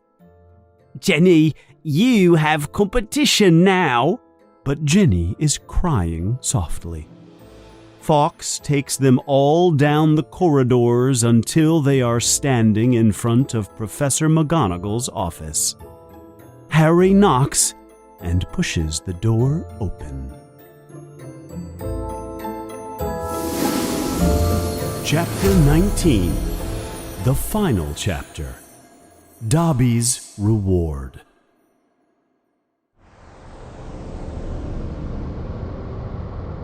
Fawkes takes Harry, Ron, Ginny, and Lockhart down the corridors until they are standing in front of Professor McGonagall's office.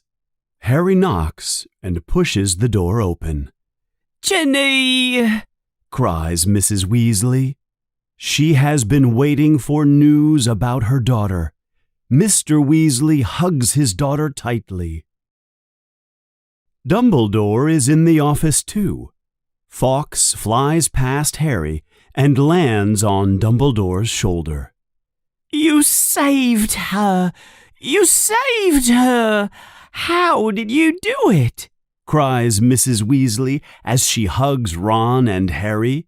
"I think we would all like to know what happened," says Professor McGonagall. Mrs. Weasley finally lets Harry go. He walks over to McGonagall's desk. He places the sorting hat, the beautiful sword, and the diary on the desk. Then he tells everyone about everything that happened in the Chamber of Secrets. He talks for almost 20 minutes without stopping. But Harry does not say anything about Ginny and how she wrote to Tom in the diary. The diary is destroyed now. There is no way to show how Tom Riddle controlled Ginny. But Dumbledore is looking at Harry with a strange smile. "What I would like to know," he says, "is how Lord Voldemort managed to control Ginny. I know that he is far from here, hiding in the forests of Albania." Harry is very relieved. Dumbledore understands that it is not Ginny's fault. "It was this diary," says Harry. "It was Tom's diary, from when he was at the school. He wrote in it to leave a memory of himself." Dumbledore picks up the diary. "Brilliant," he says quietly. "Tom Riddle was one of the most brilliant students ever. But very few people know that Lord Voldemort was Tom Riddle. I taught him myself 50 years ago at Hogwarts. He disappeared after leaving the school. He traveled the world to learn all of the dark arts. It changed him physically and magically." "But what does the diary have to do with Ginny?" asks Mrs. Weasley. "I was writing in it, and Tom wrote back to me all year," says Ginny as she cries. "Where did you get the diary?" asks Ginny's mother. "I found it after we went to the bookstore," says Ginny. "It was together with the books you gave me, Mum." "Ginny," says Dumbledore kindly, "do not worry. It is not your fault. Voldemort has more power than you can imagine. But I think you should go to the hospital building. Let Madame Pomfrey look at you. You should rest. You will not be punished." Mr. and Mrs. Weasley and Ron leave the room with Ginny. They take her to the hospital building. "Professor McGonagall," continues Dumbledore, "would you mind taking Professor Lockhart to the hospital building too, please? Perhaps Madame Pomfrey can reverse his memory charm." As McGonagall is taking Lockhart out of the room, Lockhart asks, confused, "I'm a professor? Who could believe it?" Just before they leave, Dumbledore says one more thing. And Professor McGonagall, I think Hogwarts deserves a celebration, don't you? Go to the kitchens after and ask them to prepare a feast for all the children. Professor McGonagall smiles. The door closes behind them. Dumbledore and Harry are alone now. I remember saying that I would have to expel you if you broke the rules again, says Dumbledore seriously. Harry feels like he will cry in desperation. But in this case, Dumbledore begins to smile. I am glad that you broke the rules. Congratulations. I am awarding 200 points to you, Harry Potter, and 200 points to Ron for Gryffindor. Harry cannot believe his ears. I want to thank you, Harry, continues Dumbledore. You showed me great loyalty in the chamber. Fox responded to your feeling of loyalty to me and to the school. Fox the Phoenix screeches loudly. I'm sorry you had to meet Tom Riddle. Professor Dumbledore, asks Harry, Riddle said that I was like him. He said we were similar. Did he say that? Says Dumbledore. What do you think, Harry?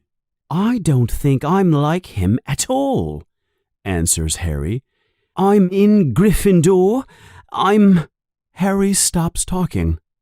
Professor, he continues after a moment, the Sorting Hat told me I could do well in Slytherin, and everyone thought I was the heir to Slytherin because I speak Parseltongue.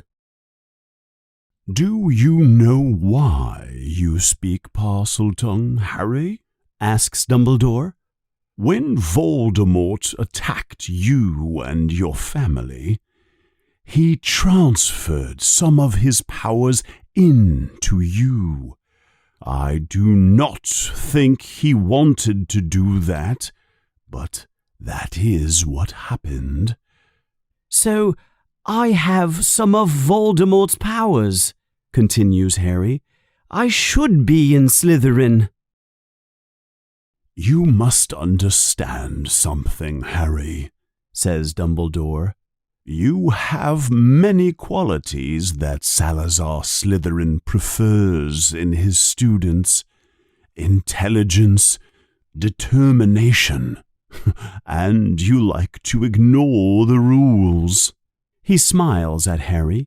But the Sorting Hat put you in Gryffindor because you asked it to. That is what makes you different from Tom Riddle. Harry, it is the choices we make that show who we really are. It is much more than your skills and abilities. It is your character. Dumbledore walks over to his desk. If you want proof that you belong in Gryffindor, I suggest that you look closely at this. He picks up the blood-stained sword. He gives the sword to Harry. He looks closely at the sword. He turns it over and he sees something written on the handle. Godric Gryffindor. The Sorting Hat would only give that sword to a true Gryffindor, says Dumbledore. I think it is time for you to go back to Gryffindor House for some rest. I need to write a letter to Azkaban. They must release our friend Hagrid." Before Harry can leave, the door opens violently. Lucius Malfoy enters the room. He is furious. And with him is Dobby. Dobby is covered in bandages from many injuries. "Good evening, Lucius," says Dumbledore in a kind voice. Malfoy almost pushes Harry to the floor as he enters the room. Dobby follows him. There is a look of terror on his face. "So, I see you have returned to Hogwarts," says Malfoy. "The governors suspended you, but you have returned." "Well, let me explain, Lucius," says Dumbledore very calmly. "The other 11 governors contacted me today. They heard that Arthur Weasley's daughter had been killed. The governors wanted me back at Hogwarts immediately. After all, they thought that I was the best man for the job. Some of the governors told me some interesting stories about you. They say that you threatened them. They said that you threatened to curse their families if they did not suspend me." Malfoy looks even more furious. "So, have you stopped the attacks?" he says. "Did you capture the person responsible?" "Yes, we have," says Dumbledore, smiling. "Well," says Malfoy angrily, "who is it?" "It is the same person as last time," says Dumbledore.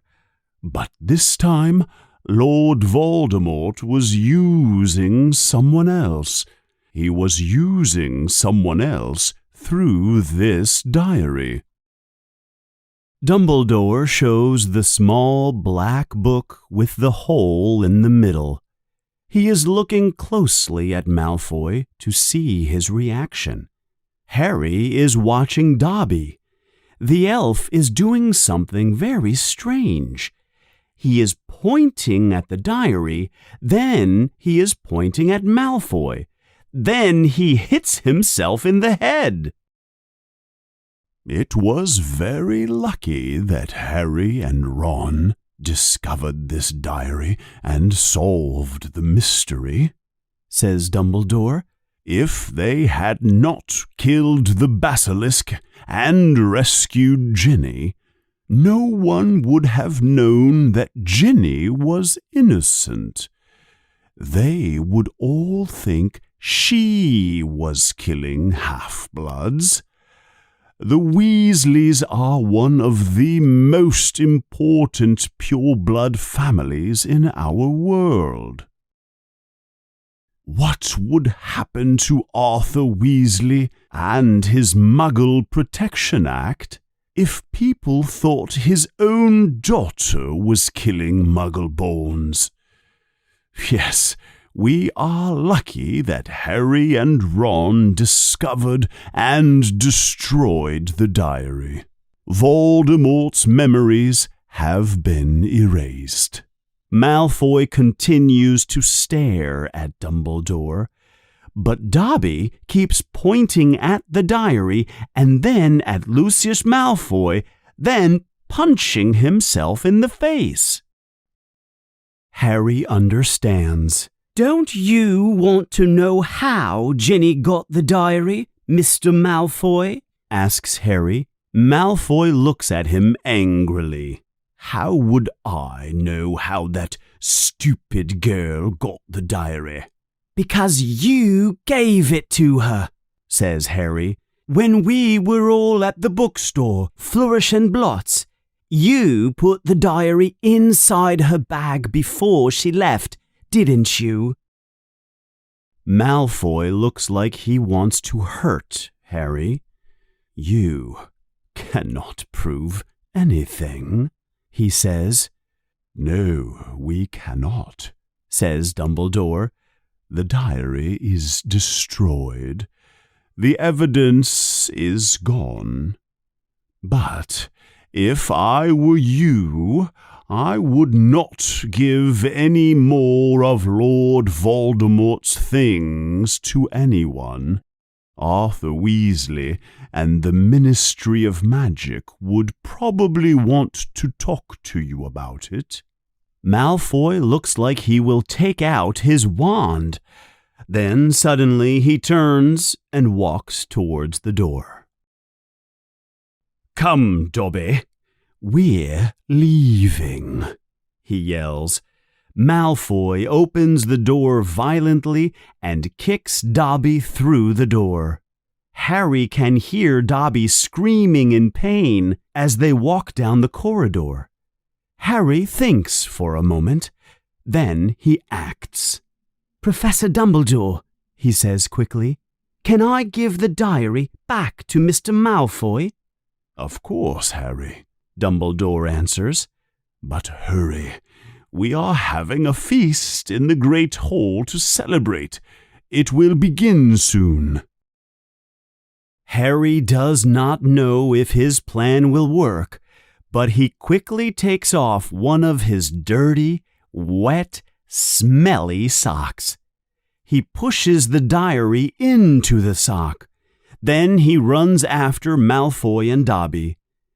"Mr. Malfoy," yells Harry, "I've got something for you." Harry pushes the smelly sock into Malfoy's hand. "What the?"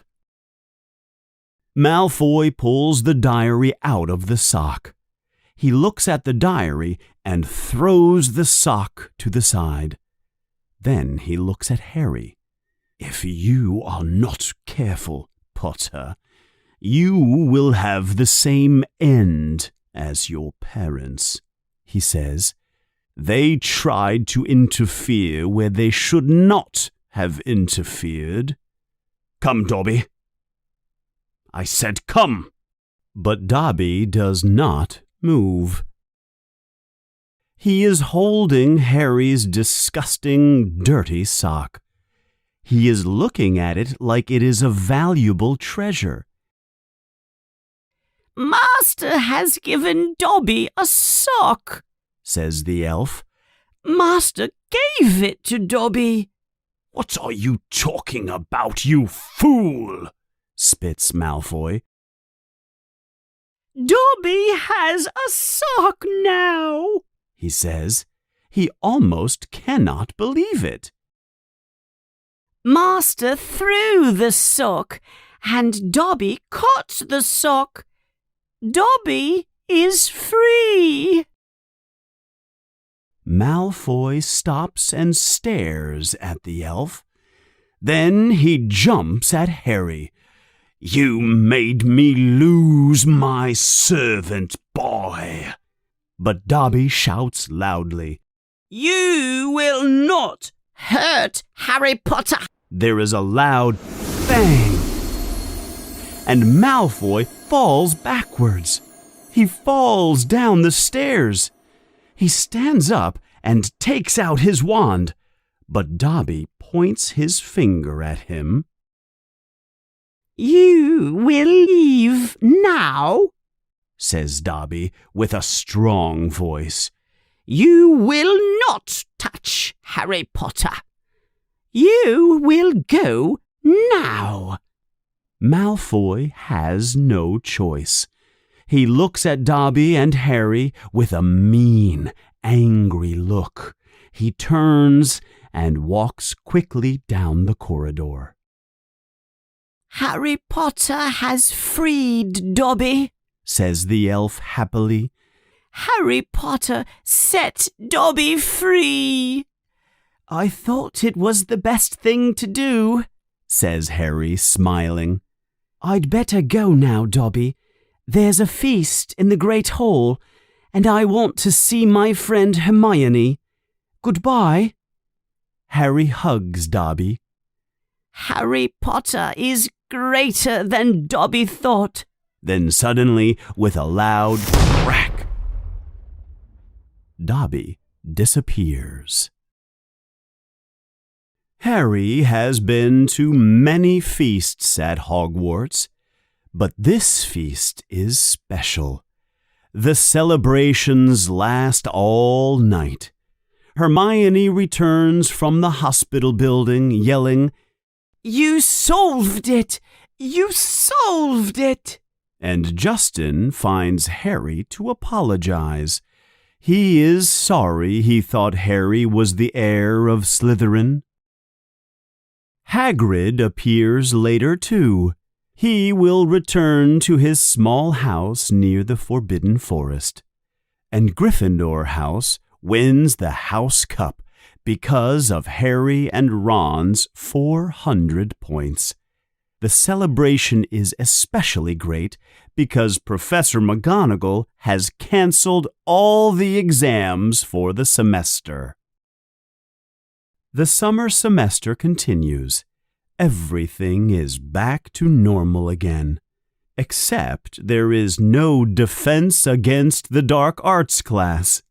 The children learn that Lucius Malfoy was dismissed as a governor of the school. Draco Malfoy does not walk around the school acting like he is the boss anymore. It is finally time to return home. All the children take the Hogwarts Express train back to London. Harry, Ron, Hermione, and the rest of the Weasleys spend the last few hours they have together talking and laughing. Finally, the train arrives at the London station. It is time to say goodbye for the summer. Harry takes out a feather pen and writes on a piece of paper. He tears the paper into 2 pieces. He gives 1 piece to Ron and 1 piece to Hermione. "Here," says Harry, "this is a phone number, Ron. I taught your father how to use a phone last summer. Call me at the Dursleys, okay? I won't survive another summer only talking to Dudley." "Your aunt and uncle will be proud of you, won't they, Harry?" says Hermione. "They will be proud that you saved the school." "Proud?" says Harry. "Are you crazy? I almost died many, many times, but I didn't. My aunt and uncle will be angry that I am still alive." Finally, together, they leave the station and return to the Muggle world. Hi, my name is Josh Cashill.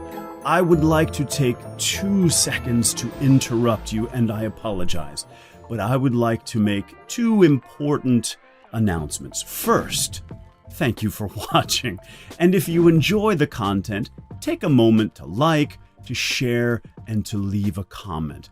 All of your interactions help expose the channel to more people around the world like you who are interested in learning English. Announcement number 2. I am offering YouTube members and my lifetime members on my website now commercial-free content. So if you would like to watch my audiobooks or my other videos without those annoying YouTube commercials, thank you, YouTube, that's how you pay me, you can become a member on the channel, or you can go to my website to become a lifetime member for commercial-free content. I think that's a nice reward for your participation. So, lifetime membership in the description below. Join here on the channel to become a member on my YouTube channel. Thank you so much, and I hope you enjoy the rest of this content. Bye-bye.